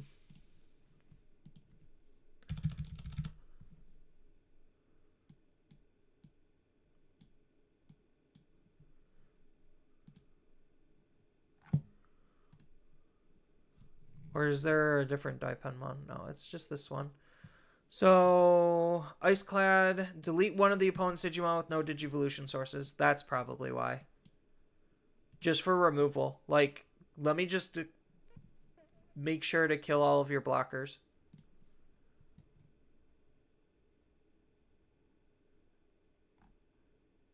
Like, strip all of the blockers and then kill them on attack.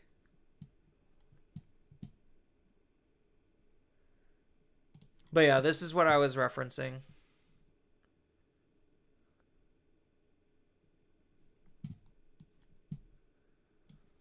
Maybe I'll run something like this. Maybe just a hyper-aggressive low-to-the-ground aggro deck is maybe what I need. Because we don't have these tools, and I think, like, this is cute and all.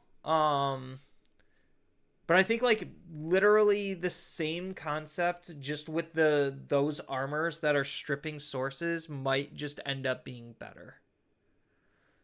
Because I don't think we have that great of aggressive armors. Like, the armors themselves, just by default, are pretty aggressive.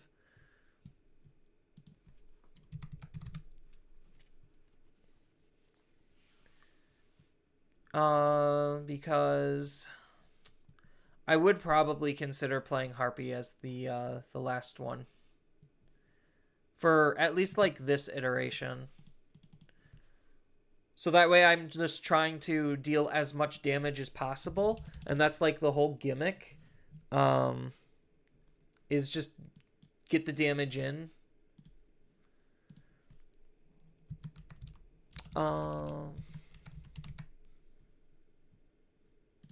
So 4 fire rockets. Then we need the Owen tamer.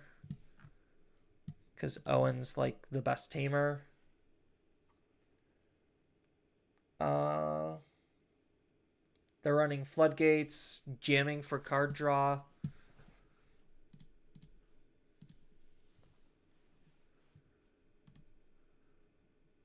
That's a green Digimon. We're not playing that many green Digimon.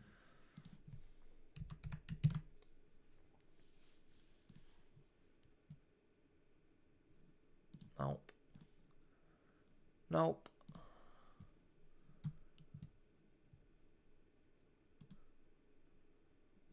I mean, I guess we could leverage Wanya. If your opponent has 2 or more Digimon, no. Yeah, it's probably just Wanya and then play a blue tamer. What does this card do? That's Wing Guardians. Gross.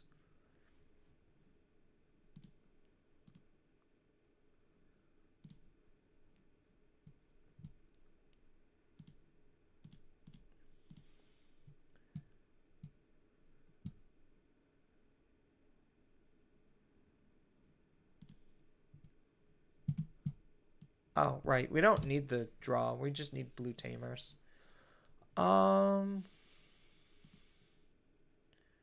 That's adventure specifically. I could technically run Jerry.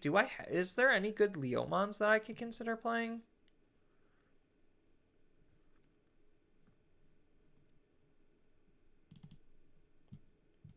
Like, Jerry's not terrible.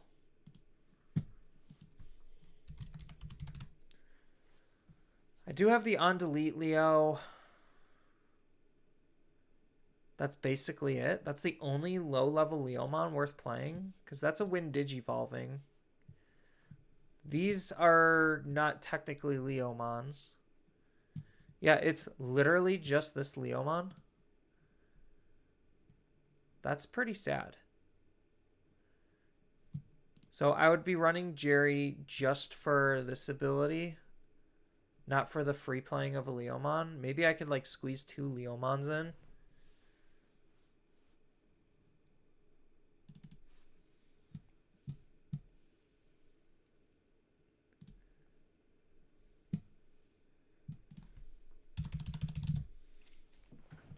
Just so I can try to get the card draw off of Wanyamon because the tamers are not that great. This is where chinks in the armor are already starting to form.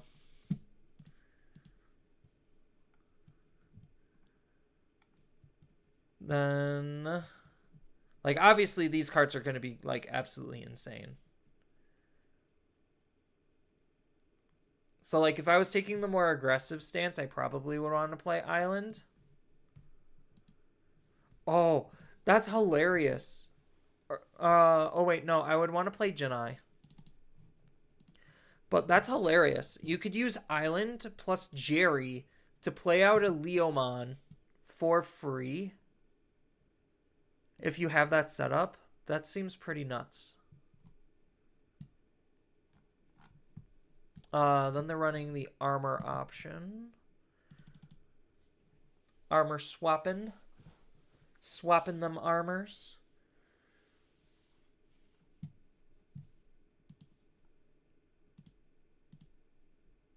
I need another rookie. Because we're like hyper aggressive, probably need another rookie. So, is there a blue-yellow rookie? Patamon.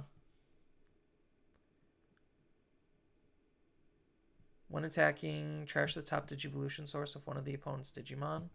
So there's Patamon, there's Renamon. Oh, but Patamon has to be off of Tokomon. That's unfortunate. So maybe just suck it up. Oh, there's also the Penmon, but this is for ice and snow. Because the only reason why I'm saying I need yellow is because of Hawkmon.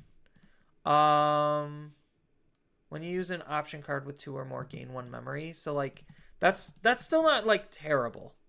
Just gaining the memory, and then I could leverage some of the options a little bit better.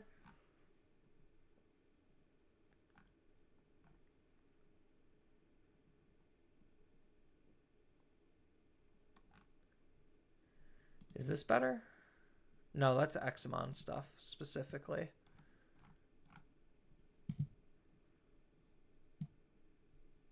So 3 cards, probably options is what I want to look at. Ideally, blue options. Yeah, it's just unfortunate that this costs 1 and this costs 0. But this card is what I can synergize with it, and then I could run like a removal, like a cheap removal option or something. Or because I'm red, I could run like Crimson Blaze. Innocent Blizzard? No, that's not what we're going for. I could just run high speed.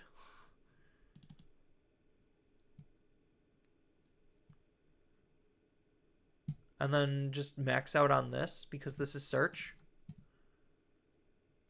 Oh, but they're also running like 2 die pens, so maybe there's a level 5 that I could run.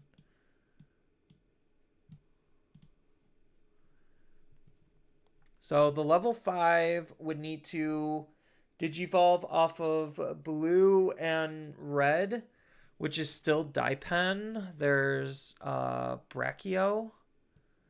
If the opponent has 4 or less memory, one of the opponent's Digimon with 8,000 DP can't attack until the end of their turn. If they have 4 or more, delete one of their Digimon with 6,000. Not super great.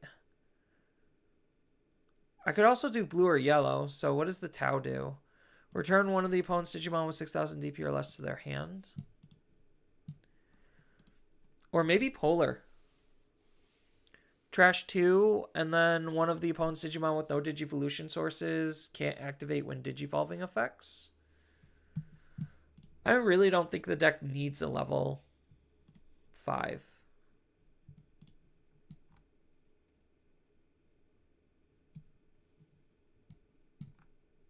I think, like, honestly, maybe Brachio, but I think we don't need a level 5.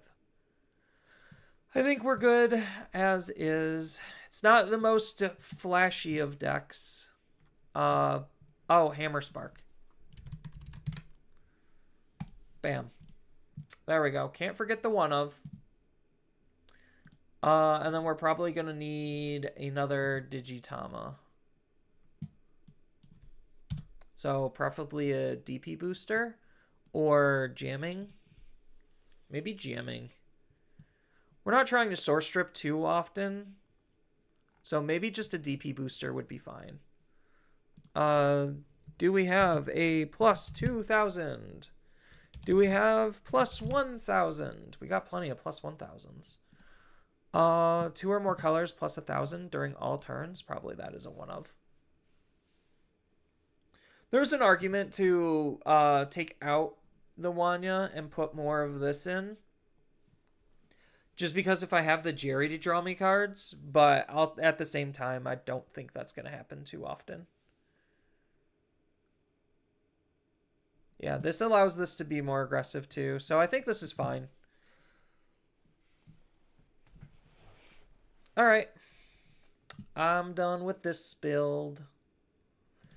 So this is probably going to be the last build of the night. There's probably more that I could experiment with, but honestly, I think like just looking at this JP build and kind of thinking about where the format is going and like where it could be going, it just seems super logical that you just either need to have absolutely insane defenses or just go as low to the ground, hyper aggressive as you humanly possibly can and leverage that aggression to your overall benefit. So I really kind of like what this deck is doing. And I might as well just try this deck out tomorrow. I just hate building one-off decks. Because, like, I'll build the deck and then I'll throw it away right after the event because, like, there's no point on keeping it. But, yeah, so thinking about it, after building a whole bunch of decks, I think, like, a low to the ground aggro deck is probably going to be for your overall benefit. Either that or you need to have, like, really good control in order to deal with those types of builds. Which is why I was like looking at Excel, just because like if I get up into a Bancho, I could de-digivolve and I could do cute things, but like why bother when I could just kill the opponent really quickly before they could even get going? So that's gonna be it for this video. So as always, feel free to tell me your thoughts about any of the builds. If you're watching this, then post it down in the comments below. And as always, don't forget to hit that like and subscribe so that way you actually can get my content. And if you want to actually get my content, don't forget to hit that notification bell so you can stay up to date when I go live next. And with that, thank you everyone for watching. I hope to see you all later.